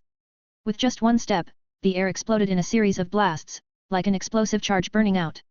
The tall body appeared like a lofty mountain that filled Cole's field of view. I'm the Sentry, no one gives me orders, remember that. In Robert Reynolds' consciousness, the ethereal green flames were squeezed into a corner, and the pitch-black shadows prevailed. Before he became the Sentry, he was an addict who lived a life of debauchery and decadence. Weakness and strength created a split personality within Robert Reynolds. Simply put, this person was mentally unstable. Sometimes, he would be in a normal state with an active personality. The Sentry was able to communicate and talk well at those times. Occasionally, he would even do good deeds and help other superheroes. Generally speaking, it was a positive figure. But sometimes, he was back to being the addict, Robert Reynolds. A madman with no sense of reason, whose consciousness was consumed by bottomless desire. The Sentry, at those times, can be said to be very powerful or very weak. Because his spirit wasn't enough to match that mighty force. On the contrary, because of some petty profits, he would be manipulated by others. For example, in the Dark Avengers period, the Sentry worked as a lapdog to Norman Osborn, obeying his orders completely. It was as unbelievable as Superman bending to Lex Luthor's will and working as a thug for that bald man. If anything, the first two mental states could be attributed to Robert Reynolds' psychological mapping, which was understandable. Then, the negative personality hidden in the Sentry was an incomprehensible and terrifying presence. The Void. It was the dark side of the Sentry. Compared with Dark Phoenix's negative personality, the Void was even more terrible. Because the former could at least communicate, but the latter would only destroy everything irrationally. For the moment, the Sentry was probably in the second state. There was no reason, but there was no madness either. Boom! Robert Reynolds, who appeared in front of Cole, glaring at the old man with the fierce gaze of a street gangster. Without mercy, he lifted the ninth hammer of fear and slammed it down on the head of the serpent. The compressed airflow emitted a whistling sound. Before he could react, Cole, like a cannonball, crashed through the thick ice and into the cold sea. Binge. Read next 60 chapters on Patreon. Visit patreon.com/binge-translations. Please vote this novel by visiting the novel page, in case you don't see vote button here. / 426, Chapter 424 The Serpent of Midgard, the Great Serpent. It looks like Cole is no match for the sentry. Spider-Man captured the scene just now, but when he took a look, his excitement froze. Because the speed of Robert Reynolds' hand greatly exceeded the limit of human vision and also exceeded the shutter speed of a camera, the photos were blurry, and nothing could be seen. I recommend asking Iron Man to get you a better camera so you can get a useful shot. A relaxed, amused voice rang out from behind Spider-Man. Peter Parker turned his head and saw that it was Luke. Master Sorcerer Supreme. Mr. Stark doesn't have time for this. He's having a blast. Spider-Man grinned through his mask. The iron battle suit, with its barrels sticking out from all over, acted as a mobile fortress, pouring out the fire with impunity. With just one man holding back Cole's army of the dead, he created an opportunity for the allies to push forward at a steady pace. Master, who do you think will win? Spidey, who was inexplicably distressed and a little restrained, took the initiative to find a topic of conversation. Sorcerer Supreme's reputation had long been known among the Avengers. Superman's gruesome record of punching Juggernaut, kicking Odin, and killing Absorbing Man had been spreading at an alarming rate and had become the talk of the superheroes for some time now. Up to this moment, the allied armies of the Nine Realms hadn't retreated, and the Avengers hadn't lost hope. A large part of the reason for this was because of Luke. His presence had led many to believe that the Serpent, Cole, wasn't an unbeatable being. It's hard to say. Let's see how much the Sentry can do. Luke had finished warming up and could join the battle at any time. He was just waiting for the opportunity to get more information. A battle of equals, in itself, was a battle of information. As an equal officer, Luke was able to defeat Odin. Part of the reason for this was because the God King knew nothing about him. The Devastator card drew on the energy of the sun and grew stronger as it fought, with unimaginable endurance. Had Odin known all this and chosen a different approach, the outcome might have been somewhat different. It was important to be cautious against any opponent, especially in the Marvel Universe. This was what Luke thought. How much he can do. Spider-Man muttered these words. He couldn't help but wonder. Is it possible that such a strong sentry hasn't used his full strength yet? Luke glanced at Peter Parker and figured out what the other party was thinking. He just smiled and didn't explain. The sentry's combat power fluctuated greatly. He was the most powerful man on Earth with the power of 1,000,000 exploding stars, only when he had merged with the void and remained at the peak of his sanity. When drugged out of his mind, the sentry's ability to fight would be significantly reduced due to his mental instability and inability to use his powers wisely. Such a contradiction. Luke saw the golden sentry, which smashed Cole into the bottom of the sea with just one strike, and a look of enthusiasm passed through his eyes. On the one hand, he was worried that the God of Fear would provoke the void in Robert Reynolds. On the other hand, he was eager to have a fierce and even dangerous battle with a strong opponent. Just like Batman, when facing Superman, asked one thing. Tell me, do you bleed? Since becoming Superman, Luke rarely had to face mortal danger. He was always relaxed, always unflustered. Because no matter how powerful the enemy was, they couldn't threaten him. But the appearance of the sentry slightly changed this fact. By rough estimation, the sentry, in his unhinged state, was on the level of an officer. If the negative personality was triggered and the void went online, it should be able to break the limit and become a monolith level. In other words, there was a chance that Superman would be killed by the sentry. It's a thrill to think about. Luke grinned. Cole, who fell into the deep sea, crumbled and disintegrated without spilling a single drop of blood. The sentry, he's out of control. The God of Fear was annoyed and regretted that he didn't have enough power to control the guy. He was always obedient before, but why did he suddenly change? He exhaled a breath of air, his pupils narrowed, and his eyes turned cold. The pitch-black depths of the sea abruptly kick up a fierce tide. In the open and boundless underwater world, a turbulent undercurrent surged like a giant dragon making waves. Crack! Crack! The ice cap on which the allied army of the Nine Realms stood seemed to crack as if an earthquake had occurred. Boom! An iceberg floating on the sea suddenly disintegrated and turned into powder. It was as if it had been smashed by a tremendous force. The serpent! The great serpent! There were many shouts of surprise. An indescribably large snake's head slowly emerged from the sea of ice. The hard, solid iceberg, which had never melted for ages, looked so small in front of the serpent's raised head. This is the real Cole. Luke carried Spider-Man up into the air. In total, Antarctica, with its 14 million square kilometers, didn't seem large enough to hold the entire body of the serpent. With just one gentle movement, the sea of ice rippled, and the continental shelf seemed like it was breaking apart. Sentry! The serpent stared at the flying golden figure with its cold pupils. The chaos that the worthy provoked and the fear that spread through Midgard were enough to restore Cole to his officer level of strength. Unfortunately, the plan to destroy the 8 realms and break through the limit had failed. The Sorcerer Supreme defeated Juggernaut and killed Absorbing Man, while the Sentry killed another one. Not only the worthy, but the hammer of fear was also missing. What a mess! It's a big ant. Robert Reynolds's transfixed eyes saw the serpent as a giant black dot. Such a response naturally aroused the boundless anger of the god of fear. It raised its head and slammed into him. With this one action, the continent shook, and the ice cap broke. Beneath the depths, the immense body wreaked tsunami-like devastation. Boom! The sentry didn't run away.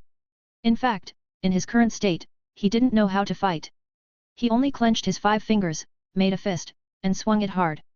The air seemed to have been squeezed into a cannonball, and it was heading for Cole's head. A terrifying force ripped out a straight vacuum column. The hardened scales, which no adamantium weapon could cut through, burst into pieces, and a gaping wound opened. The dark green blood poured into the sea of ice like heavy rain. In just a few breaths, countless bodies were floating in the sea. There were marine life and people of the allied army of the 9 realms that were unfortunately contaminated. The serpent's blood was highly toxic. In the prophecy, it was said that Thor, the god of thunder, died as a result of bathing in the blood of the serpent. Roar! Seemingly in pain, the serpent raised its head and hissed loudly. The clouds dissipated, and the earth shook. From its mouth, a large stream of poisonous gas spewed out. Like a cloud of smoke, slowly dispersing. Hiss! The sentry didn't avoid it. After he was hit, his skin and flesh looked like they were eroded by sulfur. A large scar spread out. The unbearable pain caused Robert Reynolds to scream in agony. He was just a poor drug addict, not a powerful soldier. Despite having incredible strength, his will had never been sharpened. After being injured, the sentry seemed to lose his will to fight and tried to run away. But how could Cole, the serpent, spare him? It opened its bloody mouth wide. Its fangs were as sharp as the great pillars of the Roman temple. A deep breath, like a hurricane rolling through, pulled at Robert Reynolds. In a matter of seconds, the golden sentry was swallowed by the serpent. 427, Chapter 425. What are you relying on to stop me, Sorcerer Supreme? Hiss! Hiss! The belly of the serpent was like an aqua regia pond filled with corrosive liquid. The sentry was swallowed up by the bloody jaws and fell down a slippery, sticky, dark passage. The inner wall around it kept squeezing, suffused with thick greenish venom poured down like an open faucet. It didn't take long to cover the lower half of Robert Reynolds's body. Ah! Ah! The piercing scream echoed in the narrow space.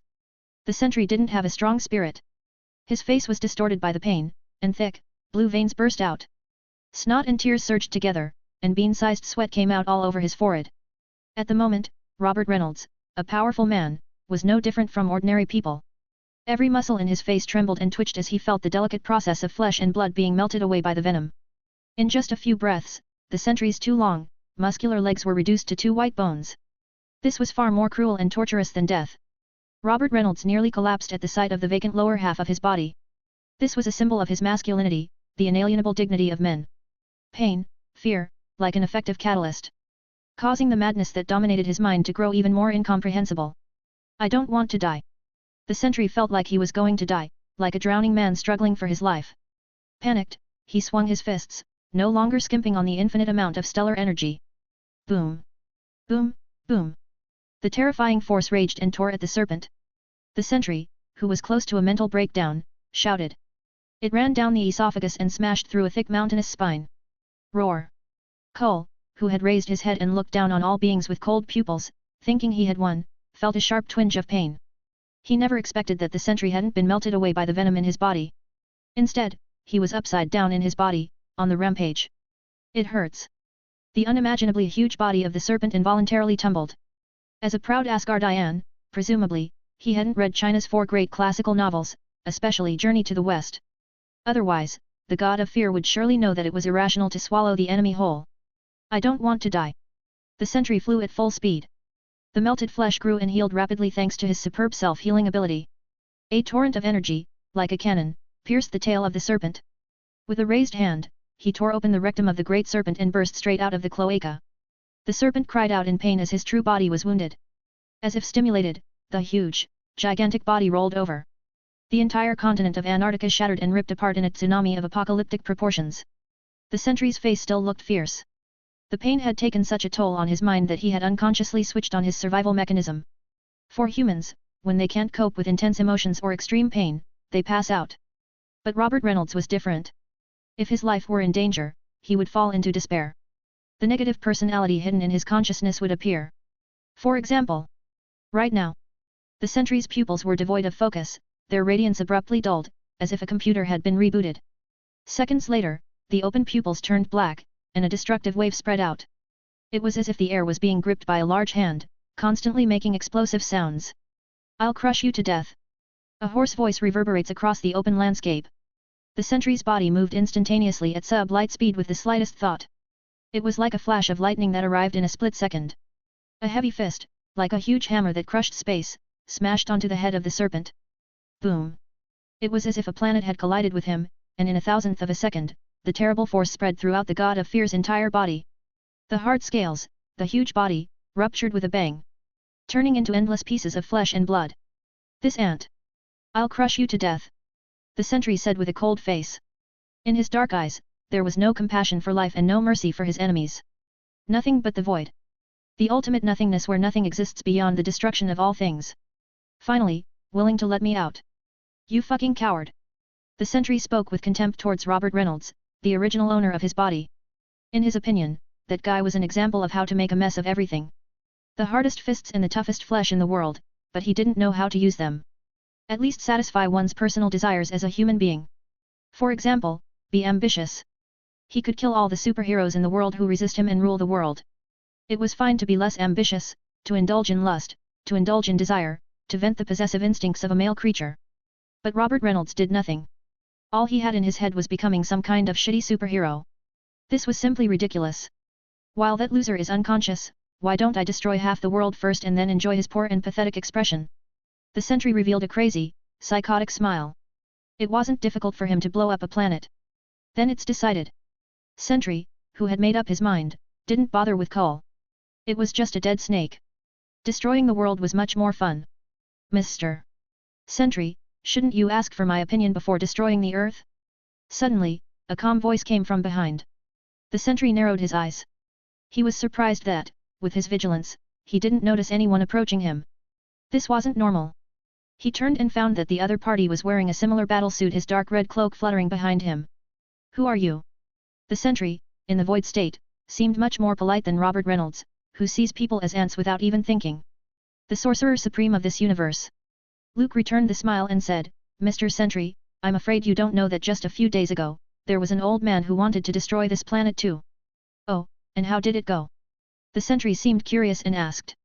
"I gave him a good beating and convinced him to give up his idea with love and justice." Luke answered seriously. "So, Sorcerer Supreme, do you think he's stronger than me?" The sentry asked in a maniacal manner, with a glint in his dark eyes. "That's certainly not true. Only from the surface of it, you're definitely the better fighter." Luke was honest. "Do you think you are better than me?" The sentry asked again. "It's not easy to say, it depends on the outcome." Luke was humble. "So, Sorcerer Supreme, what are you going to stop me with?" "Love and justice." The sentry's lips curled up in a sarcastic smile. He didn't give a damn about this stranger, who came out of nowhere. Binge. Read next 60 chapters on Patreon. Also, get advance access to new fanfic, Guardian of Infinite Earths. Visit patreon.com/bingetranslations. Please vote this novel by visiting the novel page, in case you don't see vote button here. 428, Chapter 426 Genuine and Pirated, Who is the Best on Earth? The sentry's puffed-up attitude didn't irritate Superman but rather brought a slight curve to his lips. If it were the complete void, surely there wouldn't be any human feelings. It would be a cold machine that only knew destruction and devastation. Not to mention so much meaningless nonsense, he might not even show any emotions. It can be seen that the sentry, at this time, wasn't a formidable enemy that couldn't be confronted. A lawless maniac like you, a butcher who has no regard for life, should indeed be educated with love and justice. After a general assessment of his opponent's strengths, Luke ended the exchange of malicious words. The space beneath his feet shook, and the air current exploded. The dark red cloak billowed, bringing up a splash of brilliance. A fist, hard enough to sink half of the ice sheet, was constantly enlarged in the eyes of the sentry. His super senses couldn't be sharper, and he was frantically alerted. It seemed that there was a big word, death, engraved on that fist. The sentry, who lacked combat experience, didn't expect Superman to make such a big move as soon as he made a move. Boom! Boom! Boom! The atmosphere was viciously compressed, and the friction caused a red glow. The clouds were scattered, and the whole sky was illuminated. In a tenth of a second, Superman's fist slammed against the sentry. Crack! Luke raised an eyebrow, a twinkle of surprise in his eyes. He had faced many enemies since his debut. There weren't many opponents who could take his fists head-on and survive. The sentry did it. Luke saw him react in a fraction of a second, opening his palms, crossing them to his chest, and then firmly caught his fists. Not bad. Superman's mind flashed, giving the guy a compliment. The power that could sink a continent, like a sharp blade, cut straight through the sentry's tall body. A non-human body that could completely resist nuclear explosions, like a tattered sandbag. Instantly, his chest caved in, and his bones shattered with a loud wail. The entire body arched in a shocking curve as if someone had broken his spine, and he vomited out a large amount of blood. Despite some embarrassment, the sentry managed to stop it. Doesn't the Sorcerer Supreme have any virtue at all? Not even a word before a fight. How despicable! In a faint voice, the sentry denounced Superman's deviousness and shamelessness. His twisted face was covered with blood, but he revealed a crazy smile. Now, it's my turn. The two palms across his chest gripped Superman's fist as if he was about to crush it. At the same time, the sentry tilted his head back and slammed his head forward. A headbutt. It's just that Luke, who had the Kryptonian Warrior LV2 card, didn't give the other party a chance. He predicted the sentry's move and hit him back with his hard head. Bang! The atmosphere shook, and thunder rumbled. An iceberg below was instantly reduced to snow and disintegrated. The mere sound waves from the battle between the two were too powerful. Sorry, there is no such thing as your turn. Luke's eyes slightly narrowed as the high-temperature rays spilled out and turned into energy. Boom! Like tens of thousands of tons of explosives bursting in unison, the air currents were intense. An invisible force field wrapped around the two, sending them flying. They were like two meteors, causing severe friction in the atmosphere, emitting strong flames. During their full-speed flight, Superman and the sentry didn't stop but engaged in thousands of violent collisions. In one of the most dangerous cases, the bodies of both sides collided. Like broken porcelain, fine cracks appeared. The blood curdled into threads, which were then vaporized by the aftermath of the battle. Whether it was Superman or the sentry. After suffering such terrible injuries, they could still recover in an instant. It was like two machines competing at high speed with each other. Vitality, defense, recovery speed.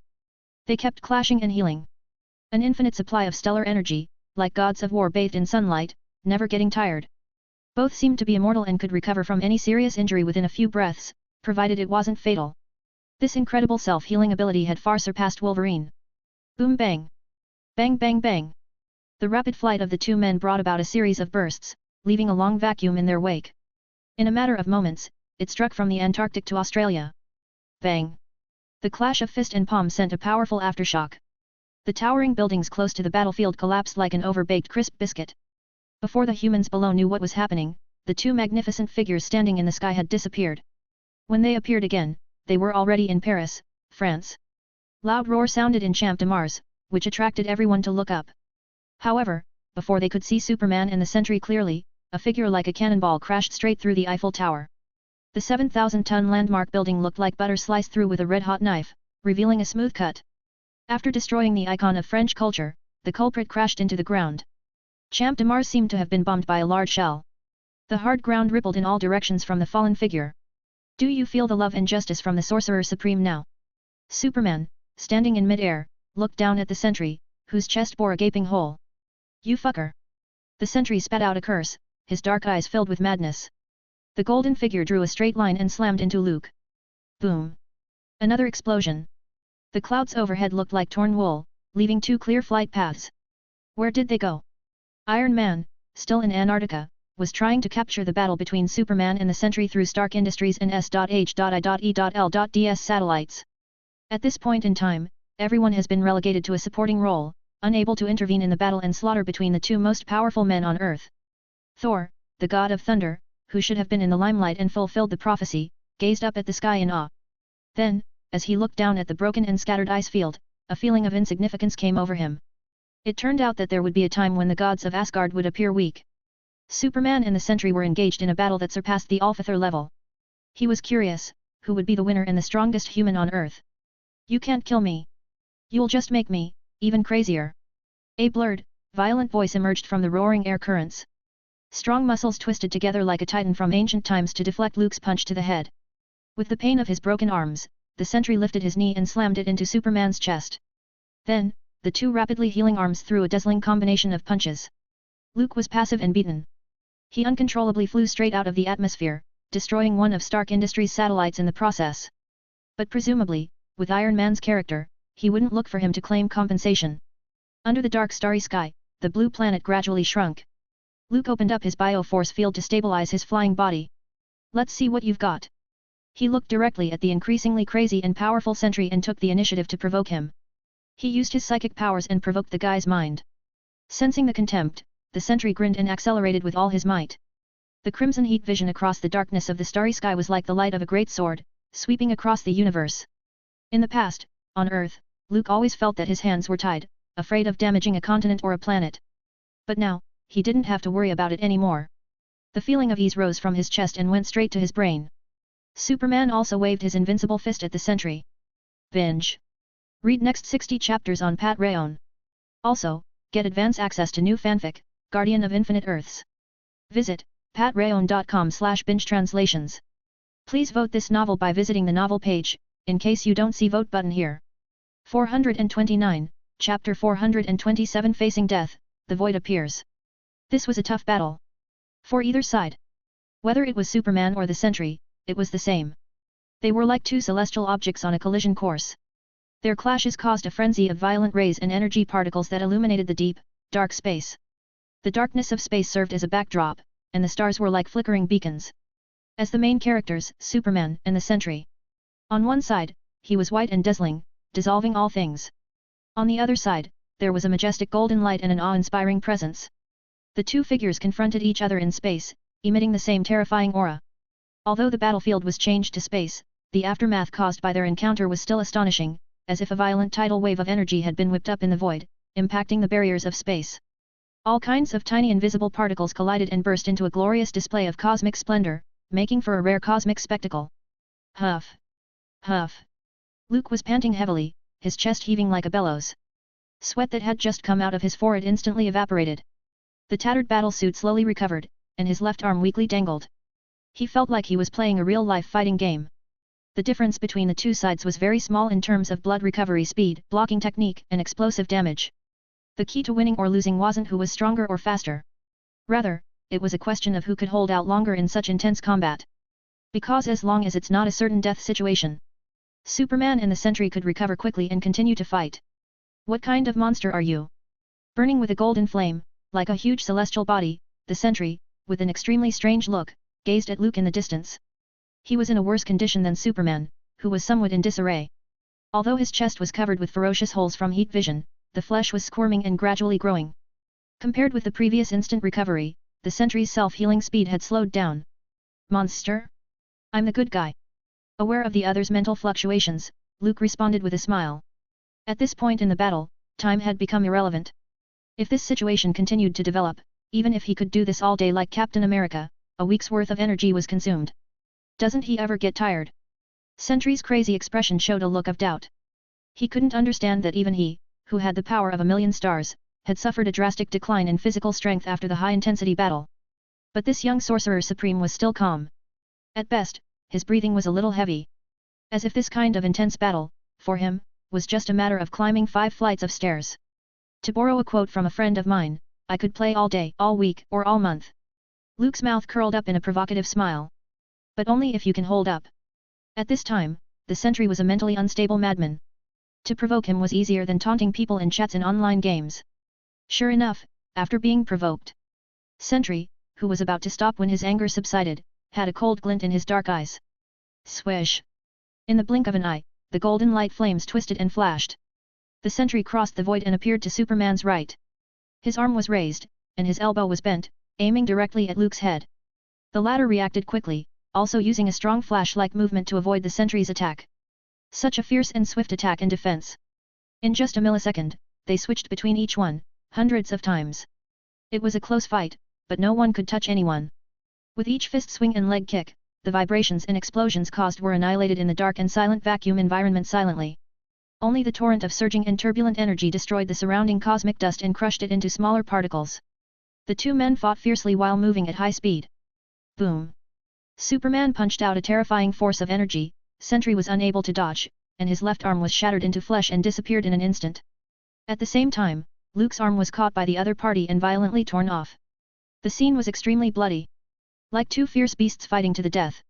But Superman was much fiercer than the sentry, who quickly backed up and prepared to recover from his injuries first. The bio-force field was fully opened, and the heavy pressure delayed the opponent's actions for a moment. Less than a millisecond became an opportunity to seize. Superman accelerated at full speed and closed in on the sentry. The palm of his hand opened up and pressed heavily on his head. 5 fingers closed together and tighten. Ah! Ah! The sentry let out a frantic scream, and the fear of death instantly overwhelmed his mind. He clearly felt that his hard skull was sinking as if squeezed by a terrible force. The madness before death urged the sentry to release all of his strength. He roared silently. The sound waves were swallowed up by the dark void of space. The golden flames emanating from his body immediately surged, and terrifying energy was released from his eyes. A raging particle stream in heat, like a flood, swept through everything. Zi zi. Zi zi zi. Even as the huge energy of the laser stream of light bombarding on his body, Luke still held the sentry's head and didn't let go. You haven't learned a thing, sentry. Luke, with a relaxed smile, sent a message into his mind.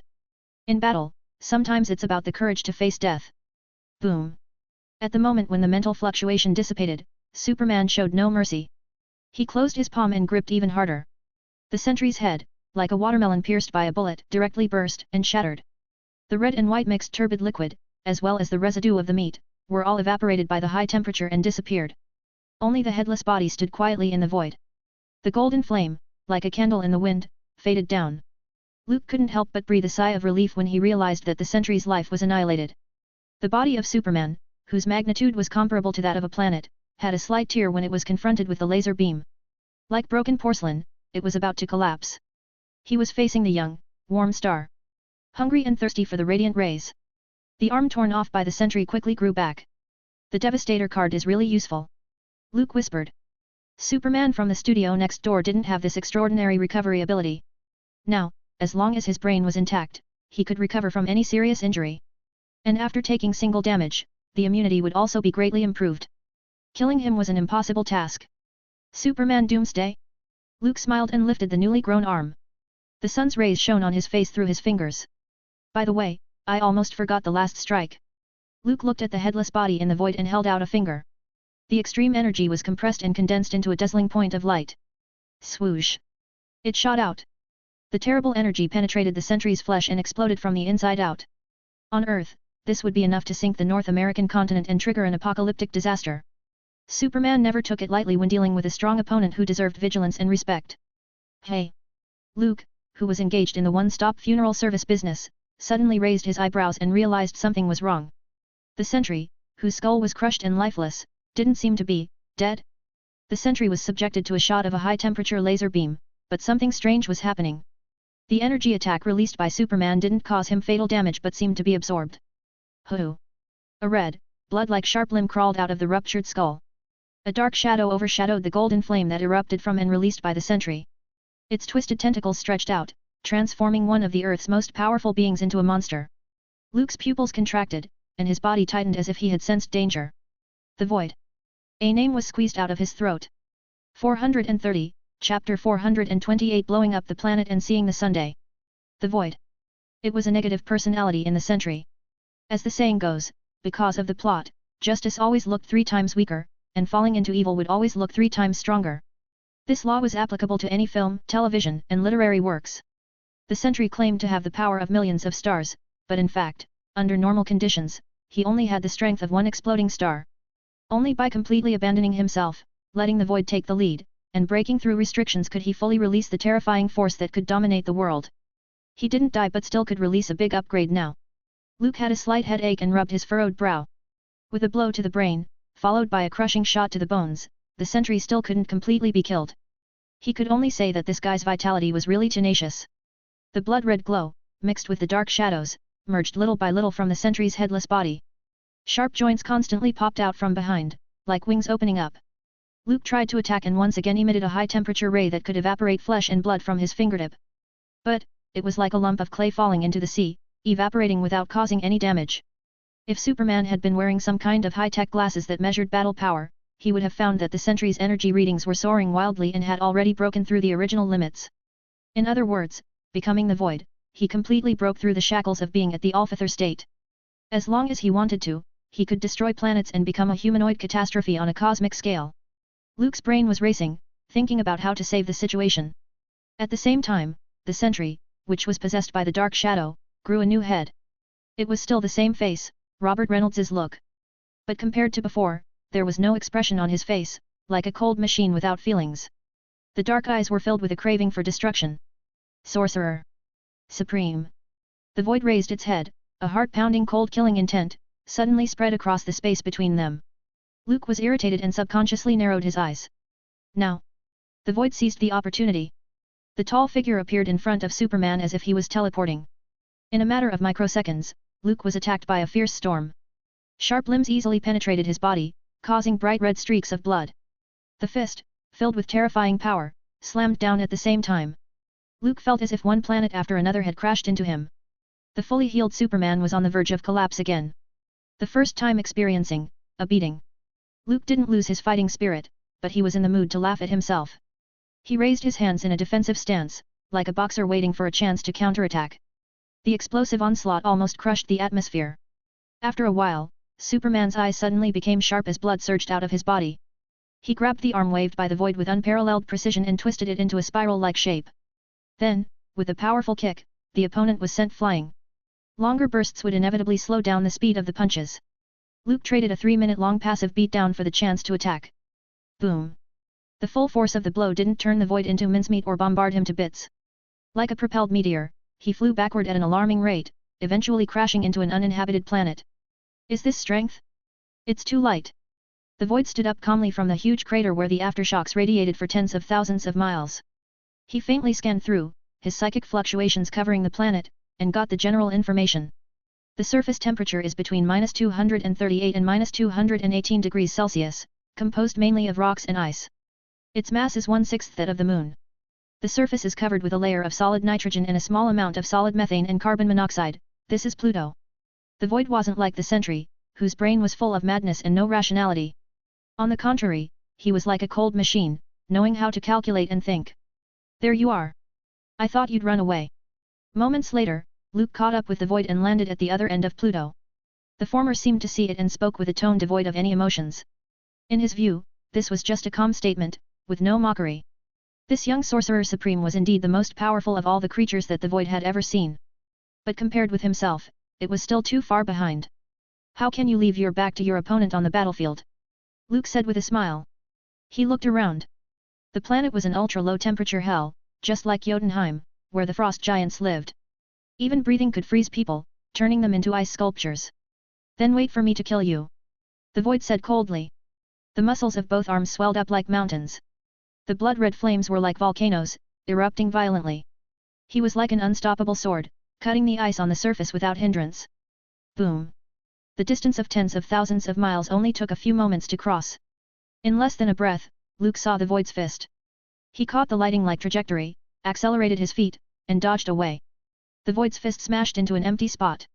The terrifying force struck through the surface and condensed layers of solid nitrogen. The huge kinetic energy was like a diamond cannonball.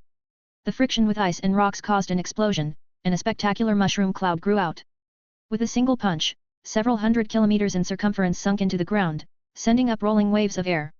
The violent turmoil set off a high-intensity, 12-magnitude earthquake. As if the whole planet was shaking. Rumble. Then you better kill me once and for all, or... Luke released a psychic wave, dashed behind the void, and also threw a punch. There will be no second chances. The enormous power seemed to distort the space, bringing up a stream of light and striking straight at him. The void's reaction was faster. He quickly turned around, but he didn't dodge. Instead, he actively waved his fists to meet the attack. Bang! Luke took a deep breath, and the corners of his mouth twitched. He felt like his fist had hit a white dwarf with high density, and he couldn't defeat it. The footsteps that stepped onto the planet instantly sank deeper and rapidly recoiled backward. The void wasn't much better. He was hit by the recoil force and flew straight out several kilometers away. The shock wave formed by the collision, centered on the two, released horrifying kinetic energy and heat. The surface of Pluto was lit up like a huge fireball. The blinding light radiated out, crushing and annihilating all the substances in it. A layer of the surface was abruptly scraped off, and a large crack broke out, causing an amazing explosion. Then, Superman and the void continued to collide. After thousands of collisions, the energy from the battle tore the planet apart. In an unimaginably huge explosion, Pluto was completely reduced to space dust. However, it wasn't over. Superman and the Void were moving at high speed while constantly blasting out energy, creating one vacuum zone after another. Compared with the previous stalemate, after a fierce battle, Superman, who was facing the Void, finally showed a bit of fatigue. Again. But Luke still kept up his fighting spirit. He did his best to fly at the speed of light. The Void was in close pursuit, chasing after. In this way, the two people started a cosmic chase. Meanwhile, no one knew how many asteroids had been smashed and pierced by them. This jaw-dropping pursuit at the speed of light seemed endless. Until Luke saw an exuberant light illuminating space. They reached the sun. Binge. Read next 60 chapters on Patreon. Also, get advance access to new fanfic, Guardian of Infinite Earths.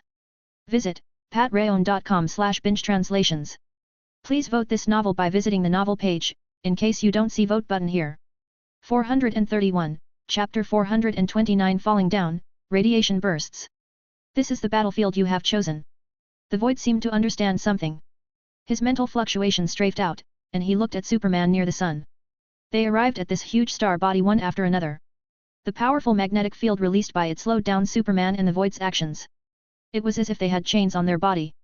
Each swing no longer had any sense of ease. But you should know, this magnetic field and gravitational field are nothing to me. The Void thought that Superman wanted to use the sun to limit his movements so as to find a chance to turn over. Besides, under the same conditions, you will only be more affected than me. Luke smiled. He didn't say what he really thought, just like a villain. No matter how much the Void thought so, maybe the readers could guess it. He just wanted to recharge. In the face of a powerful enemy with the power of millions of stars, the energy in his body was almost squeezed clean. Fortunately, there was a young and energetic yellow sun, which released heat, radiation, and light. It slowly healed Superman's body. Then give it a try. Let's see who has the last laugh. Luke threw a provocative look, trying to anger the Void. The trick that worked well for the Sentry would be useless if it were used on a personality like the Void. Oh, how could an elephant be angry with an ant? The Void said, indicating that Luke's trick was useless. The latter's eyes flashed. He didn't say anything more. For the battle so far, his physical strength, health, and blood. These all were pushed to the limit. This was the first time Luke had felt like this since his debut. He experienced the first thrilling battle that squeezed him, pushed him so close to defeat and death. It's exciting. When he thought of that, he grinned and revealed a slight smile. Surprisingly, up to now, the sense of despair hasn't broken my psychological defenses. The Void was silent, feeling the toughness of the opponent, then accelerating his feet, he rushed at Superman. The sharp limbs on his back flung wildly, like the claws and teeth of a ferocious beast, wanting to tear Luke's body in half. Luke's right hand reached out, bringing up a bright silver light. The 10th metal slashed across, and the unparalleled blade sliced off all the limbs and tentacles that were mixed with negative sentiments. Shit! The Void, who had been thinking rationally, cold and indifferent, roared in anger as if he had been greatly injured, and his spirit fluctuated. Are you defeated? Luke didn't forget to ridicule. The 10th metal continued to extend, looking like a lance sweeping across the scene, hitting the injured Void at the waist. The latter, like a meteorite, fell into the dark depths of space. Death! I must kill you! The result of angering the Void was an even more furious attack. Those sharp limbs were the embodiment of the emotions from the negative personality. Luke's attack was equivalent to stabbing the human nerve with a sharp knife, causing severe pain. Facing the Void's incoming blast, Superman swung the 10th metal. Extremely sharp silver tracks spread all over the figure in a flash, leaving no space. The face of the fierce Void was a little pale with frustration. After entering the complete form, he resembled a dense white dwarf star that couldn't be harmed by normal means. But in Luke's right hand, the bright and shiny silver liquid, in his own perception, belonged to the extremely dangerous type of object. What the hell is that? He had doubts in his heart.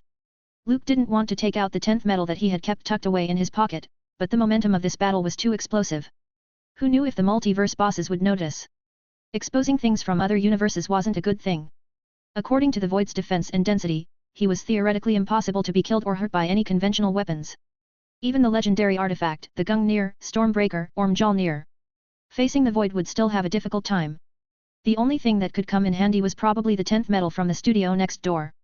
Do you think this can stop me from killing you? A hint of rage flashed across the Void's face as he let the violent silver ray of light pierce his chest. Along with the severe pain and damage, the tall body burst out with the violent energy of a collapsing star, swallowing the silver ray. Rumble. The space collapsed.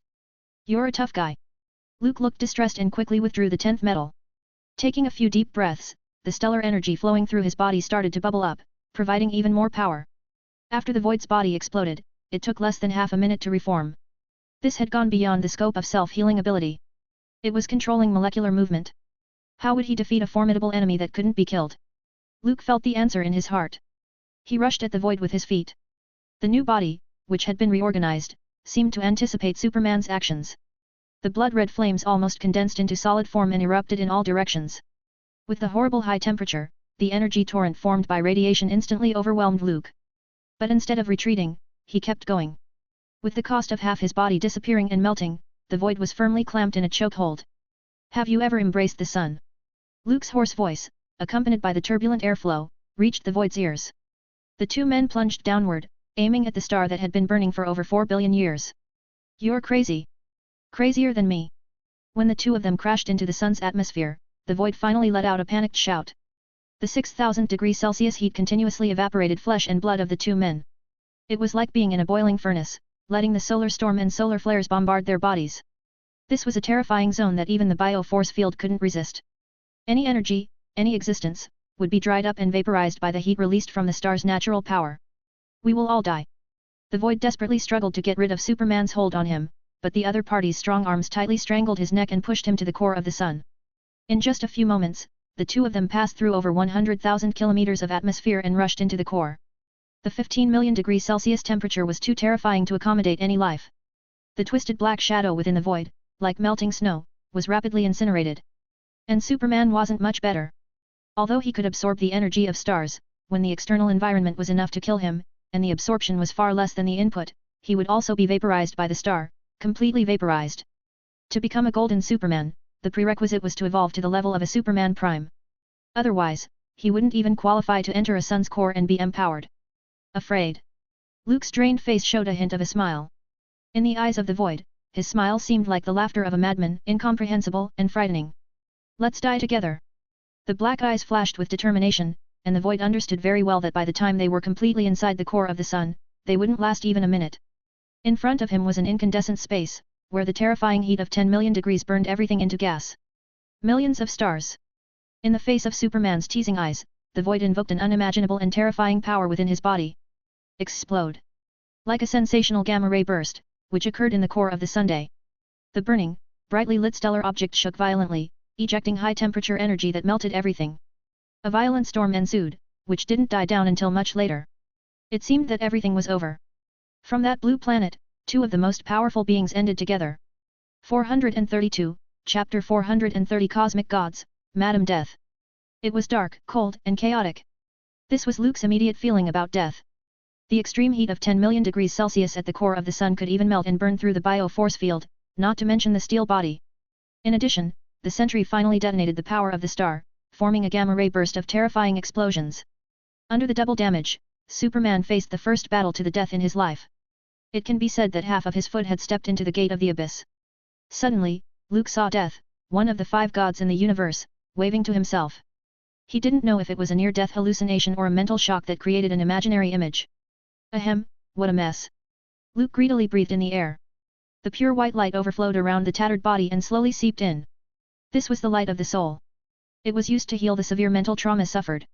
His half-burned, completely carbonized, shattered body sat on a stone throne, struggling to heal his wounds.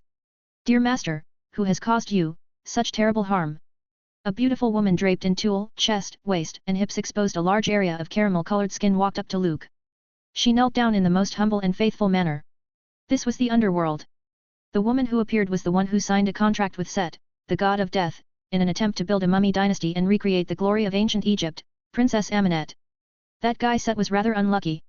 In order to come back to life in the present world, he had been planning for thousands of years, but in the end, he was destroyed by Protegium, led by Dr. Jekyll.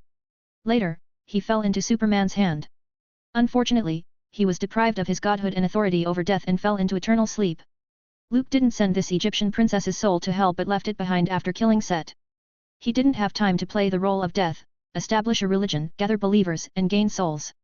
Being the director of S.H.I.E.L.D., a superhero, a lieutenant general, a god on earth, the world's beacon, a sorcerer supreme. These titles were enough. If they continued to increase, he wouldn't be able to print it on a business card. Therefore, Luke asked Amunet to take care of this long-lost underworld for him. The name of the god of death, Set, had long been buried by the dust of history with the changes of dynasties and times. Faithful believers, souls that could be harvested, these were very few and far between. Accordingly, the underworld he built wasn't as ghastly and grand as it once was. It was like a deserted, dusty old palace. A guy with a mental illness. Luke said truthfully. He fell into the sun with the void, not thinking of double suicide. He had his own underworld, and he could open it at any time and escape into it. But he didn't expect that in the face of death, the void's psychological defenses would collapse first, and he would directly use the self-destruct method. It was like a gamma-ray burst of energy bombardment that almost sent Luke to hell. But then again, he and Mephisto were still old acquaintances. If he went to hell, he believed that he would get the VIP treatment. I hope the solar energy will burn the void. Luke bared his teeth. After the high-intensity and long, hard battle, the speed of his recovery was now much slower. The sensation of writhing flesh and blood, like an unbearable itch, made him want to scratch all over. Change the style. I don't like palaces. Blocking out the sensory torture, Luke propped one hand on the throne, and with his words, the dilapidated palace became a spacious study. When Mephisto's Inferno Hotel is fully promoted, and I get my share, I also need to find time to take care of the underworld. An underworld, as well as the authority over death, should be used. Do you have any experience in the construction of the underworld? Luke turned his attention to Amunet. The Egyptian princess cleaned up. In fact, she actually looked good. Her curves were round and full, her figure was vigorous and powerful, revealing a hint of exoticism. If she didn't take a shower for tens of millions when she came out and her face was covered with various things, he might have agreed to roll in the sheets as she requested. Ah!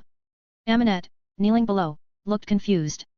She was formerly an ancient Egyptian princess who had received a royal education in warfare, military leadership, and governing. But this was indeed the first time she had ever heard of the construction of an underworld. Dear master, I can learn. Amunet understood Luke's meaning and quickly replied. She was an ambitious woman, otherwise, she wouldn't take a huge risk to sign a contract with Set just for the position of a female pharaoh. Power and status were alluring to Amunet. A world of the underworld could be more seductive than a pharaoh's position. Someday, I'll send you to hell for further education so that Mephisto could teach you. Who else had more experience in heaven and hell when it came to harvesting souls and building a dimensional world? Luke didn't think there was anyone. Like Dormammu's Dark Dimension, Sidorak's Crimson Cosmos, they were only taking up residence after being banished to those dimensions. Heaven and hell monopolized more than 90% of the Earth's soul market. Of course, this also has to do with the fact that dimensional demons didn't have as strong a need for soul chips as these new gods. According to your will, great god of death. Amunet lowered her head and tried to show her meek side by revealing the deep cleavage she had squeezed out. Go down. Luke waved her away without looking. His body was incomplete and badly injured, so he didn't have the mind to dive into the ancient Egyptian princess. Besides, even if he wanted to, he couldn't do it. Luke looked at the bare bones of his body and felt a sense of grief. This time, doing a job for the Vishanti really gave him a big loss. Originally, he was only dealing with the Alphather level Kull. He didn't expect the Sentry and the Void to show up. That bad old man Agamotto. When I go back to see him, he better increase my payment. Luke huffed and grumbled. Seeing the iron-like bones, he suddenly had an inspiration. He spread his palm, and a bright silver aura flowed into his body. The 10th metal was originally from the studio next door, and by melting it into Superman's body, it may be able to make himself even more indestructible. If he got a chance to visit in the future, things like the emotional electromagnetic spectrum, anti-life equation, omega beams, all the powerful forces that could hurt Superman. He had to make a plan. It's a little exciting.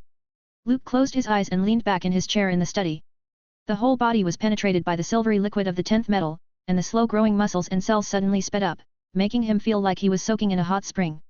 A strong feeling of sleep came over Luke, and he relaxed, his breathing became steady. Superman. Sorcerer Supreme. Luke Cavil. In a trance, he heard someone calling him. He slowly opened his eyes. The fog of the dark space dispersed, revealing a tall figure shrouded in black robes. It's a woman. Luke made his judgment just from the beautiful curves that were outlined. You are. He wanted to approach, but the black-robed woman was always hidden, like an illusory air bubble. I am the embodiment of death, the master of souls. The cold, mixed with a trace of an ethereal voice, reached Luke's ears as if a thunderstorm exploded. Mistress. Death. He hesitantly said. As everyone knew, the Marvel Universe had 5 cosmic entities. They were Death, Eternity, Infinity, Oblivion, and Galactus. These 5 creational deities came into being with the birth of the multiverse. They were the embodiment of the rules and the Superuser accounts that had part of the governing authority in the multiverse. There were administrators with high authority, up there with the living tribunal. And the boss, the only master of the all-powerful universe, the master of creation, one above all. I'm still in the newbie village on Earth. How come I've come into contact with the 5 creator gods? Luke had some doubts. Generally speaking, this was a being he would only be exposed to if he stepped out of the universe and into the starry sea. The new map hadn't even been unlocked, and a new boss had stepped out? What was happening? The Vishanti once mentioned your name to eternity. The black-robed woman who called herself Death spoke in a soft voice. However, Luke still couldn't see her face clearly. This was a multiverse-level existence that was still somewhat distant from him. We have a request. Of course, you can also regard it as a task. Madame Death faced Luke. Beneath her black robe was cold darkness that was hard to peek into. Behind her, there seemed to be 4 magnificent figures standing above the universe. Task. Luke's eyes flashed as if thinking of something. This is a good opportunity for you. This time, it was eternity. He was the boss of the Vishanti. The earth was said to be his heart. Luke still couldn't see the specific image of this big man but only felt an endless convergence of celestial bodies, as if the vast universe, the twinkling stars, were presented in front of him. I hope you'll agree, Luke Cavil. This involves a higher level of gambling. Eternity was vague, but Luke could understand the meaning. He looked down at the 10th metal and became even more sure of his inner thoughts. What good opportunity? He looked up and asked. 433, Chapter 431 The Change in the Multiverse, the intersection of 2 studios. Southwest Australia. The Null Arbor Plain. A bolt of red lightning ran along the road. This was the longest and straightest highway in Australia, with a total length of 90 miles, extending over the southernmost tip of the country. It had been abandoned for many years, and few people remember the existence of this road except for those crazy tourists. Those truck fleets that occasionally crossed had already changed their driving routes. After all, no one wanted to drive along a straight, long road. The dullness and tedium along the way would make people drowsy. However, this road was simply perfect for another group of people in the world. Just avoid the kangaroos and Australian ostriches that suddenly appear, and you could run as fast as you want. A straight and long track, in the eyes of a speedster, was simply heavenly. The surrounding scenery became blurred into flickering fragments of light and shadow, and even the sound of the wind gradually faded until it was silent. The red speedster, called the Flash, seemed to be speeding in a vacuum tube, with golden lightning all around him, as if walking in another world, a multi-dimension where time was absolutely still. Barry couldn't feel any physical existence, and there was nothing to obstruct him. The wind, the air, the resistance, everything, disappeared. Only speed, ever-accelerating speed. This is the beauty of the Speed Force. Barry thought so. He used to come to this place to think. In the process of running at extreme speed, his mind was sharper and faster than usual. Many difficult problems that couldn't be studied thoroughly would be solved in an instant. But, today, Barry just wanted to run as fast as he could. He didn't want to think about anything. A forever lingering shadow haunted him, like a ghost that followed him everywhere. Even if he was fast enough to break through the speed of light, beyond time, even if he was the fastest man in the world, the dark shadow hidden deep in his heart was always hanging over his head, laughing at his childhood self. No matter how fast you run, you can't save everyone, you can't save the people you care about. The Reverse Flash's words echoed in Barry's mind. Time and space resembled an unconventional circle, where the starting and ending points were often interconnected. Eobert Thawne was a person of the 25th century. He worshipped the Flash and studied the source of the Flash's ability. He finally understood the mystery of the Speed Force. Thawne successfully reproduced the accident that led to the birth of the Flash and became the new speedster. With his super speed, he became Reverse Flash, turning into the Flash's nemesis. In the end, in order to destroy his opponent, he had to break the boundary of time and travel to the past to kill the Flash, who hadn't grown up yet. This was the beginning of everything. Time and space were intertwined into a circle. Thawne killed Barry's mother but also contributed to the birth of the Flash. In turn, the Flash made him the speedster, nicknamed Reverse Flash, a super criminal. Barry, we should learn to accept the things that can't be changed. When my parents died in that dark alley, I already accepted my fate. The Dark Knight of Gotham once said this. But, Barry, you can't forget that this is a void in your heart that can never be filled. That ethereal voice echoes quietly in his heart, like a faint light in the deep darkness, drawing people toward it. The red lightning was still galloping, like the giant that chased the sun in that Asian mythology. The unprecedented feeling of emptiness filled his body. Barry inexplicably felt very cold. Even though he was accompanied by his family and friends, the unspeakable weakness wrapped around him, constantly reminding him. You have the ability to save her, but you didn't. No, I tried. Mom. The shadow of his childhood reappeared in his mind. Barry stopped running, wearing a painful expression. He held his head in his hands, whispering to himself. Just like his companion, the Dark Knight of Gotham, who could never forget what happened in that alley. It was impossible for him to forget that the woman who used to sit by the bed and read a bedtime story for him quietly died in front of his eyes. You watched her die for the sake of so-called heroic justice and faith. You watched your own mother die in front of you, the fastest man in the world, even if time couldn't catch up with you, and yet you didn't save her. That disembodied voice, like the roaring thunder of an impending rainstorm, exploded in his head again and again. The voice of the Reverse Flash laughed wildly. Half kneeling on the ground, the Flash closed his eyes in pain. The irreparable regret in his heart was like a hole in the canvas of life, and no emotion could fill the grief of losing a loved one. Barry, the opportunity is near, catch up with time, leave it far behind, and you can undo that regret. In the psychic world, there seemed to be another voice, a strong emotion formed by Barry's regret and remorse. Catch up with time, undo regret. The Flash murmured. On the endless highway, barren weeds and kangaroos crossing the highway in groups in the distance were about to sink into the warm sunset on the horizon. Barry looked around blankly. The world was so vivid, real, and beautiful. He was the Flash, Midtown's hero, a member of the Justice League, the fastest man in the world, and a superhero admired by everyone. Mom. But now, he was like a child who had lost his parents. Let go of the responsibility, and throw away the restraints, and run with all your might. As the breeze blew across the plain, Barry stood up, turned around, and looked back into the distance. At the far end of the world, there was a city that belonged to him, his friends who loved and cared about him, and his partner who insisted on being by his side. In the other direction, beyond time, there might be nothing there. But there was a gentle woman who was willing to tell him a bedtime story, would help him pull up the blankets and sing a lullaby. Mom. Barry turned his head back and waved his hand back as if to say goodbye. In the next moment, the red lightning stirred up the air and turned into an incomparable stream of light. Bang! There was a roar in the air. Barry had broken through the sound barrier. Golden lightning lingered around his body. He approached the Speed Force world, which existed in another dimension. Faster, faster, faster. With increasing speed, Barry seemed to be racing against time. As long as he caught up with the light ahead and surpassed the speed of light, he would be able to open the door of space and time and make up for the hole that existed deep in his heart. In the normal world, the red lightning had disappeared, and the surrounding space was like flowing water, rippling in a circle. The light gradually distorted and flickered into a blurred picture, like a scene formed by the shattering of the void, in which there are deep memories in everyone's heart.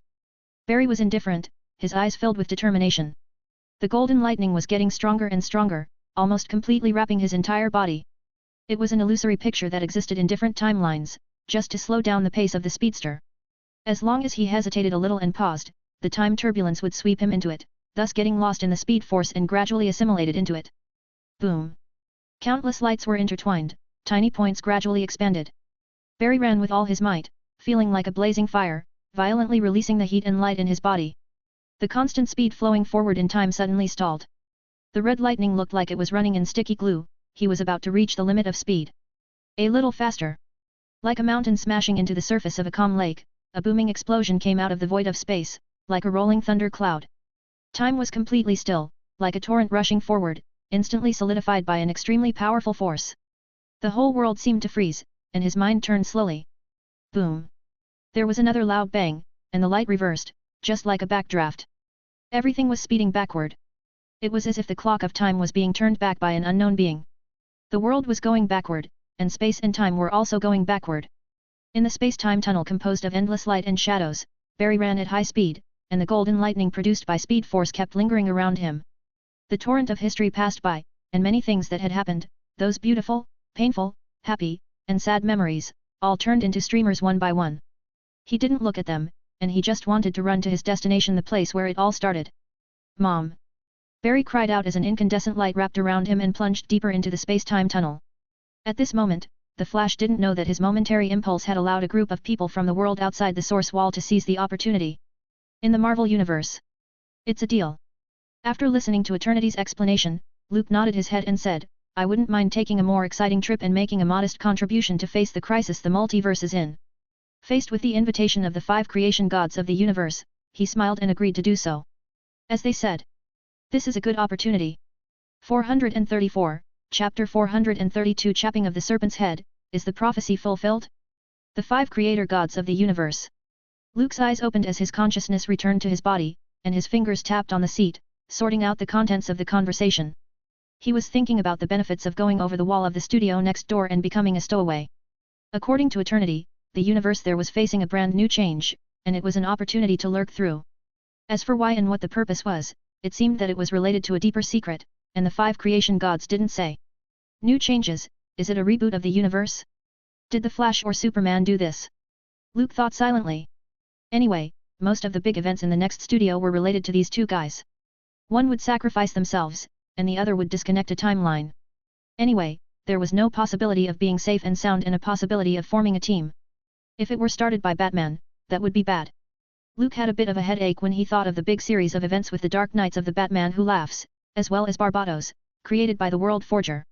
In addition to the I expected everything Batman Who Laughs, others were multiverse bosses. He began to regret why he hadn't asked for clarification before. If he got involved in this kind of multiverse-level crisis, even he had to be careful. I can't decide. Luke sat in his study and thought about it, long and hard. He still had a little time. He had to handle a lot of things personally, the mess left by Cole, asking Vishanti for compensation, and the most important lottery draw. Let's draw a lottery first. Luke glanced at the quest list. He won a lucky draw by defeating the Sentry. A long-lost feeling of excitement couldn't help but surge out from within. After all, it's been a while since the last lottery. As his mind flashed, a dazzling light erupted, forming a variety of Superman cards. Faced with the flash of light, Luke remained calm and didn't make as much of a fuss as he did the first time. Anyway, he would be able to empty the jackpot sooner or later, so there was no rush. Card extraction completed. Super Kryptonian HL. This feels pretty good. Seeing the results, the corners of Luke's mouth hooked up in a satisfying arc. He knew something about this Kryptonian. HL, a Kryptonian, was friends with Superman's father, Jor-El. According to seniority, he was an elder to Kall. According to the content of the comics, he was actually the first explorer to pilot a spaceship to Earth. Compared to Zed's general identity or Jor-El's scientist identity, HL was an explorer who was mainly responsible for searching for planets suitable for modification and habitation. For this reason, HL, who went out to explore, avoided the catastrophe of Krypton's destruction and became one of the survivors. He was called a Super Kryptonian because of his great strength. He was once the most powerful fighter in Krypton, and all his qualities were at the top. Not only did he have Superman's body, super senses and other features, but he also had superpowers similar to mind manipulation. Moreover, the most important thing was that he was completely immune to kryptonite. Such a powerful character with no obvious shortcomings, naturally, existed as a villain in comics. HL, with the same idea as General Zod, wanted to rebuild Krypton and thus stood in opposition to Superman and the Justice League. All in all, this card was very good. At least it would spare Luke from having to think about the kryptonite problem when he went to the studio next door. Opening the character panel, and the data above was refreshed. Host, Luke Cavill. Loaded card, Super Demon, Devastator, Super Kryptonian. Level, LV2. Ability. New power poured into his body, and the muscles swelled rapidly as if they were inflated. Crack. Crack. The hard skeleton cast from the 10th metal emitted a metallic sound. A terrifying aura was released, almost shaking the underworld. Luke breathed deeply, and the study swayed as if a storm had swept through it. And then, he exhaled again. As if a cold current had swept through and everything froze. This was a newly unlocked ability, Super Breath. Luke, who had loaded the new card, felt energized. The fatigue after the big fight was gone. All values have been improved to some extent. In general, the Super Kryptonian brought a significant increase in combat power, almost allowing Luke to approach the Alphather level cap. Opening the underworld, Luke returned to Earth. After a few flashes, he appeared at the Antarctic ice field. His battle with the Sentry, in fact, didn't last long. But, within the perception of both sides, the flow of time was slowed down. The distance between the flight from Earth, the battle to the Sun, and Superman's return was probably less than an hour. The Nine Realms Alliance still hadn't left. Iron Man, Thor, and others were still fighting with the Worthy. After Cole was seriously injured, the serpent seemed to shrink back into the deep sea and no longer exposed its head. Boom! Above the ice field, the thunder seemed to glide all over it. The dull noise resounded through the South Pole. A terrible pressure poured down from above, suffocating everyone. The dark clouds rolled like a tide, covering the sky. The white lightning ripped through the sky, revealing a tall figure. Sorcerer Supreme. Superman. Feeling the invisible pressure, everyone lifted their heads with astonishment and shock in their eyes. The Sorcerer Supreme is back. Doesn't that mean that the Sentry? Strange said with excitement. Roar! Seemingly stimulated, the Hulk stood on the ice field, raised the hammer of Null, and roared in anger. Then, Luke's eyes swept past. A powerful light instantly erupted and pushed Hulk into the ice. Superman's body brought forth a great aura, like a meteor crashing down. Hulk lifted the hammer, but before it was launched, Luke's fist crushed it. The bio-force field opened up as if a billion tons of rock formed a huge mountain, pressed down on top of the Hulk's head. No matter how much this angry beast roared and exerted itself, a thick blood vessel burst out, and he still couldn't break free. Whoosh! At the same time, the ice fields were freezing with extreme cold. Like a snowstorm, the airflow spewed out from Luke's mouth, directly freezing the remaining worthy into ice sculptures. From his appearance to his attack, it only took half a minute. The chaotic scene instantly calmed down. The strong enemy who fought with Thor, the god of thunder, was also defeated in an instant. The serpent, Kull. Luke knocked over the Hulk with 2 punches, crushed the hammer of fear, and then swept down with supervision. After discovering the specific location of the serpent, his entire body rushed down like a cannonball. Boom! Boom! Boom! Beneath the calm sea of ice, there was a turbulent undercurrent. Like a raging roar, it caused great waves. This silence lasted for nearly 10 minutes. Splash! A human figure broke through the sea of ice. Luke carried Kull, who had been beaten up, and threw him in front of Thor, the god of thunder. Come on, fulfill Asgard's prophecy. The chubby god of thunder, and Thor, looked at each other. They both raised their weapons at the same time. The Stormbreaker and Mjolnir swung down at the same time. The head of the serpent flew up high, and the greenish venom spurted out. The faces of the 2 gods of thunder were drenched. Bathe in the blood of a god, take 7 steps, and then they will die. Asgard's Heimdall nervously thought so. If Thor died, the prophecy would be fulfilled. In the gatekeeper's sight, the 2 Thors, after being contaminated with the blood of the serpent, staggered forward for 7 steps and heavily fell.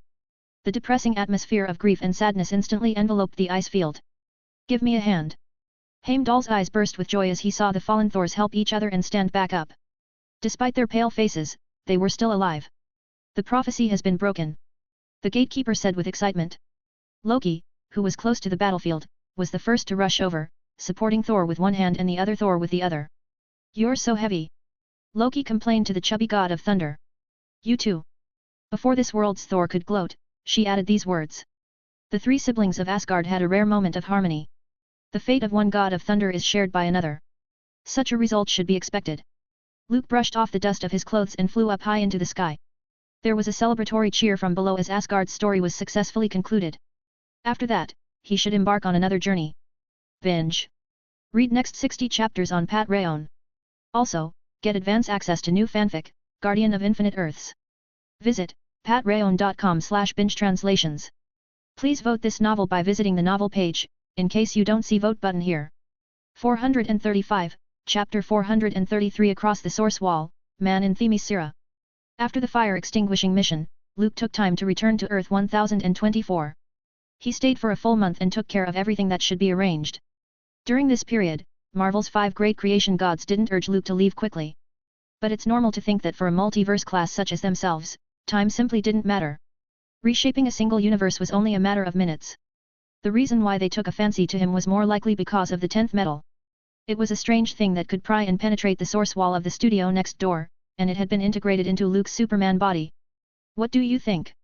If you had to choose a person to go over that wall, he was indeed the most suitable person to choose.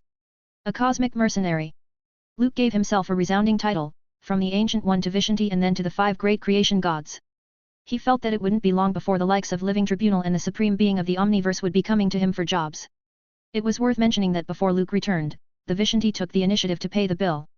Since his face-to-face communication with Eternity, the rigid old man Agamotto had become much gentler.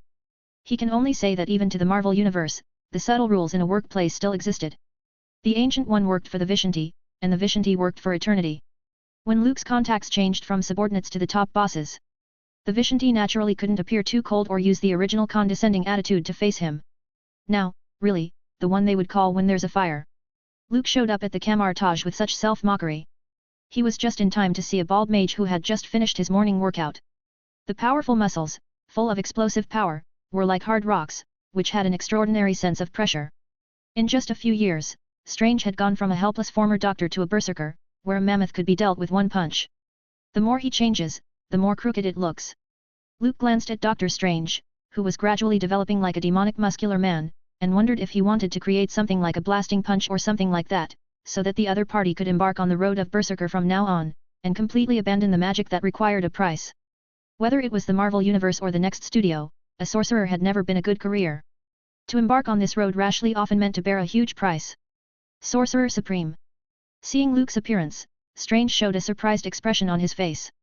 As a savior of the world, the Sorcerer Supreme's reputation soared. Not only was he respected by Mordo, the Three Sanctums, and so on, but he also gained the gratitude and worship of the Avengers. Although, it was Thor who beheaded the serpent. Everyone with discerning eyes knew that if Luke hadn't come to the rescue and solved the worthy and the god of fear, Earth would be in danger.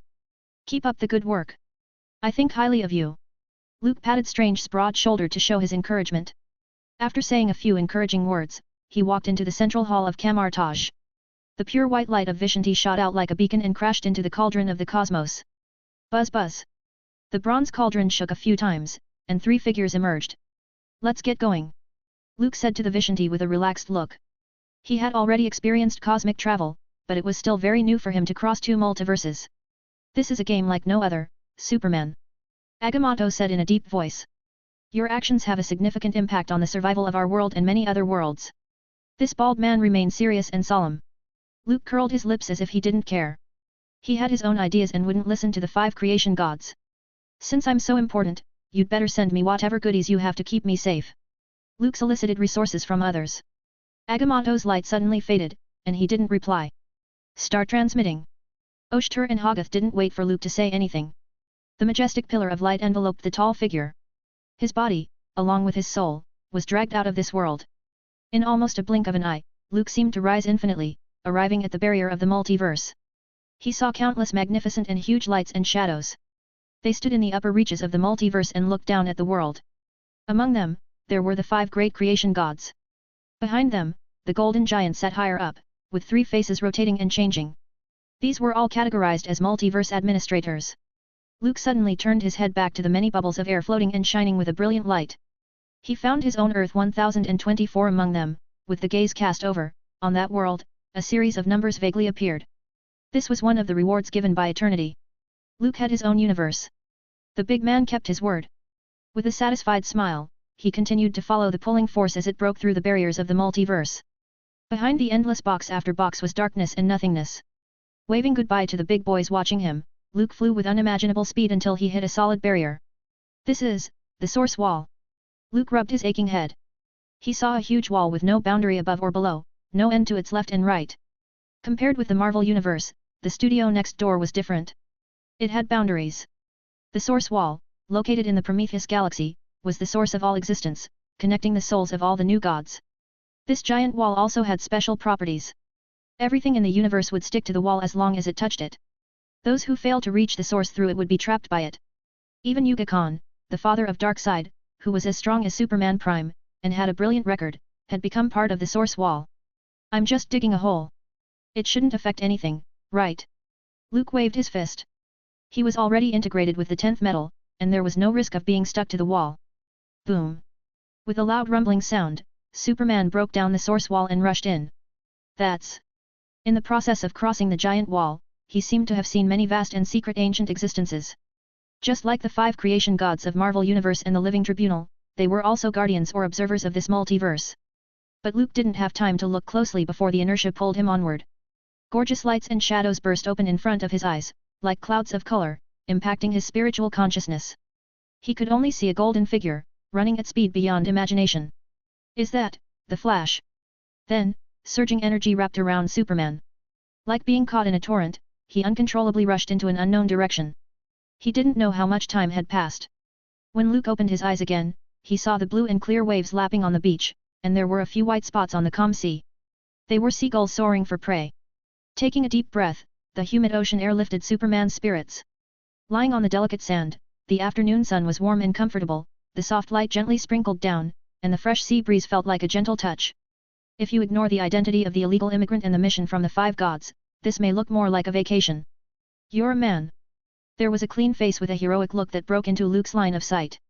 The clear eyes, unadulterated by any impurities, carried a little curiosity and a little surprise as if seeing some kind of new creature. Of course. Luke nodded, smiled, and said, "What part of me doesn't look like that?" On the beach, the young man and woman looked at each other, their eyes full of surprise. The young girl had never seen a creature like a man before, and the man had never thought that he would fall to this place. Themyscira, the home of the Amazonian warrior women. It was also the birthplace of Wonder Woman. Binge. Read next 60 chapters on Pat Rayon. Also, get advance access to new fanfic, Guardian of Infinite Earths. Visit patrayon.com/binge-translations. Please vote this novel by visiting the novel page, in case you don't see vote button here. 436, Chapter 434 The Outside World, The Differences. What are you doing here? The girl's face looked surprised when she learned that Luke was a man. She stared at the other party carefully, subconsciously trying to reach out her hand, but immediately shrank back. Sunbathing. Luke shrugged his shoulders and spoke with a smile, I don't mind being touched by a beautiful girl. Hearing this answer, the girl stepped back, and a sense of vigilance rose in her eyes. It's a trap, isn't it? She suddenly became serious and made a defensive gesture. You deliberately offered yourself as bait to relax my guard, and then I would fall into your trap and become your prey. Luke's mouth twitched. What thinking is that? Is the Amazon mindset so clear-cut? Why do you think so? Luke sat up and asked with interest. I have hunting experience. Don't try to fool me. My mother and the others all said I was smart. The young girl seemed even more certain of her inner suspicions and clenched her two small fists, ready to fight. So, she thinks I'm some kind of dangerous carnivore. Luke covered his forehead, indicating that it was a little difficult to communicate with the other party.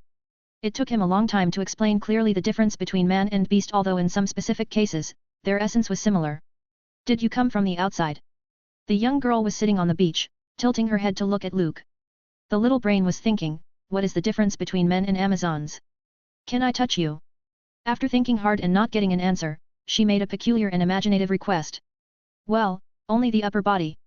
Luke scratched his head as he developed a sense of guilt for lying to children. For Wonder Woman, who had never been out of Themyscira and had never met a man, there was really no difference between her mind and that of a child in this regard. That's right. The girl in front of him, wearing a long, neatly tied braid. Strong limbs, full of youthful vigor. With a delicate face, like a perfect creation in heaven. Coupled with the pair of silver bracelets that exude extraordinary vigor, Luke could easily identify her. Diana Prince, Wonder Woman, Amazon Princess. She had many origins. First, the clay figure made by Amazon Queen Hippolyta was endowed with life and soul by the Greek gods. Second, the illegitimate daughter of Zeus, with demigod blood. No matter which one, Wonder Woman had the talent gifted by the 12 gods of Olympus, such as the power of nature given by the agricultural goddess Demeter, so that she could compete with such powerful people as Superman and Shazam. Athena, the goddess of wisdom, bestowed insight and immunity to most psychic attacks and mental manipulation. Aphrodite, the goddess of love and beauty, gave her awe-inspiring beauty. And so on. Therefore, Wonder Woman in the Justice League was entirely another Superman. In addition, her standard equipment was the lasso of truth, bracelets of submission, sword of Athena, shield of Alcip, star Tiara, and so on. All divine artifacts on her whole body. So, Luke only glanced at the silver bracelet on the girl's hand and could confirm that she was Wonder Woman. Why is it limited to the upper body? Diana, a young girl, kept asking questions. Because there are established rules in the human world. If someone touches you all over your body, that person will have to take responsibility. Luke thought for a long while and tried to explain. Then I will be responsible for you. Diana, a young girl, seriously said so, thinking of contracts, vows, and the like. Well, thank you. Luke's mouth twitched again. It doesn't feel much different from us. Diana, the young girl, poked a little, and after satisfying her curiosity, she said so. The difference is huge. Luke resisted the urge to educate Wonder Woman about gender issues and looked at the snow-white skin presented in front of his eyes, the deep bottomless valley curves. He felt that the difference between men and women was actually quite obvious. At least he didn't have such exaggerated pectoral muscles. I'm going to take you to meet the Amazon Queen, my mother. Diana thought for a while and decided to take the first man ever to visit Themyscira back. Anyway, as you said, you have nowhere to go, right? Luke pondered for a moment. He didn't mind meeting the Amazon Queen. He was a bit worried that the other party would pull out the lasso of truth and bundle himself up. Although it was said that Super Demon had spiritual resistance, and coupled with his own Alphather-level powers, he didn't think the powers from Olympus would bewitch him. But basic precautionary awareness must be maintained. This is going to visit the in-laws. Luke made a joke that Diana could hardly understand and then replied, for now, I really have nowhere to go, but I have to figure out some problems. For example, Which world is this? He stood up, patted the sand off his body, shook his head, and refused the other party's proposal. The Marvel Universe's 5 creator gods, who gave very limited information, only said that the next studio was undergoing a whole new transformation, and huge changes would occur. Besides that, they didn't explain anything. Luke still had no idea what era he was in. Many conclusions could be drawn from the fact that Wonder Woman had never left Themyscira. For example, during the First World War. According to the original story, a pilot named Steve Trevor would crash to Themyscira and then take Diana to the outside world. Or, it may be another era. He appeared in the origin story of Wonder Woman, but there were all kinds of possibilities anyway. Do you want to leave Themyscira? Diana was a bit depressed, like a child who had lost a novel toy she had just got. What's the outside world like? Her clear eyes twinkled with longing. Well, it's hard to describe. Luke picked out some interesting things and illustrated them to Diana. In fact, Themyscira had a collection of books on the human world, and the Amazon people understood the outside world by reading books, outside knowledge. But the introduction on paper couldn't compare to the words of human beings themselves. Then, can you take me with you? The young Diana listened quietly and suddenly felt the urge to go to the human world. Themyscira was beautiful, but staying here all year round was a bit boring for her. It's back to the beginning. I couldn't possibly take a daughter away from her mother, the Amazon Queen, without her knowing. Luke smiled. If he abducted the young Diana to the human world, he would be chased by the Greek gods. And be wanted by Themyscira. People should know that this island, which was actually called Paradise Island, actually had another name, Shrew Island. Amazons in the Marvel Universe Asgardians were similar. They also had extremely strong physiques and long lifespans. They were all powerful female soldiers and would never lose to Asgardians. As an illegal immigrant, Luke didn't want to cause a big storm when he first came to this world. Why are you afraid of my mother? Unwilling to see her. The young Diana was puzzled. She blinked and looked at Luke. Although it was clear that there was an element of provocation, Superman couldn't resist it. When had he ever been afraid? Diana, take me to the Queen of the Amazons, but I don't think your mother will allow you to leave. Luke actively stepped into the Amazon princess's verbal trap. Maybe from Hippolyta's mouth, he could learn what the world was like. After reaching a consensus, Diana took Luke through the magnificent ancient Greek city buildings. Along the way, women soldiers armed to the teeth, wearing armor and holding spears were sparring with each other. When they saw the Amazon princess walking side by side with a man, there was an incredulous look in their eyes. The unconcealed amazement as if they had seen some rare creature made Luke, who was calm and composed, a little uncomfortable. Amazons live in Themyscira. This giant island, isolated from the rest of the world, was created by the 5 goddesses of Olympus and later became the residence of the Amazon tribes who believed in the earth goddess Gaia. Because it had been isolated from the world for thousands of years, no one had ever broken into this idyllic island. Amazons living on the island had never seen a real man. For them, a man was just a word in books. I'm suddenly a little scared, will they eat me? Luke joked. He couldn't help but wonder. The Amazons were all female, so how would they reproduce? Or were they all into the same sex? The Amazons are all good, brave warriors. They don't eat people, and I'll protect you. The innocent girl Diana said so with her head held high, apparently not understanding that it was just a joke. Having grown up in Themyscira, a feminist-like society, Diana's interactions with this young man, who called himself a traveler, would always lead to this kind of amusement. This was the result of a huge difference between the two civilizations, and the Amazon princess wasn't like the girls Luke had known. She was more like a brave and unyielding warrior, advocating just and fair fights and respecting the brave and the strong. Underneath this identity, she was just a young girl, ignorant of the world. After being tested by those intense gazes, Luke stepped into an imposing palace. It was built in the ancient Greek style with tall columns carved with intricate patterns. Like surging waves and swaying flames, it was delicate and elegant, full of harmony and perfection as a whole. Footsteps echoed in the empty hall, and Diana stepped forward first. A charming, mature woman sat on the throne, looking down and talking to a tall woman in full armor beside her. The Amazon princess rushed over to embrace her mother, nuzzling her cheek intimately and whispering in her ear. Man, you claim to be a traveler. After listening to everything, the Amazon queen looked at the first man who ever broke into Themyscira. Hippolyta looked at the other party with critical eyes. As the queen of the Amazons, she was once a demigod, strong enough to stand side by side with the gods of Olympus. The calm eyes carried an unparalleled majesty, like a whistling thunderbolt, with a power that shook the hearts of people and a beautiful face that one would never dare to disrespect. Under her gaze, mortals would only speak the truth with fear and trepidation. Yes, your majesty. Luke learned of the noble status of the person on the throne and gracefully bowed with a slight arch of his head. I started from the North American continent and drifted around the world on a cruise ship, enjoying the customs of different countries. My life was too mediocre, and the adventure life on the ocean was so rich and colorful that I couldn't let it go. Not long ago, I went to visit the glorious historical sites of ancient Greece, but unfortunately, I was caught in a storm near the Aegean Sea and drifted here with the currents. Luke's tone was sincere, and his eyes were calm. As if all this had really happened. He was indeed a traveler who had an unfortunate storm. Outsiders, Themyscira is not the place for you, it is the home of the Amazons. Hippolyta spoke indifferently. She didn't dispel her doubts. Even the gods of Olympus had heard about the complexity and changeability of human beings. I'm sorry to disturb your quiet life, and I swear to the gods that I will never say a word about this place. Luke seriously made a promise. He was eager to return to human society to see which node of time he had descended into. By Hera above, I'm glad you can keep the secret for us. Hippolyta smiled as if she was satisfied with the answer. In return, we will send you back to the human world. Luke nodded. The Amazon Queen shouldn't believe in him so easily. It's just that, for some purpose, the other party didn't adopt a more violent method. Hippolyta stood up. Her luxurious and smooth dark gold robe draped over her body, outlining her slender figure. Her healthy and lively daughter was beside her.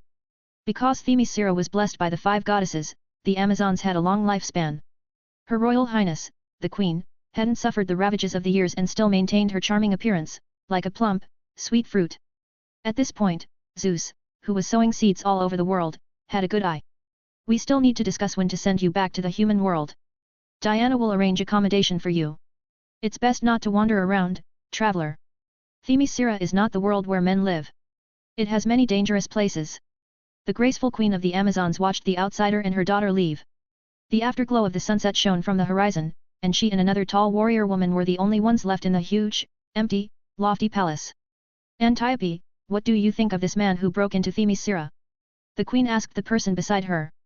This tall, cold-blooded female warrior was the only general in Themyscira and the bravest warrior of the Amazons. When Hippolyta was in doubt or hesitant, she usually sought and considered her advice. Not honest enough, but doesn't look like a liar, and doesn't seem to be one of those weak men. The female general spoke frankly about her inner thoughts. Her resolute face looked cold. Hippolyta nodded. She recalled the scene of meeting Luke. The other party was upright, full of composure and calmness, without the slightest alarm and surprise. It was as if the mythical scene in front of him couldn't shake the calmness inside. The deep eyes carried a mysterious aura. He doesn't look like an ordinary man. She thought so. This outsider isn't the real threat we're facing, the outside world is. Hippolyta's expression was grave, and her voice grew deeper. After a long period of history, the Amazons can no longer stand alone in the world. Sooner or later, mankind will discover the existence of Themyscira. We should make things develop in a good direction. We need to communicate with the outside world, to have a messenger of peace, to step out of Themyscira and go to the world of men, to spread the message of peace for the Amazons.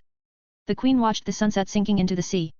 The calmness of her mind was like a seagull skimming the surface of the water, creating small ripples. 437, Chapter 435 Who is tapping on my window, who is tugging at my heartstrings? The night was like water, and the bright moonlight fell on the shimmering sea, reflecting a silvery glow. The light wind drifted quietly through the vast mountains and forests, shaking the leaves on the branches and making a rustling sound. Luke stood on the spacious balcony, sipping a cup of Amazon's special fruit wine. For the outsider, this group of demigoddess warriors living on the island didn't carry obvious hostility. It was more like novelty, surprise, and undisguised enthusiasm. After all, in Themyscira, a land of pure women, men were a species that had never existed before. It's not really just Wonder Woman's origin story, is it? Luke took a sip of the fragrant fruit wine, and many doubts arose in his heart. According to the 5 gods, a brand new change was more like a description of a big event. Moreover, before he came to this world, he clearly saw the flash, Barry Allen. Finding the correct answer is difficult. Looking at the rising tide of the sea in the distance, Luke shook his head and smiled, leaving the problem behind. He could always figure out the point in time later on. Before that, he could quietly observe this strange world. The Amazons, with the Greek gods behind them. And they were divided into old gods, the original titans, like Chaos, the god of chaos, and Gaia, the mother of earth. The Amazons believed in the old gods, but Wonder Woman was the child of the new gods, namely Zeus, Hera, and Poseidon. The two parties were sworn enemies, and their internal interests were intertwined. Just like the Asgard of the Marvel Universe, the history of the Greek gods was essentially filled with family conflicts. Fathers and sons being cruel to each other, brothers killing each other, cheating and infidelity, sowing seeds everywhere. The gang of gods had no ethics to speak of, such as Hades, the god of the underworld, had bad intentions for his niece, Diana, Wonder Woman. Just thinking of Themyscira, with such a complicated background, Luke couldn't help but feel a headache coming on. The water is too deep. He muttered. What did you say, too deep?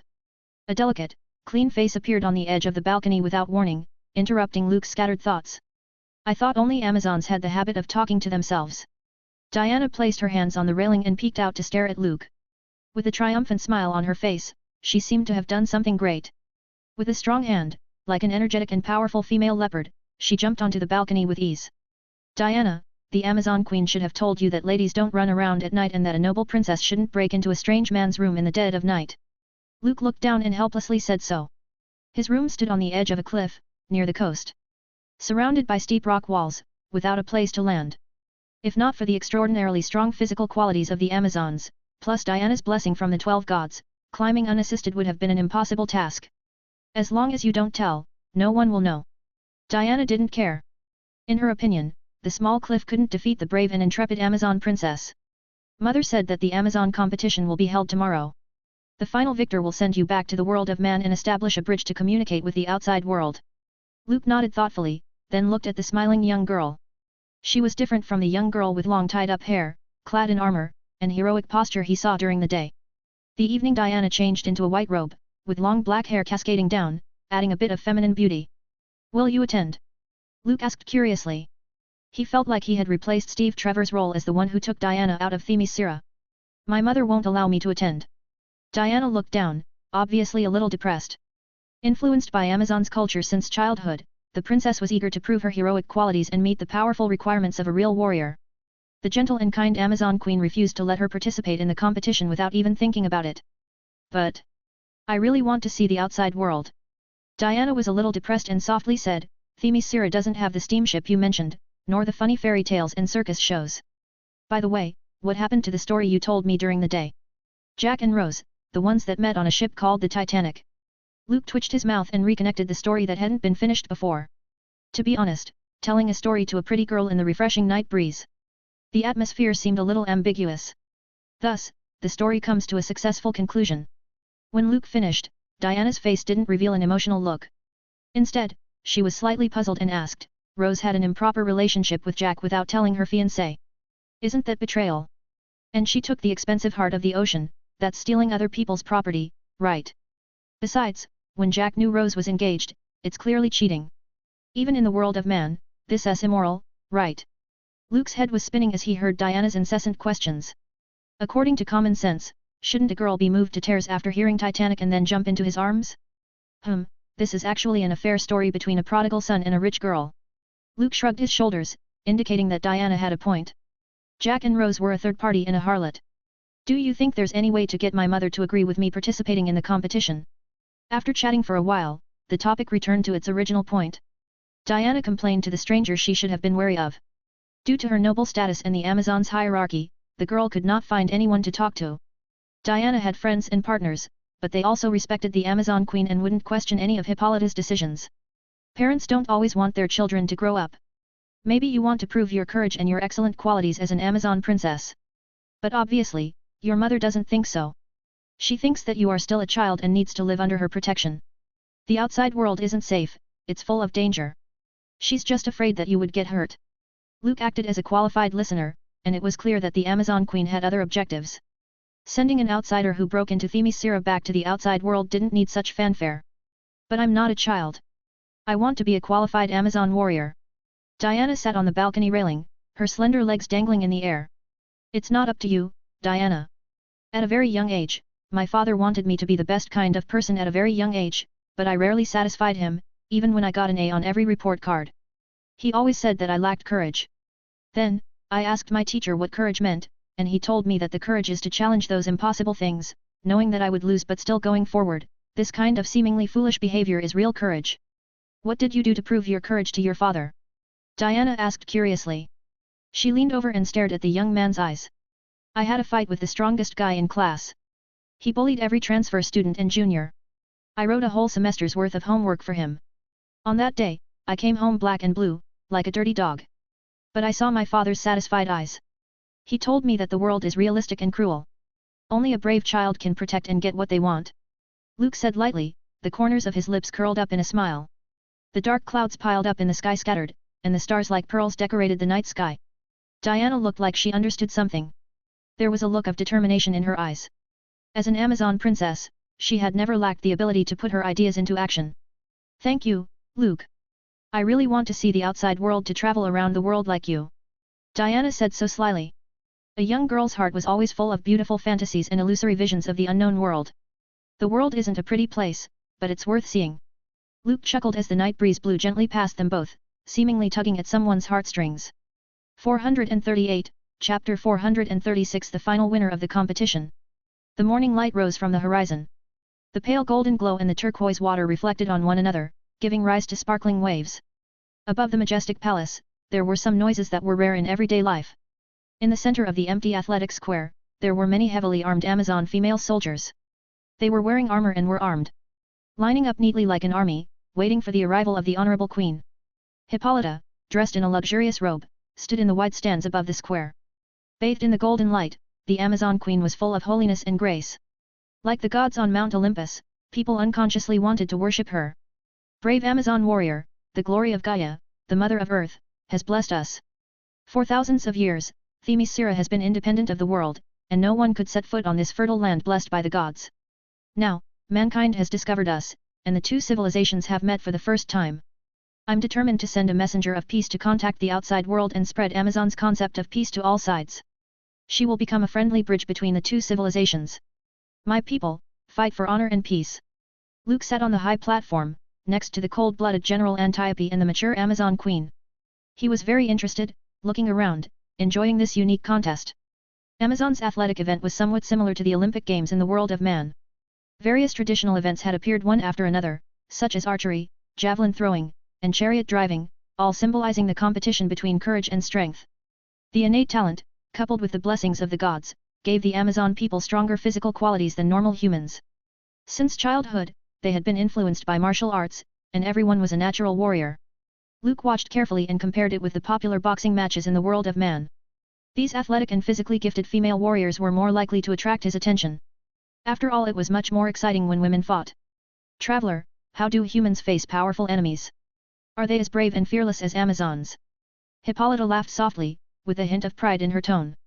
As an Amazon who had been favored by Gaia, she had enough confidence to reveal such an attitude. In the view of the Amazon Queen, people living in the outside world hated each other, were full of greed, were constantly in conquest, and didn't have the courage and kindness of the Amazon people. We rely on wisdom. Luke smiled and replied. Human beings aren't as strong as beasts, and they don't have the long life Amazons have. So, we learn knowledge and create tools, and we have a strong passion for exploring the unknown. If we can't roam the ocean and lurk in the deep sea like marine creatures, we would build ships and submarines. If we want to fly to the blue sky, we would build gliders and airplanes. Knowledge and wisdom are our weapons, just as Amazon people rely on spears and swords. There are also brave warriors among us, who would face formidable enemies with a passionate heart. Luke said lightly. Whether it was the original world or the Themyscira, he was in. These races, who thought they were superior to human beings, always held a condescending attitude. But they didn't know that the innate and powerful talent that gave them a temporary lead over mankind had deprived them of the motivation to move forward. For example, Asgard, for thousands of years, was still in the medieval period of their civilization and hadn't climbed to a higher level of civilization. However, it took only a few hundred years for mankind to advance at an explosive rate of growth. Wisdom is a rarer gift than valor. Feeling Luke's unassuming and relaxed attitude, Hippolyta nodded. Next to her, the female general, Antiope, had a contemptuous look in her eyes. A man who can only talk. Tisk. How can you defend your home and protect your fellow citizens without a strong army? The competition in the arena was in full swing. With the passing of competitions, fewer and fewer female soldiers were left in the center of the arena. Finally, there were only 2 Amazons left, wearing helmets and masks, holding swords and shields, and using their ancient and subtle fighting skills on each other. The dull sound of metal clashing, the 2 solid shields ruthlessly colliding, and the long sword strikes emitting a powerful sound. The wonderful battle had attracted countless Amazons outside the field, cheering like a tide. At this time, the sun rose high in the sky, and in the dazzling sunshine, the 2 female soldiers showed off the bravery and courage of the Amazon. The sword blade slashed through with a graceful arc, dodging the swift and fierce attack and thrusting forward. Bang! It smashed the shield. Blood splashed out. A female soldier fell to her knees and covered her injured right arm. The other side's strength was better than hers, and she lost the ability to continue fighting. She had no choice but to throw down her weapons and declare defeat.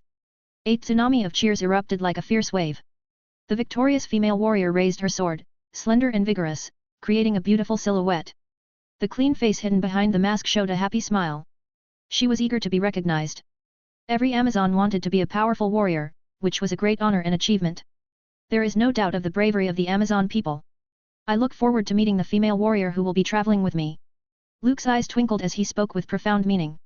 The Amazon queen, who was sitting next to him, slightly changed her expression. Then, she regained composure. Then came the highly anticipated coronation ceremony. Hippolyta slowly stood up from her seat and looked at the female warrior who stepped onto the platform. Holding back her inner feelings, she quietly said, "Show yourself, brave warrior, and accept the cheers and respect of Amazon people. You will be honored." Half kneeling on the ground, the female soldier raised her hand and took off her helmet. Her long black hair fell like a waterfall. That delicate and clean little face revealed a hearty and cheerful smile. "Mother! Diana!" Hippolyta's eyes moved slightly, and she sighed. She didn't expect her beloved daughter to disobey her orders and secretly attend this competition. The outside world was full of malice and chaos. In addition, there was a conflict between Olympus's old gods and the new gods, and also Diana's origins. For a variety of complicated reasons, she refused her daughter's request, but now, everything was irreversible. "I never doubted that you would be the pride of the Amazons, Diana." Hippolyta sighed silently but reluctantly put the golden star tiara on her daughter's head. "You will be the bravest warrior in the Amazon and the only messenger to mankind." Diana rose to her feet. Sword and shield in hand, a crown of shimmering gold, and her black hair flowing behind her. She turned to look at the young man who gave her confidence, smiling like a victorious Valkyrie. 439, Chapter 437 Arthur the Sea King, the Flashpoint World. Pieces of grey clouds piled up in the sky, and the sea breeze blew the tide and lapped on the solid wooden ship. Crystal splashes of water drenched the hair and robes of those on board. There was a rumbling roar from the horizon as if the gods were driving a golden chariot across the sky, making loud noises like rolling thunder. "Diana, don't rush to breathe the free air yet. You and I have to put up the tarp, or we'll soon be two idiots sitting in a boat in the rain." Looking at the enchanted girl, Luke spoke helplessly. Maybe it was because after listening to what he said about the Titanic, Diana stood at the bow, opened her hands, and posed in a classic way, as if she wanted to embrace the ocean. The Amazon princess secretly attended the competition meeting without telling her mother and successfully won.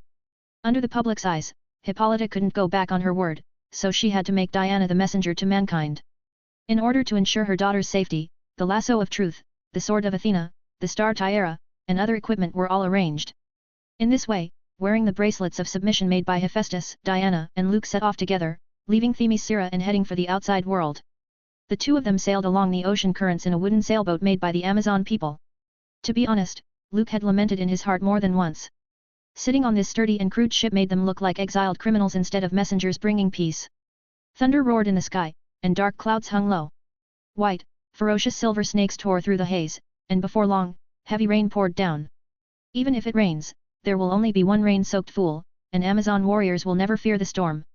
Diana said seriously, so Luke couldn't show any disagreement later. "I'm such a fool to reason with women. This damned feminist society." Quietly complaining, Luke started to build a tent.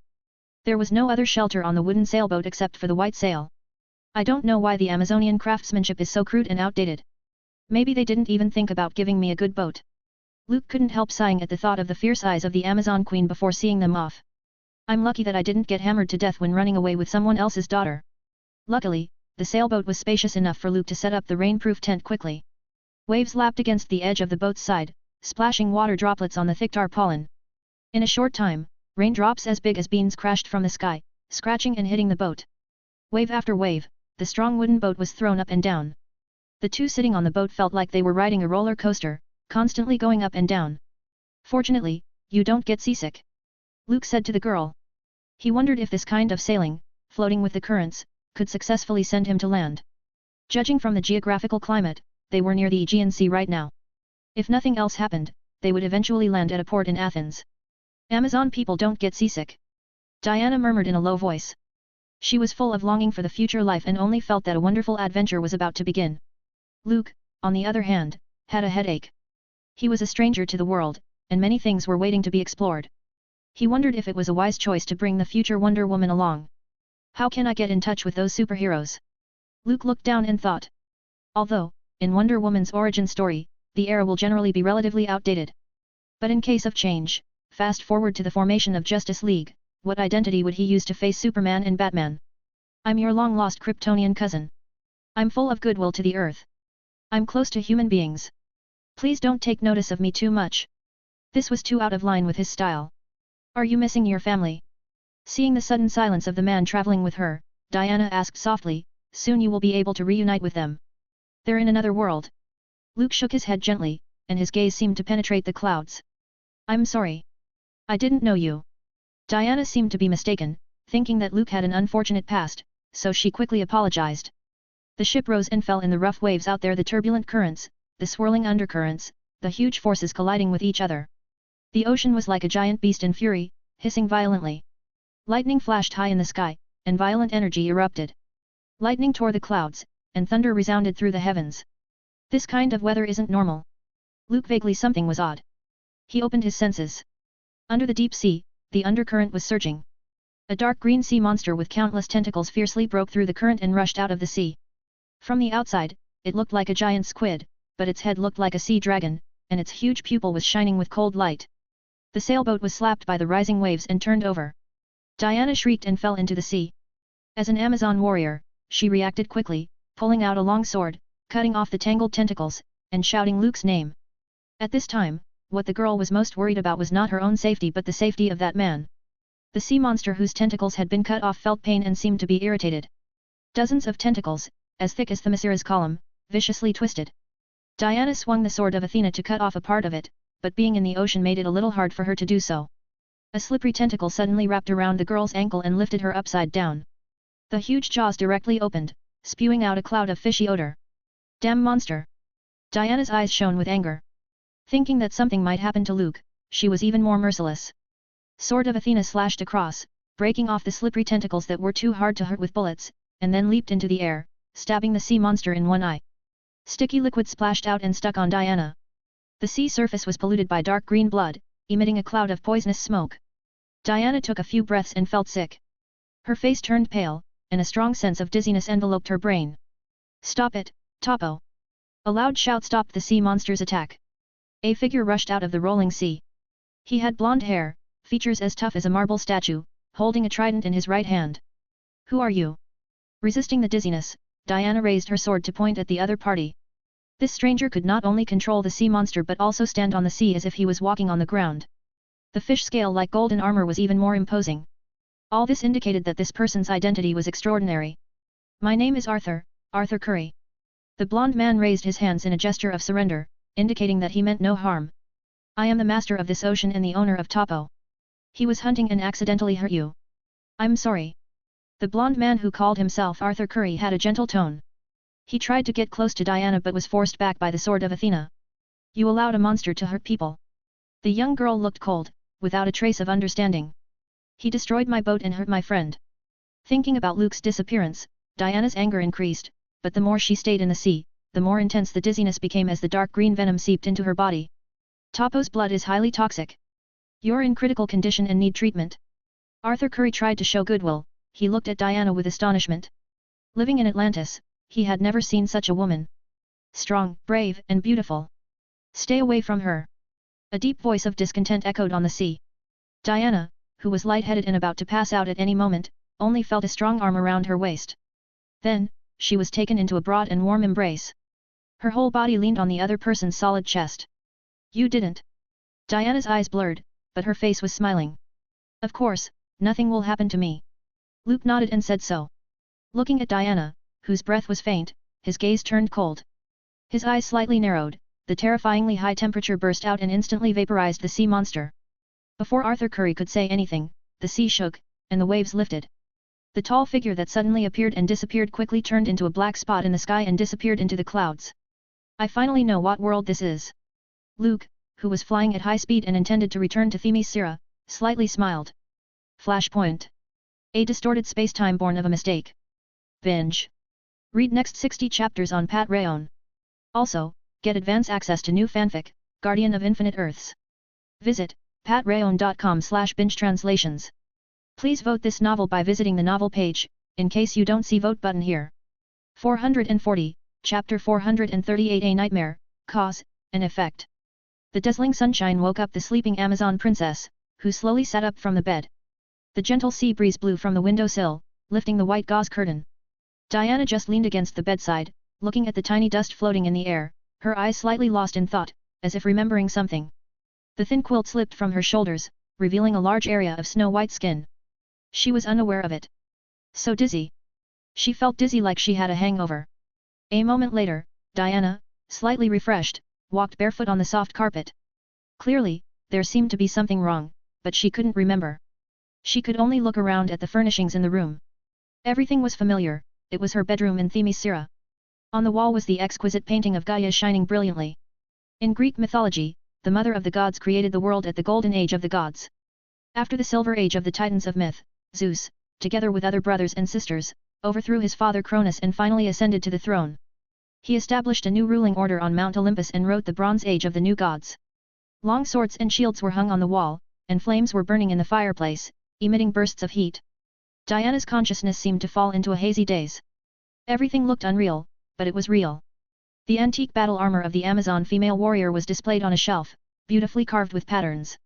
She gently stroked the complicated lines, and the inexplicable feeling in her heart felt stronger and stronger. The white silk-like robe was removed, and the tall, athletic, and powerful body was bare in the room. The lustrous skin glowed faintly.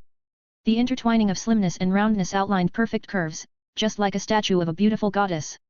Why did I come back to Themyscira? Diana dressed up in a close-fitting outfit and then donned the metal battle armor made by Hephaestus. The extraordinary skills and special materials made this suit flexible and defensive at the same time. It wouldn't hinder walking, sitting, and fighting. Holding a sword and a shield, Diana walked out of the room with her head held high like Valkyrie. The wide corridor was quiet and silent. Only the clicking of her footsteps echoed. The Amazon princess found it strange that Themyscira had such a rare quiet moment. Usually, there was a lot of noise and yelling. Those powerful Amazon soldiers, fighting and thrashing each other, would always reverberate over the island. Walking slowly, Diana stepped out of the corridor, and a bright golden light fell on her. As if crossing a certain line, a noisy and rowdy sound poured in. It was like an overwhelming tidal wave that poured into her ears all at once. The midday sun was a bit blinding, Diana's eyes were dazed, and she squinted slightly before she could see the burning scene. As usual, Amazon soldiers were training hard and honing their skills. The spear and the sword clashed, bursting out with the sound of a powerful collision of metal. The ancient and primitive cold weapons, placed in the hands of this group of physically strong women, could exert an unimaginable amount of damage. The fierce wind rippled out from their sides as they trained in pairs for a fierce and dangerous battle. For Amazon warrior women, bloodshed and wounds weren't frightening. They enjoyed the sensation of fighting and the relief of squeezing out their potential. Diana, my daughter. Hippolyta turned her head, and her gentle eyes fell on the Amazon princess. In the distance was the blue sea, a few white seagulls skimming the water. The tide rose and fell, lapping on the beach. The sky was clear, and the sun was shining. Everything was so beautiful. Themyscira. Why am I in Themyscira?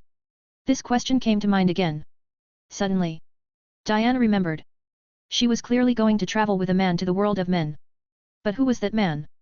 Diana's head was aching, and her consciousness seemed to be swallowed up by the tide of memories. The thin fog wrapped around everything, and the vivid scene in front of her slipped away. Like an illusory dream, the world was gradually blurred. When the fog cleared, Diana opened her eyes wide and saw the sky covered with dark clouds and thunder and lightning. A huge sea monster filled her sights. The slippery tentacles were like thick whips that lashed over, sending a wave several feet high. Diana tried to hold a sword to face the enemy but found that she was unarmed. An unprecedented sense of weakness wrapped itself around the Amazon princess. She saw the huge and terrifying sea monster, like an iceberg, opening its bloody mouth as if to swallow her up. Infinite darkness was approaching, Diana was helpless, and she subconsciously cried out for her mother. Don't be afraid. A low voice quietly sounded, like a light that dispersed the darkness, making people settle down. Diana's panic gradually calmed down and disappeared. Those fragmented memories came in like a tidal wave, and the mental world instantly fell apart. Luke, why are you here? This is Themyscira. Awakened again, the Amazon princess saw a pair of soft eyes. A young face that looked particularly kind appeared in front of her. The blood of the sea monster was so poisonous that even with the strong body of the Amazon, you were still affected. Luke pushed Diana back, who wanted to sit up, and spoke with a smile, but I'm not a doctor, I can't provide treatment, so I had to take you back to Themyscira and give you to Queen Hippolyta. They gave you the blessing of the gods and some kind of magic, it should be all right now. The Amazon princess was dazed and sleepy, completely out of her usual heroic form. Is that so? Am I awake now, or am I still dreaming? Diana clutched the quilt with both hands. She shrank inside, only revealing her head. You can pinch yourself. If you feel pain, then you're awake. Luke shrugged his shoulders and joked. Maybe it's because her thinking was too slow to realize it, but Diana actually did it. She pulled her cheek hard, then hissed and gasped. It seems I need to ask Queen Hippolyta if the sea monster's poison will leave an IQ-lowering after effect. Luke laughed in silence as Diana woke up, looking like a simple child of 4 or 5 years old. By the way, did you have a nightmare just now? Diana stared angrily at the bad guy who made fun of her and shook her head vigorously. How can an Amazon warrior have nightmares? We are fearless. Oh, is that so? I must have misheard you. It seems that someone panicked and called for Queen Hippolyta just now. Luke said jokingly with a smile on his mouth. If I had any energy left, I would have jumped up from the bed and given you a good beating. Diana felt speechless and pouted. As an Amazon princess, when had she ever been ridiculed like this? Well, since your highness doesn't want to see me, I'll take my leave. Luke picked his eyebrows. They traveled and came back to Themyscira in a roundabout way that he hadn't expected. Of course, there were many things that surprised him, not just this one. I didn't say that. Seemingly thinking that she had hurt Luke, Diana was a little defeated and explained weakly. By the way, what happened to the sea monster? And who was that guy with the trident? Well, it seemed that the Amazon princess had also learned how to change the subject. That's a sea creature tamed by Atlantis, called Topo, a poisonous and dangerous monster. Luke's eyes twinkled. He didn't think that the new changes mentioned by the 5 creator gods of Marvel was actually the Flashpoint Paradox. The guy with the trident is Arthur Curry, the Prince of Atlantis. When he saw Aquaman appear, he guessed that this was the Flashpoint world. If it were the story of Wonder Woman's origins, Arthur Curry wouldn't be here.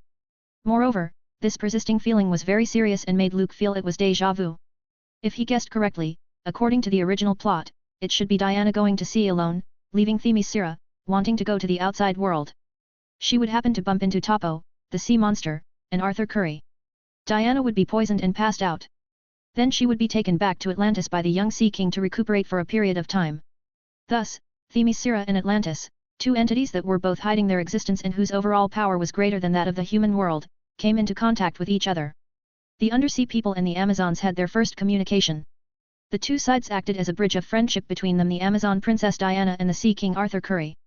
The young man and woman collided and sparked a love in the Flashpoint world, where everything was distorted and twisted. Themyscira and Atlantis, 2 forces, entered into a marriage. However, this matter didn't go smoothly, causing dissatisfaction and opinions from Atlantis's opposition and Themyscira's conservatives. So, at the wedding, Mera, who was supposed to become the Queen of the Sea, Arthur Curry's brother, ORM the Ocean Master, and Themyscira's female generals united to plan an attack. Queen Hippolyta of the Amazons was tragically killed, followed by the death of the King of Atlantis, who became a sacrificial lamb. The marriage between Themyscira and Atlantis naturally fell through. In its place, there was a roaring fire. Diana turned into a goddess of vengeance and cut off Mera's head with her own hands. Arthur, the Sea King, was blinded by hatred and blew the horn of opposition against Themyscira. The violent conflict between the 2 forces involved the human world. First of all, London was flooded by a tsunami caused by Atlantis. Themyscira was the first to take over Athens, Greece, and invaded the land with great force. In this way, because of a failed marriage, the world once again stepped on the brink of destruction. This was the main line of the Flashpoint world. And the reason why Luke would say that this was a distorted time and space that was born by mistake. It was mainly because everything in the world of Flashpoint had changed. First of all, instead of landing on a farm in Kansas, the Kryptonian spacecraft carrying Superman crashed into Metropolis, causing a lot of casualties. Superman, who didn't get the name Clark Kent, was taken in and imprisoned by the military. He never basked in the sun even once and became the material of various experiments. Then, Gotham. The evil alley that was brought out every time the birth of Batman was mentioned. It wasn't Thomas Wayne and Martha Wayne who died in the shooting, but Bruce Wayne. His dad became Batman, and his mom became the Joker. Was this some kind of official decree that Batman and the Joker were meant to be a couple? There were countless similar changes. For each member of the Justice League, their destiny had shifted. Hal Jordan didn't get Abin-Sur's Green Lantern ring, and he was just an ordinary pilot. The treatment of Sea King Arthur Curry and his brother, Ocean Master ORM, was swapped. The former was deeply trusted and loved by the King of Atlantis, while the latter was unpopular. Of course, the most important thing was that the Flash, Barry Allen, had achieved his wish. He saved his mother from the Reverse Flash. The price paid was the disappearance of his Speed Force and the identity of the Flash. This was the Flashpoint world. The influence had spread to the multiverse, leading to a new chapter of events in DC Comics. Atlantis. Diana thought for a moment. She had heard the name in Themyscira's book collections. Damn underwater people, if I see them again next time, I'll teach them a lesson. Diana wasn't even aware that her destiny had once again shifted. The Amazon princess, whose heart was full of a sense of justice, clenched her fist and spoke seriously. There will be a chance. Luke smiled meaningfully. Since it's Flashpoint world, it'll be fun. Should we go to Barry Allen or Reverse Flash first? Except for the two of them, only he knew the truth in the whole world. This was a distorted space-time created by mistake, which would be corrected sooner or later, and then closed down and died out. Therefore, no matter how many disasters happened in the Flashpoint world, it would have no direct impact on the main universe. But it was also Luke's only path to the main universe. If he let things go on, he would only be trapped in this world twisted by the conventions of time and space forever. After clearing his mind, Luke came to his senses and found Diana totally lost in thought, looking at himself. Is there something on my face? He asked calmly, with eyebrows slightly raised. I have many questions, like, why did you disappear after the boat capsized? How did you escape from the giant sea monster? Also, why aren't you poisoned? And how did you bring me back to Themyscira? Diana slightly frowned, as if her heart was full of doubts. Then you can tie me up with the lasso of truth and make me tell the truth. Luke's smile remained unchanged as he lightly said so. My mother said I shouldn't pry too much into people's secrets, it only makes things worse. Diana pondered for a moment, waved her hand cheerfully, and softly said, and I remember that in books about the human world, many married couples have their own secrets from each other, which can't be shared with anyone. So, just keep the secrets and tell me when you want to. Luke chuckled as if he thought it was funny. This Amazon princess had obviously never been to the human world, but she always pretended to know everything. He had to say, this kind of Wonder Woman was really cute. All in all, thank you for saving me. Diana looked at the young man sitting in front of her and solemnly said so. Why are you looking at me with such a strange look, are you moved by it? Luke shook his head, pointed to the Amazon princess's chest, and the corners of his mouth curled up.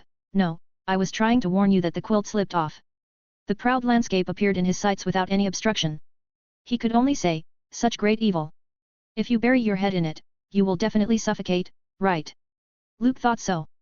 After being reminded of this, Diana fumbled a bit and lifted the blanket to cover the white skin and tempting curves. Although there was no difference between men and women in Amazon's common sense, she didn't have the habit of exposing her body. When this interlude passed, Diana raised her head again. The man sitting at the head of the bed had disappeared, and only the white gauze curtain was faintly fluttering. Acting all mysterious. The Amazon princess gathered her delicate mood, huddled under the covers, and secretly thought so. Midtown, Police Department. Barry Allen woke up from the darkness and opened his eyes. He seemed to have had a long sleep. Instead of recovering his spirits, he felt very tired. I didn't want to wake you up from your dream. The police station is very busy these days. You really need some rest. But Barry, you still have a lot of work to do.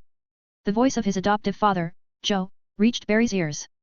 The other party was holding a cup of coffee and handed it over. Binge. Read next 60 chapters on Patreon. Also, get advance access to new fanfic, Guardian of Infinite Earths. Visit patreon.com/bingetranslations. Please vote this novel by visiting the novel page, in case you don't see vote button here. 441, Chapter 439 Winning Affection, Losing Love. Barry Allen, a crime scene investigator for the Central City Police Department, was a bright young man. But it was hard for outsiders to imagine that he had experienced an extremely brutal childhood nightmare when he was 11 years old. His father, who was a doctor, was accused of killing his wife and was thus arrested and imprisoned. This was a reality far more painful than losing his parents. Making a child accept that his father had become a murderer. The gentle mother died by her husband's hands. It was really too dark. If the background were Gotham City, it wouldn't be a surprise if Barry Allen became a super criminal or gang leader. He then joined Batman's huge fan club and spent years in and out of Blackgate Penitentiary or Arkham Asylum. Fortunately, this was Central City. It was one of the few cities in the DC universe that could be called normal. Even the villainous rogues had principles, never bullying the weak. Compared with Gotham's psychopaths, lunatics, and anti-human elements, they were simply angels. Barry Allen, who lost his parents and was left unattended, wasn't sent to an orphanage. Officer Joe West of the Central City Police Department adopted him and made sure he made it through college. He was a friend of Barry's father, an honest policeman, and a warm-hearted man. After graduating from college, Barry chose to enter the Central City Police Department in an effort to clear his father's name, who was sentenced to life in prison. Yes, he never regarded his father as a criminal. Because young Barry witnessed the murderer. At that time, there were two red and yellow lightning in the room, entangled with each other. It's just that no one believed it. They all thought that Barry suffered severe mental trauma, which led to hallucinations. The words of an 11-year-old child simply had no weight. Therefore, Barry successfully entered the Central City Police Department with the firm idea of reuniting with his father. While working, he was looking for new clues. Until the lightning bolt fell from the sky, breaking his quiet life. The big explosion of the particle accelerator, together with the mixed liquid in the laboratory and the lightning, changed Barry's fate. He got the Speed Force and became the Speedster. Since then, Central City welcomed the first superhero, the Flash. Barry used the Speed Force to punish evil and fight crime while investigating the tragedy that happened in his childhood and finally learning the truth. A future person named Eobert Thawne, nicknamed Reverse Flash. He was the one who traveled to the Flash's time and murdered Barry's mother. The real goal of the Reverse Flash was actually young Barry. However, the future Flash prevented him from killing Barry's mother in order to vent his anger, which caused the birth of a tragedy. However, the Reverse Flash ignored the space-time continuum. He was able to obtain the Speed Force by replicating the Flash's accident. If Barry Allen didn't become the Flash, he would be affected and lose everything. In other words, Reverse Flash locked himself in this time and space and could never return to the future. Because he didn't have the Speed Force anymore, he couldn't continue to travel through the infinite corridor of time and space. In order to save himself and go home, the Reverse Flash could only wait silently for Barry Allen to grow up and recreate the accident with his own hands so that the Flash would reappear, thus forming a closed loop. This was the feud between the Reverse Flash and the Flash, becoming arch-enemies. I feel like I had a long sleep and a long dream. Barry Allen, awake, took the coffee from his adoptive father, Joe. He felt like he had a hangover, and his mind was tangled up. He felt that there were a lot of pictures flashing by, just like a fractured memory. You're probably under too much pressure, Barry. Joe held the young man's shoulder and comforted him, but there's nothing we can do about it. We've been working on this case for 18 hours, and we still don't have a clear idea of what's going on, and people want to know the truth. The media is fanning the flames, and there's a lot of pressure on everyone. So, you have to work harder, Barry. And try to extract more critical clues from the evidence found at the crime scene. Joe was an experienced cop, and he and his colleagues were recently investigating a murder case. According to the preliminary judgment, the murderer was likely a super criminal. Well, thanks for the coffee and pep talk, Joe. Barry smiled and nodded. He finished his cup of steaming coffee and started working with Speed Force as a habit. Where's my speed? Then, sobering up, Barry felt something was wrong. The Speed Force, it's gone. The wonderful power that wasn't bound by the laws of physics not only could accelerate Barry when he was running but also helped in daily life. As long as he used his speed, time would slow down for him. Barry could do his work several times over with amazing efficiency. For example, read all the files in 10 seconds, then run around Central City twice, track the criminals through clues, and then send them to the police station. Exam memorization, takeout, doing experiments. When he wanted to sleep in the morning, Barry would use Speed Force to wash up quickly and then rush to Central City Police Station. It could be said that the Speed Force was simply the best tool for the Flash. But now, it was gone. Barry's mind was still running slowly at its usual speed. What could have been done in 1 millisecond was now done in minutes and hours.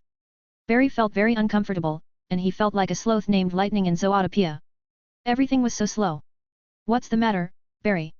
Joe asked, frowning. He noticed Barry's abnormality. The other party seemed very uncomfortable. I'm a little nauseous. Barry tried to adjust his state and return to the rhythm of normal life. By the way, Joe, if this is a super criminal murder case, what should we do? Get help from the Flash. While pretending to be working, he changed the subject and diverted his adoptive father's attention. But then, Joe's answer left Barry completely stunned. Who's the Flash? What are you talking about? Were you drunk last night? Joe's eyes were strange, he didn't understand Barry at all. To confirm the identity of the criminal, of course, we need the help of Citizen Cold, the greatest hero of this city. Citizen Cold. Barry stared in disbelief. Joe isn't talking about Captain Cold of the Rogues, right? When did that guy become a superhero? Barry felt that it was all wrong. He was filled with confusion, but no one could provide answers. Come on, Barry, you'd better go back and get some rest. You look too tired. Joe shook his head and told him so. This usually smart and witty young man was full of nonsense today. Was he drunk? Yeah, okay, Joe. Barry nodded and agreed. He needed to find out what had happened. Putting on his jacket, he ran as usual and then remembered that his speed force had disappeared. My ring. The ring that contained the Flash's suit wasn't on Barry's hand either. When his thoughts were scattered, he stepped off the stairs and fell down with a roll, hitting the back of his head on the ground. After the impact, his brain seemed stimulated, and a lot of strange memories instantly gushed out. Without the tragic experience when he was 11 years old, his mother wasn't murdered, and his father wasn't sent to prison. He didn't become the Flash. The greatest hero in the city was called Citizen Cold. The Rogues, a group of villains, had become positive people who were admired by everyone. Iris. Barry thought bitterly. Iris West, who should have been his wife, didn't join him in marriage but became someone else's wife. At this moment, Barry was filled with bitterness. He didn't know if he was doing the right thing or the wrong thing. Winning in family affection and saving his mother. But lost love, letting his wife marry someone else. No way. I have to think of a way. Barry struggled to get up and patted the dust on his clothes. A bold guess vaguely emerged in his heart, but he was afraid to confirm it. If the world had really been completely changed, only one person could help him. Batman. The brains of the Justice League. No matter how strange things were, Batman could always accept them quickly and find a solution. Barry, who was walking down the road, immediately reached out to stop a cab. To Gotham. He said to the driver. Binge. Read next 60 chapters on Pat Rayon. Also, get advance access to new fanfic, Guardian of Infinite Earths. Visit patrayon.com/binge-translations. Please vote this novel by visiting the novel page, in case you don't see vote button here. // 442, Chapter 440 The Dark Knight, Aquaman comes to the door. When the world was near destruction, ordinary people could seek help from superheroes and pin their hopes on them. What about superheroes? Barry Allen looked solemn and stared at the street sign. It was 13 miles away from Gotham. He wondered if he was getting closer and closer to the city that was always shrouded in clouds. It was raining and gloomy outside, just like his bad mood at this time. Whenever members of the Justice League met with unsolvable problems or sensed an omen of crisis, the first person they would think of was Batman. The Dark Knight who always hid under that mask and regarded Gotham as a hunting ground. After so many years of fighting side by side, all the members of the Justice League were willing to put their trust in him. Who can save the world at the end of the day? People would unanimously elect two people. Batman and Superman were definitely the first choices. Although the latter had great power, it was well known that Superman would always listen to Batman's advice. Their friendship might be one of the strongest things in the world. Superman. I asked the driver. He has never heard of him. There is no Superman in the metropolis. But why is Lex Luthor there? Barry Allen's frown was even tighter. He was in the middle of a mystery, but he couldn't find any clues. Arthur, Diana, Hal. What happened to them? An hour and a half later, Barry arrived at the door of Wayne Manor. It was desolate, overgrown with weeds, withered, and dilapidated as if no one had lived here for a long time. This gave Barry a bad feeling. He crossed the collapsed iron gate and pushed open the front door of the cobwebbed mansion. Creak. A toothache-inducing sound was heard. The door was unlocked, but the rusty metal rubbed against the wood, making a harsh sound. Hey, is anyone there? Alfred. Barry felt like he had broken into a haunted house, surrounded by silence, with only his voice echoing. The floor was damp, the doors and windows were broken, and it looked like thieves had visited it. The Wayne family was Gotham's richest family. How could they have fallen this far? With doubt, Barry went to the second floor, moved a crooked clock, and found the secret door behind it. Fortunately, this hasn't changed. He was a crime scene investigator and had a keen observation of the environment. Maybe it wasn't as good as Batman, the greatest detective in the world, but it was easy for him to find the secret passage designed by the other party. Entering the secret door, Barry saw a long stairway, and he didn't know where it would end. Batcave. He breathed a sigh of relief. Batman's secret base still existed, so there should be hope. The Flash of the main universe once visited the Batcave under Wayne Mansion. He was impressed by the Batmobile and all kinds of high-tech equipment. Screech screech. At the end of the stairs, a swarm of bats flew past, passing through the underground caverns like a black storm. It's a little different. Barry didn't see the tank-like Batmobile, nor did he see the large surveillance platform with hundreds of screens connected together, much less the Robin uniforms displayed in the glass case. Just a semi-automatic pistol and a family photo. The table was cluttered with items such as a crossbow, hooks and claws, and bat darts.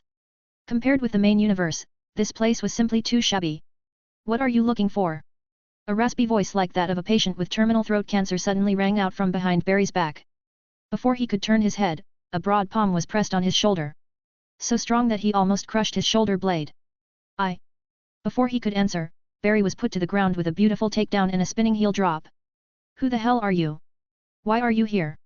Immediately afterward, an intimidating roar rushed into Barry's ears, causing subconscious fear. Why are you yelling so loudly? He only felt his ears buzzing. Boom. Answer my question. You're a thief who breaks into people's homes. The guy with the bat hood and the red glow in his eyes picked Barry up with one hand and pushed him hard against the wall. Barry only hesitated for a moment, and the other party broke one of his fingers. Wait, Bruce. It's me. Barry Allen. Barry, who had been severely beaten, reported his name in fear of even more brutal abuse. He had heard that Batman often beat criminals half to death and then sent them to prison. Bruce.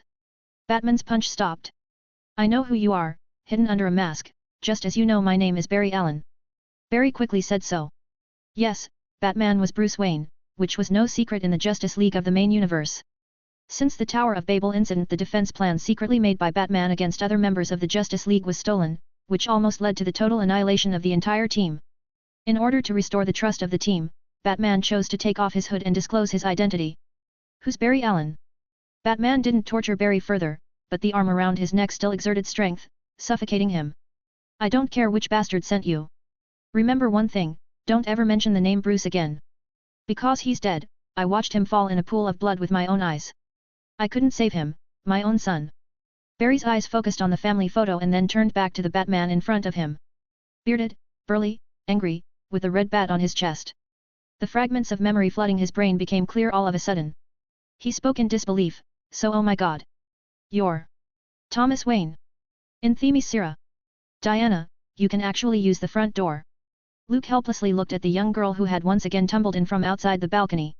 After half a week's short rest, the Amazon princess finally recovered her strength. The last time you visited me, you snuck in. Diana snorted softly, saying, I learned this from you. As an outsider, it's not a good idea for me to directly enter the Amazon princess's chamber.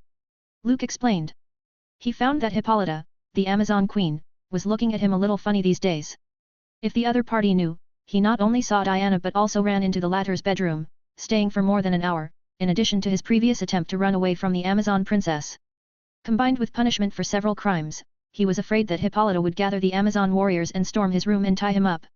As the princess of the Amazons, it's not a good idea for me to go into an outsider's room. Diana spoke eloquently and held her head high, highlighting her pride. Seeing the girl's skills, Luke decided to shut up and focus on the scenery in front of him. I just asked my mother. She refused to let me go back out of the island. Diana was lively for a while, but she became unhappy again. I heard Antiope say that Atlantis had sent someone over, and I don't know what they are here for. Luke's eyes flickered, and his gaze fell on Diana, pondering. He had already beaten one of Atlantis' Sea Kings. He hoped there was no need to beat a second one. If Arthur Curry knew what he was doing. Binge. Read next 40 chapters on Pat Rayon. Also, get advance access to new fanfic, Guardian of Infinite Earths. Visit patrayon.com/binge-translations. Please vote this novel by visiting the novel page, in case you don't see vote button here. 443, Chapter 441 Kingdoms Uniting, Unforgiven. In the main hall of Themyscira, Hippolyta was receiving the messengers from Atlantis. She had a good attitude towards this civilization that hid like the Amazons. Dear Queen, I think Atlantis is very similar to Themyscira. We are both ancient civilizations with a long history. We live far away from the hustle and bustle of the world. We are also a country of soldiers, always ready to fight. The representative of Atlantis was Arthur Curry, who spoke in front of everyone. Of course, apart from being born strong, we are also kind, and we love peace. This flattering speech won the approval of the Amazon people. Even the female general, Antiope, who had always been serious and rigid, had a smile on her lips. No one hated praise. Your Royal Highness, Themyscira welcomes you. Hippolyta was smiling, although she was unhappy that the sea monsters domesticated in Atlantis had wounded Diana before. Now, however, the other party took the initiative to come to their door and apologized.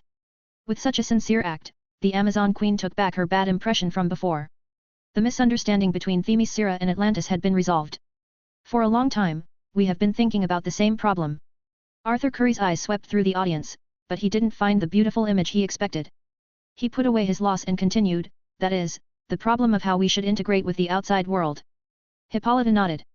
Because of this problem, she let Diana take the opportunity to send the traveler back to the human world to experience and learn the culture of the outside world.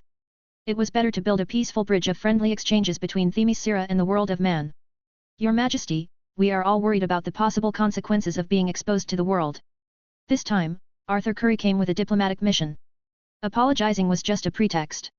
Of course, it wasn't known whether the young Sea King had other thoughts in his mind. Do you have any advice, Prince Curry? General Antiope asked. With the increasing exploration efforts of humans and their footprints all over the world, they will discover our existence sooner or later. Arthur Curry recited the manuscript written long ago and expressed his opinion. Instead of waiting for them to knock on the door, we should be proactive and expose ourselves. The world is childish and fickle. The progress of human civilization is still in the struggle for land and resources. They are narrow-minded and can only see the tiny benefits. Atlanteans and Amazons, we have the responsibility to save this planet and share the wisdom and experience of the higher civilization with mankind. We can bring a better future to the world and make the Earth the original Garden of Eden. Arthur Curry said a lot of things, probably summarized as Atlantis and Themyscira should lead the descendants of mankind, and then together they would be bigger and stronger, and create greater glory. Basically, it belonged to the third-rate bosses of small companies that say inspiring words. Themyscira has no intention of creating conflicts and intervening in war. Hippolyta shook her head. She understood Arthur Curry. Themyscira and Atlantis should lead the human race. But have they asked for other people's opinions? To achieve the above, it was necessary to start a war or even multiple wars between civilizations. Themyscira didn't want to go to war with humans, it was pointless and wouldn't yield anything. Everyone in Amazon was a demigod, with a long lifespan and the support of the gods of Olympus. They would only start a war if they truly had nothing better to do. Even if they ruled the world, how would Themyscira rule with such a small number of people? Not enough for every country, not enough for every city. War is only the last option, and it is an outcome that none of us wants to see. Arthur Curry seemed to have guessed Hippolyta's thoughts and instead said, the first problem facing Atlantis and Themyscira is how to make the human world accept us, and defuse the vigilance and hostility of both sides. Your Majesty, I think Atlantis and Themyscira are in such a similar position that they could form an alliance and form a joint kingdom. When the land and the ocean are connected with each other and join hands with each other to become a whole, even if people are hostile, they will seriously consider the consequences, instead of easily lighting the fuse of war. Hippolyta seemed to have been persuaded. Amazon people had no prejudice against the Atlantis people living under the deep sea. The living areas of both sides were different, and there was no direct conflict of interest. The alliance could be considered. Your Royal Highness, let Antiope show you around later. Themyscira is a land blessed by the gods, and there are many rare foreign objects that are hard to find outside. Hippolyta didn't directly agree but left some room for maneuvering. She hadn't figured out the true purpose of Atlantis yet, so it was unwise for her to make a hasty decision. On behalf of Atlantis, I offer the sincerest blessing to Her Majesty the Queen. Arthur Curry said goodbye and left the hall with the delegation. That day, that night. Bruce was killed in the alley, right? He took your place. Barry spoke in a shaky voice, stating this brutal truth twisted by fate. He looked at the family photo, then at the angry and violent Batman in front of him, as if he understood everything. I said. Batman was unmoved as he released the hand around Barry's neck and twisted his body around. Don't you mention Bruce's name again. Crack. He directly gripped Barry's 5 fingers and broke them with force. Ah! Barry screamed in pain. His tall body curled up. 5 of his fingers were violently broken by Batman. This kind of pain was by no means tolerable by an ordinary person. Huff huff. Barry was panting, with sweat dripping from his forehead. He knelt on the ground and couldn't say a complete word for a while. Now, do you remember? Barry Allen. Batman looked down at the other party with no emotion in his eyes. If you mention that name again, I'll break every bone in your body. Don't doubt my ability. If you really investigated me carefully, you should know that I was an excellent doctor. In the face of the naked threat, Barry followed his heart's choice and nodded vigorously. He didn't want to be beaten and tortured by Bruce Wayne's father anymore. It was a nightmare. Those criminals in Gotham are pitiful. Thinking that the villains of this city were facing a superhero who didn't mind using violence, Barry felt that the rogue gallery were lucky. Central City was much better than Gotham. So, now. The raspy voice of a terminal throat cancer patient once again came from above Barry's head. It's time for a quiz, Barry Allen. Tell me, why are you here? Did the clown send you? Remember, I need to answer honestly. If you hesitate or try to cheat, then, I will start with your hands, slowly crush your fingers, and then break your legs, and leave you sitting on a wheelchair for the rest of your life. I've seen many vicious bastards, but they all cried for forgiveness in the end. The middle-aged Batman paused as if remembering what had happened in that alley. Young Bruce fell into his mother's arms. He beat the guy who shot him until he couldn't speak. From that day on, Thomas Wayne's heart was full of anger that couldn't be vented. He dealt with each criminal with even more brutality than Gotham's gang of villains. Even if James Gordon, an old friend from Gotham Police Department, persuaded him several times, Thomas Wayne didn't waver. These scum deserved hell. They don't deserve forgiveness. I'm not the Dark Knight of Gotham, I'm the Knight of Vengeance. Batman said so. Binge. Read next 40 chapters on Pat Rayon. Also, get advance access to new fanfic, Guardian of Infinite Earths. Visit patrayon.com/binge-translations. Please vote this novel by visiting the novel page, in case you don't see vote button here. 444, Chapter 442 Superman, sending an invitation to the Flash to form a team. The Batman of the Flashpoint world didn't have a no-killing rule and didn't mind using firearms. 2 days ago, when he was chasing the Joker, he shot Killer Croc in the head with a shotgun in the sewers of Gotham. Earlier, in order to vent the anger of losing his son, to eliminate his inner nightmare, he even got ahead of the police and found the murderer who shot him in the alley and killed him. In this collapsing world, all the superheroes were utterly different.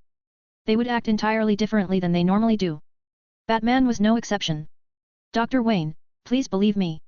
Barry, holding his broken finger, tried to be sincere and explained, I have another identity that can't be made public, just like you. I'm also a superhero. My name is the Flash, and I used to be famous in Central City. One day, a bolt of lightning hit me and turned me into the fastest person in the world. Boom. Batman swung a left hook and struck Barry hard on the cheek. The corner of the opponent's mouth was split open, and a stream of blood dripped out. The fastest man in the world can't even dodge my fist. Thomas Wayne obviously didn't believe Barry's heartfelt words, he thought the guy might be a seriously delusional person. Crazy people with mental disorders, abnormal people full of abnormal ideas, high IQ people with antisocial personalities. These were Gotham's specialties. Arkham Asylum and Blackgate Penitentiary were their gold-plated sanctuaries. If one hadn't been to these two places, one didn't deserve to be called a villain in Gotham. At best, they could only be called a small thug. Central City. There were indeed masked heroes in that city, who punish evil, promote good and crack down on criminals. But he was called Citizen Cold. The Flash. Thomas Wayne had never heard of that name. That's because I lost the speed force and energy field that grants all speedsters their power and allows me to ignore the laws of physics. Barry gasped violently. He didn't expect that he would be beaten by his good friend's father one day. Compared to the Batman of the main universe, Thomas Wayne was more violent and merciless. If it were Bruce, he would have at least listened to the explanation before moving on. But with this middle-aged Batman, Barry didn't even get a chance to speak. I must have run too fast and arrived in another world, another parallel universe before all this happened. Lying on the ground, Barry's vision blurred. No, you just need therapy. Batman coldly said. He was even more convinced that the guy who broke into the Batcave was actually a lunatic with a mental disorder. You should be in Arkham Asylum. Thomas Wayne grabbed the fallen Barry with both hands and lifted him up easily, pressing his thumbs hard against his opponent's temples. A stab of pain awakened the memory fragments deep in Barry's brain. His body began to twitch, and various pictures flashed before his eyes. Some had already happened, and some were about to happen. The direction of this world was presented in a clear way in front of Barry's eyes. Atlantis. Themyscira, the war. He saw Arthur Curry, Aquaman, setting off a tsunami that flooded half of Europe. He also saw Wonder Woman leading the Amazons to attack London and occupy Buckingham Palace. This isn't a parallel universe, this is the real world. Barry seemed to understand that while he was seeing the future, his original memories were being overridden in the depths of his mind, and perhaps it wouldn't be long before he would completely forget everything about the main universe. I made it all happen. You want to leave Themyscira alone? On the beach, Diana, barefoot and treading on the waves and mud, looked at the man in front of her with sorrowful eyes. And leave me here? What happened to taking me to the circus and treating me to the ice cream that you promised? Diana, who maintained her Amazon warrior mentality, felt that this was a betrayal. Leaving your partner alone. Such a shameful act. I'll be back. It's just a short trip. Luke shrugged helplessly. Whenever men faced angry women, they were always at a disadvantage. Even Superman was no exception. Because at this time, the reasoning wouldn't play much of a role. Diana crossed her arms and spoke with dissatisfaction, my mother was right. Men from the outside world don't have an honest bone in their body. The angry Amazon princess started to attack him with angry remarks. Themyscira did discriminate against outside men. I have my own tasks to complete, and I told you before, Diana. Luke's voice was soft and gentle like he was coaxing a child. Themyscira is in the midst of an important alliance with Atlantis, and Queen Hippolyta won't let you go, at least not yet." Diana lowered her head and stayed silent. She wasn't an unreasonable person, so she naturally understood that Luke was right. She was the Amazon princess. When Themyscira made an alliance with Atlantis and then came out in public and into the eyes of the human world. On such a critical occasion, she must be present. "But I'll be back soon, and I can bring you a gift." Luke cheerfully said so. Although Wonder Woman's favorable impressions weren't fully grasped, considering the Flash should have found the world's anomalies. In order to prevent accidents and to ensure that the only way back to the main universe was without problems, Luke decided to find Barry Allen first and take the lead in sending out a team invitation. In case of a butterfly effect or other problems. Because if the Flash were killed, then he would be trapped in this time and space forever. Gift. Diana looked puzzled. "It is a tradition in the human world, to express friendship," Luke explained. "Themyscira didn't seem to have a birthday custom." "Okay, I want that sweet, cold, melt-in-your-mouth ice cream you were talking about," Diana said excitedly. No matter the main universe, or Flashpoint world, Wonder Woman had an uncompromising sweet tooth. This point, however, hadn't changed. "I remember." Luke nodded, glancing at Diana's perfect curves in passing. "I wonder if Amazons get fat if they eat too many sweets." After all, there was Asgard's chubby Thor. That was the first image that came to mind. It was hard to say if Wonder Woman would never be affected. "Then I'll wait for your ice cream." Diana, who had never been outside of Themyscira, was really easy to coax. "However, I might be going to the human world on Amazon's mission before you come back." Luke smiled when he heard this. Intuition told him that even with his own influence, there would still be a war between Themyscira and Atlantis. In this collapsing world, everyone would be somewhat affected. It's just like Batman in the Dark Multiverse, who would take the villain's path because of all the tragedies or unexpected events. The will of the world, the nature of existence, decreed all that. The Flashpoint world, too. "I don't know if I'll get a chance to meet my third cousin." Luke looked up and looked at the distant skyline. He had automatically taken the role of the Kryptonian's cousin. Binge. Read next 40 chapters on Patreon. Also, get advance access to new fanfic, Guardian of Infinite Earths. Visit patreon.com/bingetranslations. Please vote this novel by visiting the novel page, in case you don't see vote button here. 445, Chapter 443 Master Tactician, Surprise Meeting. Gotham was a city shrouded by dark clouds all year round, with towering chimneys emitting fumes and drizzling rain falling. Beneath the surface of the bustling city were narrow, cramped alleys and filthy gutters. There were street girls scratching their heads and vagabonds with numb expressions. If the colorful billboards were added and polluted it with neon lights, it could be a cyberpunk game map. Luke clasped his arms over his chest and stood above the clouds. Such a simple and unique city could be a special attraction in the DC universe. There were too many places to visit. For example, Blackgate Penitentiary and Arkham Asylum, which had housed a variety of super criminals. Batman's solo series was a classic show, where those dark allies were always perfect for torturing people for information. There was also the chemical factory where the Joker fell, Poison Ivy's botanical garden, Robin's circus, and so on. If there were an opportunity, Luke would like to arrange a 5-day tour of Gotham City to enjoy the city's wonderful scenery. Of course, he wouldn't recommend ordinary people to do that because it was risky. In case of bad luck, people may encounter someone with an obsessive-compulsive disorder that would stalk them and force them to guess riddles. Someone with a disfigured face that would ask them to play a game of chance by flipping a coin. Of the worst of all, meeting a madman in a purple suit, asking the question, "Why so serious?" Such an interesting place. Luke collected his scattered thoughts and spread his supervision all over the city. He soon found the Flash's location. In the Flashpoint world, Batman didn't build himself a safe house covered in the lead. Otherwise, his supervision wouldn't be useful. "Who beat this guy up?" Luke raised an eyebrow and seemed a little surprised. Barry Allen seemed beaten up. His nose was swollen, and the corners of his mouth were cracked. If his girlfriend came over, she wouldn't be able to recognize him for a while. Tisk tisk. Dr. Wayne was too hard on him. Luke reacted quickly, somewhat gloating. After a bit of analysis, he could guess that the person who did it was definitely Batman's father, Thomas Wayne. After all, Batman, no matter which time and space, was somewhat paranoid. It was hard for them to trust a stranger, especially a stranger who was full of nonsense. Boom, boom, boom. Superman accelerated, simply flashing across half of Gotham to the door of Wayne's manor. He chose not to descend from the sky but to walk in from the front door. An overly high-profile appearance would inevitably cause others to be wary and resentful. The dark passages and secret rooms in the mansion were completely revealed by supervision. This once again fully demonstrates that the Batman of the Flashpoint world didn't know the existence of Superman. Even the minimum insurance measures weren't arranged. Barry Allen, you are more delusional than the Joker. As I said, you should be in Arkham Asylum. Thomas Wayne digested the information that Barry, whose brain was agitated and expression was complicated, had said earlier. This guy just told him that he was actually a superhero, and he also had a mortal enemy with similar abilities. The origin of the other party was even more amazing. A future scientist in the 25th century could change history by traveling through time and space at super speed. Dr. Wayne, I'm not crazy or lying. It's all true. Barry Allen was holding a ring with a lightning logo, which fell out of his pocket. There should have been the Flash's uniform inside, but now it was Reverse Flash's yellow uniform.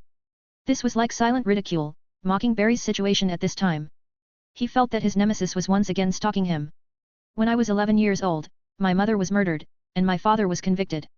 In order to prove his innocence and catch my mother's killer, I tried my best to study, joined the Central City Police Department and became a forensic examiner. Barry Allen clutched the Reverse Flash's yellow suit and gritted his teeth, but I never found any clues until I became the Flash. I realized that my life had been chained to an enemy that I didn't even have a grudge against. Dr. Wayne, that was revenge. Reverse Flash came from the other end of time and space. He is the murderer who killed my mother. But in this world, my mother is alive and well. There's no doubt that he and I have rewritten history once again. After initially deciding that Barry was a non-threatening intruder, Batman didn't beat up the other party anymore. You said that history had been rewritten. What about Bruce? Thomas Wayne was more concerned about the name Barry blurted out when he broke into the Batcave than those strange plans that required imagination to understand. I remember you called me Bruce before, right? You know him. Barry hesitated for a moment. His broken finger was still in pain. Considering that he wasn't good at lying and couldn't fool Batman, he truthfully said, in the world where I live, you and MRS Wayne were shot instead of him. Bruce became Batman, confronting the criminal forces in Gotham. He's a superhero in the brain of the Justice League. So, you mean? Bruce survived. The Batman, who had been angry and violent from the beginning, suddenly trembled for a moment. The only thing that could affect him, except for his crazy wife, was probably his dead son. Yes, Dr. Wayne. Your son used to be one of my closest friends. We fought side by side against the darkness. Barry seemed to realize that if he wanted Batman's help, he had to use Bruce to impress him. Playing the emotional card was the most effective way. In turn, he was ashamed of such an idea. It didn't seem like a glorious act to take advantage of a good friend's father. When he got the answer, Thomas Wayne's tough expression, hidden under his mask, softened.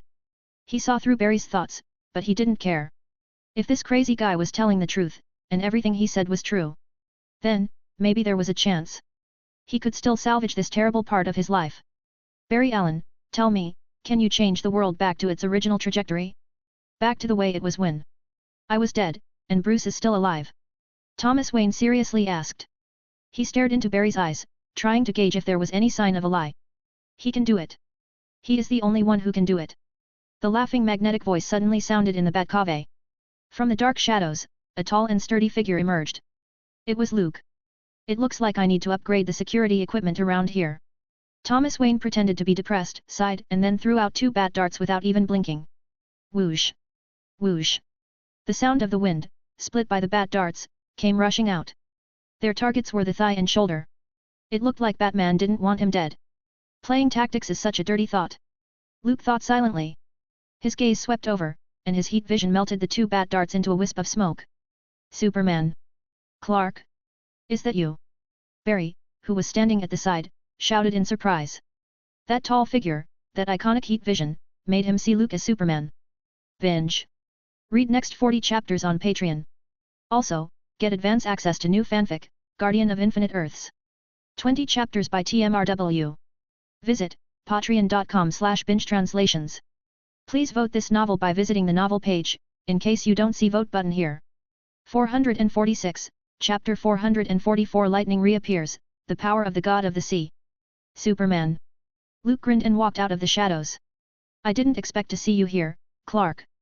Barry's voice of surprise came to an abrupt end because the man who appeared in front of him was not one of the 3 giants of the Justice League. Although the other party was wearing similar clothes, dark red cloak and metallic armor. Moreover, they were equally tall. That broad shoulder, strong body, was full of pressure. But without the signature little curl in his hair, it's like a different soul. The 2 men were quite different in temperament, and the man standing in front of him was more aggressive or giving off a sense of fear that made people palpitate. Do I remind you of a friend? After Luke demonstrated his super abilities, Batman took 2 steps back without a word and pressed his right hand on his belt. Through supervision, he saw that the belt contained smoke bombs, gas bombs, and bat darts with various functions. Sure enough, no matter what the circumstances, Batman would always be ready in advance. But faced with the disadvantage of the lack of time and effective information, Luke believed that even if Bruce Wayne himself came, he wouldn't be able to change anything. If Bruce Wayne is the real big daddy of the team, wasn't Thomas Wayne their grandfather? Luke quipped silently. Because many people in previous lives said that Superman was the big guy that could beat any supervillain, but Batman was the big daddy that could beat Superman. The 2 most popular superheroes perfectly formed a food chain. You are the Superman of this world? Barry asked hesitantly. Luke wasn't the genuine Superman, Clark Kent, so he made other guesses. Although there were too many different changes in the Flashpoint world, every important person still existed. Barry didn't find traces of Clark in keyword searches like Superman and Metropolis. But from another point of view, maybe he, like Batman, was modified by the fate that should have happened. For example, it may be Clark's father, Jor-El, who came to Earth by spaceship. Or General Zod. Without waiting for Luke's answer, Barry himself made up a reasonable explanation in his mind. I'm Superman, but not Clark Kent or Kal. Do you understand what I mean? Luke said indifferently. He finally became a Riddler, giving a response similar to I know everything. There was a chance that a lie would leave a flaw, but if he threw the problem to someone else and let the other side brainstorm it, he could avoid a fallout to the greatest extent. As for identity, Luke also prepared a story. Superman's older cousin. Anyway, there was a Supergirl, Kara, in the main universe. So, it was reasonable that there would be a Kryptonian cousin in the Flashpoint world. I see, I see. Barry showed a look of understanding. In the Batcave, only Thomas Wayne looked confused and couldn't understand the encrypted words of the 2 at all. I mean no harm, I'm here to help, Barry Allen. Luke extended an invitation to join the team, and it seemed that the Flash wasn't in a good position. Batman would find it hard to believe him, let alone offer any help until he came up with strong evidence. At this time, Barry needed a strong teammate to stand up and break the deadlock. Help. Barry looked at Thomas Wayne next to him, looking confused. When Superman and Batman appear in front of him at the same time, which one should he choose? I know what's going on in this world. Luke made no secret that he needed the Flash to fix the Flashpoint paradox and return to the main universe with himself. Barry Allen, you need Speed Force now. You need to get back your super speed that disappeared. Barry nodded, and a look of excitement passed over his face, which had been beaten to the point that even his mother wouldn't recognize him. Finally, someone understood their situation and offered solutions. Thinking of Thomas Wayne's beating, Barry decided to press the button on Luke and accept the team invitation. Dr. Wayne, I hope you can join. If Barry Allen succeeds in correcting this mistake that has already happened, then your son, Bruce Wayne, can live. Perhaps he was accustomed to being the director of SHIELD, so Luke automatically took up the role of giving orders. But at this time, no one had stepped forward to compete with him for the right to speak. The Flash had never been in the habit of being a leader, and Thomas Wayne was determined to bring his son back to life. If you can save Bruce and undo all this, then I will join you. Batman nodded and agreed. Although he didn't fully believe the Flash's words. But the opportunity lied ahead, and it was worth a try. Good, it looks like we've all reached a happy consensus. Luke clapped his hands to express his satisfaction. By the way, Dr. Wayne, I forgot to remind you that if Barry Allen corrects the world, then you will no longer exist. I mean, you and MRS Wayne will die in that alley. Thomas Wayne's tone was still low, but his raspy voice didn't waver. Looking at the family photo, he whispered, this is exactly what I want to see. Let this terrible world collapse in the torrent of time and space. Luke smiled. He thought Bruce Wayne would be moved to tears if he saw this scene. What would it take to replicate the accident? After confirming the mutual desire to work together and their respective goals, Thomas Wayne moved on to the implementation phase. He wasn't someone who liked to procrastinate, and keeping it in Batman's style, he did have to do it quickly. Lightning rod, electric chair, ninhydrin. Barry made a long list. Fortunately, he remembered the chemical he used in the lab. As Luke said, it was imperative for the Flash to get the Speed Force again. The simplest and most effective way was naturally allowing Barry Allen to get struck by lightning. Splashing chemicals on yourself and attaching a lightning rod will make you the fastest man in the world. Thomas Wayne couldn't resist his inner urge to spit out the question. In his view, this was no different from suicide. That's how I first became the Flash. Barry placed the prepared things on the roof of Wayne Mansion. There was no shortage of rainy weather in Gotham. Thunder and lightning were common. This saved him a lot of time. Otherwise, he didn't know how long he would have to waste, just waiting for that lightning bolt to descend. Barry, Have you ever heard the phrase lightning never strikes twice? Luke looked up at the leaden clouds of muffled thunder, and to be honest, he wasn't quite sure if the Flash could pull it off. In his memory, Barry seemed to have experienced a failure before he was lucky enough to regain his strength. Many people have told me that the lightning bolt picked me. Barry sat on an iron chair, wearing a helmet with a lightning rod. His hands and feet were tied with restraining straps, just like a prisoner being sent to the electric chair for execution. Now is the time to prove who fate really favors. Rumble. Silver lightning tore through the clouds. I'm here. Come on. Come here. Barry, like a madman, shouted at the rolling thunder. The cold raindrops were hitting his face, adding a chill. I'm here, come and strike me. 10 minutes later, his throat was hoarse, and there was no lightning bolt. This made the Flash's courageous move look a little silly. I suddenly feel very foolish to actually accompany you on the rooftop, in the rain, and then wait for this guy to get struck by lightning. Batman said quietly. The lightning rod stood upright, but no lightning was attracted. He didn't even know whether Barry was lucky or unlucky. Maybe, we should come back another time? Barry, who was shivering in the cold rain, seemed to think that waiting for lightning to strike him was an unreliable plan. Maybe he should go somewhere else, like under a tree, or tie himself to a kite. Wait, don't give up yet. I may have an idea. Luke frowned, thought for a while, then pulled out a golden trident from the underworld. When he fought Namor earlier, he took his opponent's weapon, the sacred trident of Neptune. Later, it was handed into S.H.I.E.L.D, and it was kept in the warehouse of the secret base and hadn't been put to use. After depriving Set of the right to use the underworld, he threw all those miscellaneous things into it. After all, the security level of S.H.I.E.L.D wasn't as high as that of Superman himself. Are you imitating Arthur? Barry looked at Luke, who had raised his trident in confusion. With Superman's image, doing the movements of Aquaman, it looked a little off. I wish you success, Barry. Luke glanced at the Flash, who was waiting for lightning to strike and held the golden trident in both hands, triggering a change in the sky. Crack! Boom! An electric flash, like a spear from the gods, was thrown straight down and hit Barry Allen, who was sitting in a chair, dead center. Zi. An electric current ran all over his body, and within a few breaths, the rooftop was filled with the smell of burnt meat. The Flash teppanyaki is too appetizing. Oh no, too cruel. Luke narrowed his eyes and stared at Barry, who was about to turn into charcoal. Binge. Read next 40 chapters on Patreon. Also, get advance access to new fanfic, Guardian of Infinite Earths. Visit patreon.com/bingetranslations. Please vote this novel by visiting the novel page, in case you don't see vote button here. 447, Chapter 445 Cosmic Treadmill, Cousin's Whereabouts. As Barry Allen wished, the lightning fell and struck his body. Zi. Batman lifted his cape, blocked in front of him, and then jumped out some distance to avoid being affected by the electric current. Luke stood still. He even walked through the core of the sun once, and this little damage wouldn't break through his defense. Relying on the golden trident, the electric current was activated and concentrated on Barry. Zi. That iron chair firmly imprisons the struggling Flash. The glass bottle of chemical reagents exploded with a bang, and various chemicals were poured over his body, mixed with electric currents, and suddenly burst into a blaze.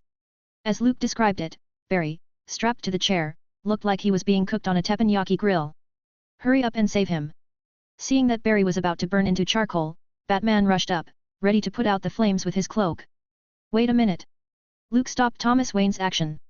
With the golden trident in his hand, he controlled the current, and he could ensure that Barry Allen wasn't in danger. Although, right now, the Flash was severely burned and was almost dying. But according to Luke's prediction, the other side can probably hold out for another 4 or 5 seconds. Superheroes were usually hard-headed, and he thought he could see through the situation. You're crazy. He is dying. Boom. It was another bolt of lightning. It was like a spear running through Barry, and the hot electric light was wrapped around him. It's done. Luke nodded with satisfaction. It seemed that there was no need to wait. This. Thomas Wayne looked at the clouds of chemical liquid floating upward in violation of the laws of gravity with shocked eyes. Under the bombardment of lightning, as if forming some kind of force field, hanging over Barry Allen. My speed force is back.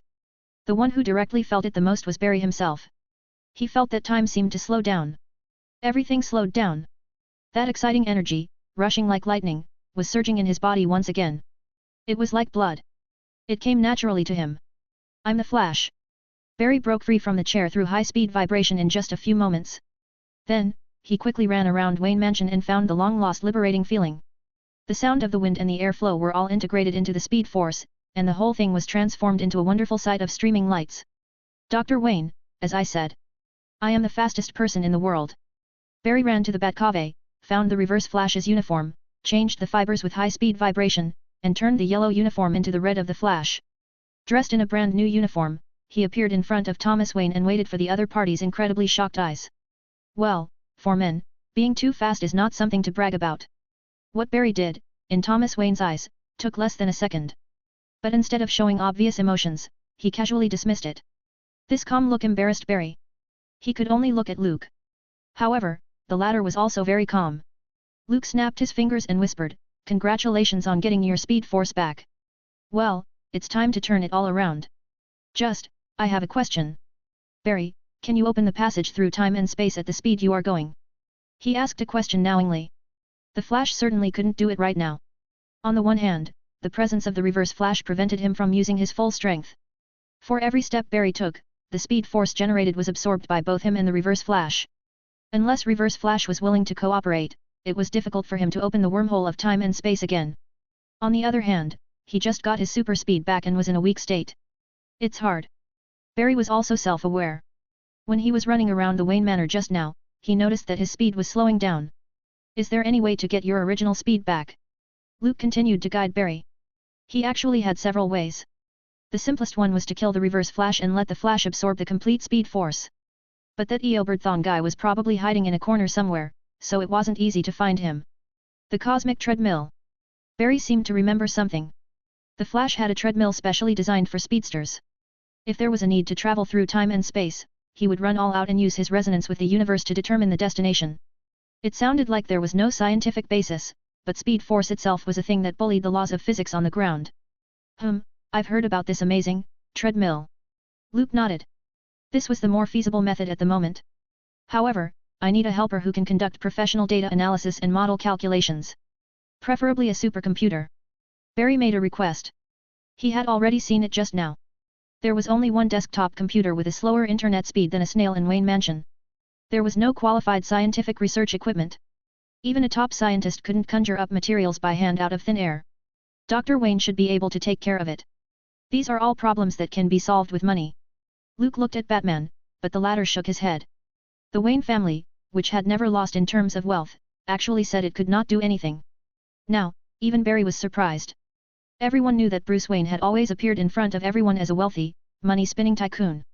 In fact, a large part of the financial expenditure of the Justice League, as well as research funding, came from Batman's sponsorship. In addition to acting as a think tank and leader, he was also the sugar daddy. I'm sorry, Wayne Corp is not under my control, and I haven't been a doctor for many years. I'm afraid I can't help you with supercomputers and purchasing materials. Thomas Wayne said frankly, without any embarrassment. Then what do you live on? Barry asked with a puzzled face. Being a superhero was actually a rather expensive occupation. The purchase of various outfits and the building of secret bases all required certain economic strength. The Flash himself was funded by a lab grant and sponsored by investors. Superman had Kryptonian inheritance, a lonely fortress in the South Pole, which was enough to solve a lot of problems. Batman, Arrow, such rich people. There was nothing much to say about that. Even Wonder Woman had Themyscira's rich collection to fall back on. In short, the superhero wasn't an occupation of the masses that just anyone could join them. I opened a casino. Thomas Wayne coughed twice and said somewhat unnaturally. That's right. Batman of the Flashpoint world partnered with Penguin to contract 1/3 of Gotham's underground casino business. Compared to the boss of a company, this was really something undignified and not really something worthy of bragging about. Well, I thought that no matter which world, Batman will always be the richest one. Barry spat out a sentence. We have to find another way. The cosmic treadmill couldn't be created with no money. It was quite expensive. In this regard, there is someone who should be able to help. Thomas Wayne's eyes flashed. He remembered the man who worked for the government, that was, one of the members of the Justice League of the main universe, Cyborg. Instead of getting the Mother Box technologies, he transformed himself into a half-cyborg, half-human being in the Flashpoint world. This guy is the spokesman of the government. He is responsible for supervising the unstable factors like me. He can handle the research team and the funding problem. Thomas Wayne added. The guy had approached him many times, trying to get Batman to join the government. But neither Thomas nor Bruce liked to get involved in politics and were very resistant to officialdom. The government. Luke thought about it. He didn't forget that the Superman of the Flashpoint world was in the hands of the government. The Kryptonian spacecraft, which was supposed to fly to a Kansas farm, changed directions and landed directly in the center of the metropolis. This also led to Superman, as an alien from the very beginning, becoming the private property of the military. I think this plan could work. Luke's mouth twitched. Finally, I'll get a chance to meet my younger cousin. 448, Announcement. New Multiverse Fanfic. First Universe, Men in Black. Title, Guardian of Infinite Earths. Synopsis. Aliens wish to invade the Earth? Did I allow it? In the MIB, he was Agent N. In Transformers, he was a crazy driver. In the Avengers, he was a superhero who could arm wrestle with the Hulk. Tags, Men in Black, System, Action, Multiverse, Adventure, OPMC, Marvel, DC. Please add to library. 449, Chapter 446 Falling in Metropolis, Subject 1. I have to admit, since last time, 2 months ago, when you refused to join me, I didn't expect to hear from you again. As soon as Cyborg saw Batman, he made an ambiguous opening remark. Frankly speaking, if we ignore him being a cyborg, he was a big burly man who was over 2 meters tall, 2/3 of his body covered with flesh, and the rest were metal parts. Judging from what he said above, Barry might think that Dr. Wayne had some secret affair. Just like his son, Bruce Wayne. The whole Justice League knew privately that Batman and Gotham's criminal Catwoman, as well as the Master Assassin's daughter Talia, had been entangled in an affair. Wonder Woman and Aquaman also made a bet on this, and Barry was also involved at that time. The bet was paying for the others' meals for 2 days. Superman kept silent after expressing his opinion that I don't think Bruce will ever get married in his life. Barry was more optimistic about Catwoman. He thought that the female thief, who also liked to go out at night, was quite suitable for Batman's schedule. Unexpectedly, the guy quietly had a son with the Master Assassin's daughter, Talia. This made Barry lose his bet, and for 2 days in a row, he had to dine on the lab sandwiches and instant coffee. Victor, you look taller and stronger. Barry collected his thoughts. This was the case with extreme speed. His brain ran too fast, and it was too easy for him to think too much. People usually chatted with him but could never keep up with his rhythm. Therefore, he was the chatterbox of the group, talking to himself every time he met an enemy. Do we know each other? Cyborg wondered as he looked at him, looking at this fresh face, wearing a red uniform, with a lightning bolt on the chest. Batman never teamed up with anyone, always going at it alone. When did he get these 2 people beside him? Cyborg's gaze passed by the Flash and turned to Luke, who was silent. Compared to the harmless, not even a little aggressive, Barry Allen. The first impression of the latter was that he was indestructible and powerful. Just standing there, he was very oppressive. This may be the passive aura brought on by the body of steel. No, we have never met. Luke hooked Barry's shoulder to stop this guy from chattering. He is Gotham's newcomer, with super speed, called the Flash. Cyborg had a strange expression, but he didn't take it to heart. His focus was only on Batman. You didn't ask me to come here to introduce 2 new people and talk about old times, did you? Cyborg silently looked at Thomas Wayne. With superheroes and supercriminals becoming more and more active, the government needed a strong regulatory department. In his opinion, no one was more suitable for this role than Batman. Someone who made plans with no omission, never mixed personal feelings, and always kept a clear view of the bigger picture. Of all the superheroes he knew, only Batman could fulfill the above requirements. Do you still lack a think tank position in your team? Thomas Wayne glanced at Luke and Barry and made his intentions clear. I can either join or help. Really? Cyborg's dark face revealed a shocked look. Batman could actually change his mind. This is really surprising. But Thomas Wayne appreciated Cyborg's expression for a few seconds and uttered this annoying phrase. I want to build the team the way I want, the way I see fit, and I will select the men. Cyborg's eyes narrowed. He seemed to understand Batman. Then, he looked at the 2 newcomers next to them. Do you want to form a team? No problem. Cyborg nodded and agreed. What he needed were Batman's mind and his appeal. Gotham's Dark Knight, in fact, enjoyed some fame among superheroes and supercriminals. Having him would save them a lot of effort in the future. Why do supercriminals revere Batman? It was easy to understand. Just like the Joker, the Riddler, Two-Face, the Penguin, and other Gotham villains. They were all Batman fans. These supercriminals were keen on fighting Batman every day, scheming with each other, and then being confined to Arkham Asylum for the criminally insane for a vacation. That was the fun part of life.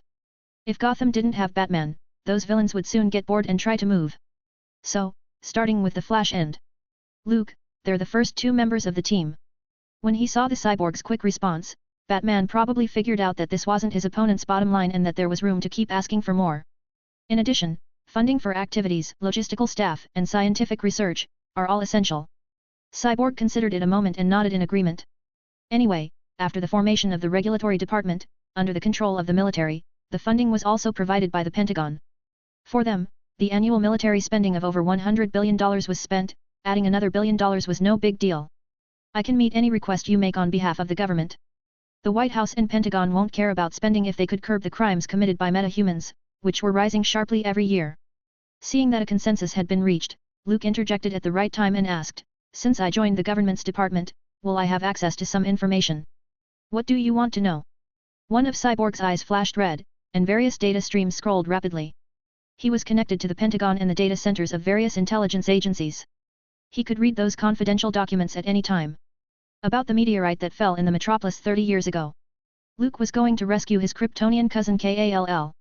The guy had been detained by the military since he was a child, and he was never exposed to the sun. According to the image in his memory, he was probably the thinnest of all the supermen. Instead of strong muscles, he looked like a dried pork chop. "Are you interested in that?" Cyborg was a little surprised. He looked at Batman. "We are now a team, this requirement shouldn't be too much." Thomas Wayne didn't know why Luke was interested in the disaster in the metropolis. Barry's eyes flickered aside. He captured keywords such as metropolis and meteorite. Impossible. Clark? Unsurprisingly, the Flash thought of Superman. "Okay, I'll do a search." Cyborg's mechanical eye was constantly flashing with red light, and the screening work was completed in less than half a minute. Yes, according to the secret archives of the Pentagon, it's actually a spaceship, which was transferred to the underground base in Metropolis. A team of tens of thousands of people are working on a project there, Project Superman. That's what the military calls it. There's still a part of the data that was destroyed. They seem to have found something else in that spaceship. Subject 1. Cyborg didn't hide anything and shared the information he knew. "Thank you for your help." Luke smiled and exchanged a look with Barry. He understood what he meant. There was no doubt that Superman was probably being held in a secret base in Metropolis. Half an hour later, when Cyborg left, Batman looked at Luke and Barry with a fierce gaze. "Do you two have other plans? Or, are you going to do something behind me and Cyborg's backs?" Thomas Wayne's observation was quite acute. Just through Luke's abnormal questions and Barry's expression, he could see their thoughts. Dr. Wayne." The honest Flash would inevitably feel a little confused and speak hesitatingly when confronted with such a question. "Dr. Wayne, the reason why I looked for you was actually to find a relative." Luke's mental quality was much better than Barry's. He could speak nonsense with a serious expression. "I have a cousin who landed on the Earth in a spaceship a long time ago. I arrived here much later than he did due to cosmic navigation problems and lost track of his whereabouts." Barry suddenly realized and made a surprised expression of "I was right. You're Clark's cousin. I knew you had the same strong body, the same cloak and armor, and the same heat vision." Thomas Wayne sighed. If it weren't for his son Bruce, he really didn't want to get involved with these two guys. From the Flash through time and space to the alien who came to Earth. In just one day, his cognition was constantly refreshed. Binge. Read next 40 chapters on Patreon. Also, get advance access to new fanfic, Guardian of Infinite Earths. Visit patreon.com/bingetranslations. Please vote this novel by visiting the novel page, in case you don't see vote button here. //450, Chapter 447 Kryptonian Cousin, Young Feelings. In the next half a month, Luke began to help Barry build the Cosmic Treadmill. In name, Batman was building a team to gather a powerful force to fight against supercriminals. But secretly, all the funds for those activities were invested in the construction of the treadmill that could help them travel through time and space. Fooling Cyborg isn't easy. The Flash turned into a red streak, quickly running back and forth across the room, the sound of which reached Luke's ears with unerring accuracy. This seemed illogical because no matter who was moving at super speed, every word they spoke would be torn apart by the airflow. But the speed force was so illogical that even if Newton and Einstein were dug up from their graves, it would baffle them. "It's okay, there's Dr. Wayne." Luke believed in Batman. Whether it was Thomas Wayne or his son. Everyone who became Gotham's Dark Knight would be versed in taking advantage of the trust of their teammates to deceive and exploit. It sounded like slander, but it was actually some kind of compliment. After all, this was the gritty DC universe. It was impossible for every superhero to be as sunny as Superman or the Flash. Batman, like Gotham, moved in the dark. "You seem to know us well." Barry chatted while working. Through these days, he found that Luke, the Kryptonian cousin, seemed to know a lot of things. Like the formation of the Justice League and the story and origin of each member. The other side could say a few words, and maybe some of the details were wrong, but the general direction was correct. This puzzled Barry, knowing that in his time and space in the main universe, Clark never had a cousin. Oh, there was one cousin, Supergirl, Kara, a beautiful blonde. What's wrong with that? Clark and I have different personalities, Barry. Luke smiled and whispered. I'm not as passive as he is, always waiting for things to happen and then solve them. I like to grasp the initiative. So, after coming to Earth, the first thing I did was to collect information and analyze the data. Barry stopped, rubbed his chin, and lamented, that's more like Batman's work.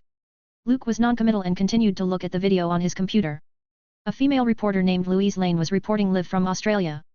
During the time when Luke and the Flash teamed up, the United Kingdoms formed by Atlantis and Themyscira made an appearance in the human world. 2 days ago, Hippolyta, the Amazon Queen, and the King of Atlantis, together, sent a request for a diplomatic meeting to all countries. This was the first contact that shocked the whole world. The extent of its sensation and the scope of its influence could hardly be summarized. Luke wasn't surprised. He was responsible for the trade diplomacy between Atlantis and the land world in the Marvel world. Those media reports, the national response, had already been staged once in another world. Luke's only worry was probably that, according to the distortion of the Flashpoint world, this peaceful diplomacy wouldn't end successfully. Accidents will happen, but I don't know when. It's really a headache. Luke lifted up his head and thought silently. Themyscira and Atlantis would be fighting, causing World War III. That was the main story of Flashpoint. By the way, Luke, have you found Clark's whereabouts? Seeing that the Kryptonian cousin was a little distracted, Barry thought the other party was worried about Superman. Before, from Cyborg's mouth, they found out that there was a secret base under Metropolis, as well as the military's ongoing Project Superman. However, considering that the cosmic treadmill wasn't finished yet, the Flash didn't directly go to rescue him. From the first day I arrived in Metropolis, I found out where the secret base was located. Luke's mouth turned up. It was just a reinforced concrete building. How could it stop him? However, after an in-depth investigation inside the base, he found that the scientists had really developed a lot of things. For example, lead was used to block supervision, and red sun-like radiation suppressed Kryptonian cells. I'm afraid this was also the reason why Superman still couldn't get out from under the military's control even after he became an adult. As Dr. Wayne said, I can't act immediately, it will alarm the government. Luke tapped his finger on the desktop as if he was thinking. But the cosmic treadmill is almost finished, and tonight may be the right time. Barry nodded. He could finish this treadmill by tomorrow at the latest. If all the friends from S.T.A.R.Labs were here, with Cisco and Caitlin, he could shorten the time by half. I don't know what happened to Clark. I hope he's okay. Barry's eyes flashed a touch of worry. Putting the words military and Superman together would always produce some bad connotations. I hope so. Luke stopped tapping his fingers. He thought that after rescuing Superman, he would go to Themyscira and meet Diana. It was best to work with the Flash to correct the mistakes of the Flashpoint world before an accident happened. This was the perfect plan. Sydney Opera House, Australia. Representatives from every country had arrived and were waiting for Themyscira and Atlantis to speak. One was from the land, and the other was from the sea. The alliance between these two civilizations and two countries shocked the world. In the face of the United Kingdoms, which had a longer heritage and a richer foundation, mankind showed a friendly attitude. Diplomacy, peace talks, trade, exchanges. These were all proceeding steadily. I don't like attending such occasions. Diana looked at the silky white evening dress and spoke unhappily. You are the Amazon princess, the best female warrior of Themyscira. How can you be absent from such an important meeting? Hippolyta chided softly. Don't be capricious, this is the best time to reveal ourselves to the outside world. Diana's mouth was pouted. She couldn't refute her mother. She could only whisper, I'd rather take part in a battle than wear a costume that's completely inappropriate for combat. According to the usual thinking of Amazon warrior women, this kind of tailored evening dress was no match for battle armor. This was true in terms of defense and the influence of wielding spears and swords. Could a few pieces of stitched fabric withstand an enemy's attack? Themyscira seeks peace. It can be achieved not only on the battlefield but also at the negotiating table. Hippolyta's words were very serious. Diana was too young and inexperienced. She still lacked experience in how to become a queen. I promise you, when this meeting is over, you can move freely, and I'll let you look for that male traveler. Seeing her daughter's reluctant expression, the Amazon queen relented and had to say so. The young man who left Themyscira in a hurry seemed to have taken Diana's heart with him. I don't want to look for him. That guy still owes me a gift. There's a saying in the world of man. It's natural and absolutely legal to ask people for something you were owed. Diana held her head high and tried to act heroic. Hippolyta shook her head, not exposing her daughter's true thoughts. Remember, it's just a man, Diana. Before leaving the room, the Amazon Queen warned. He may not be ordinary, he could fight the sea monster of Atlantis alone and could leave Themyscira on his own, but no matter what, he's a mortal man. Compared with a demigod's life, his life is too short. Hippolyta did notice something unusual about Luke, the other party had a very faint aura of the gods. He was probably cared for by someone on Mount Olympus. This wasn't surprising. Zeus, Poseidon, and Hades, the group of gods, loved to live in the human world. Occasionally, when they were in a good mood, they would bless some mortals. Therefore, the Amazon Queen's attitude was quite good, and she didn't treat the mortal man like other prisoners. What's wrong with mortal men? Diana recalled the vague dream that Luke, like a mighty warrior, had cleanly and efficiently dealt with the sea monster. That tall and sturdy figure, like a brand, burned a mark in her heart. When Hippolyta heard her daughter's argument, she sighed deeply and looked helpless. The Prince of Atlantis, the young man, named Arthur, seemed to be interested in Diana. Considering the alliance between the two parties, he was actually a good choice for a political marriage. Unfortunately, Diana wasn't interested in him. Young people's feelings. Hippolyta sighed with emotion.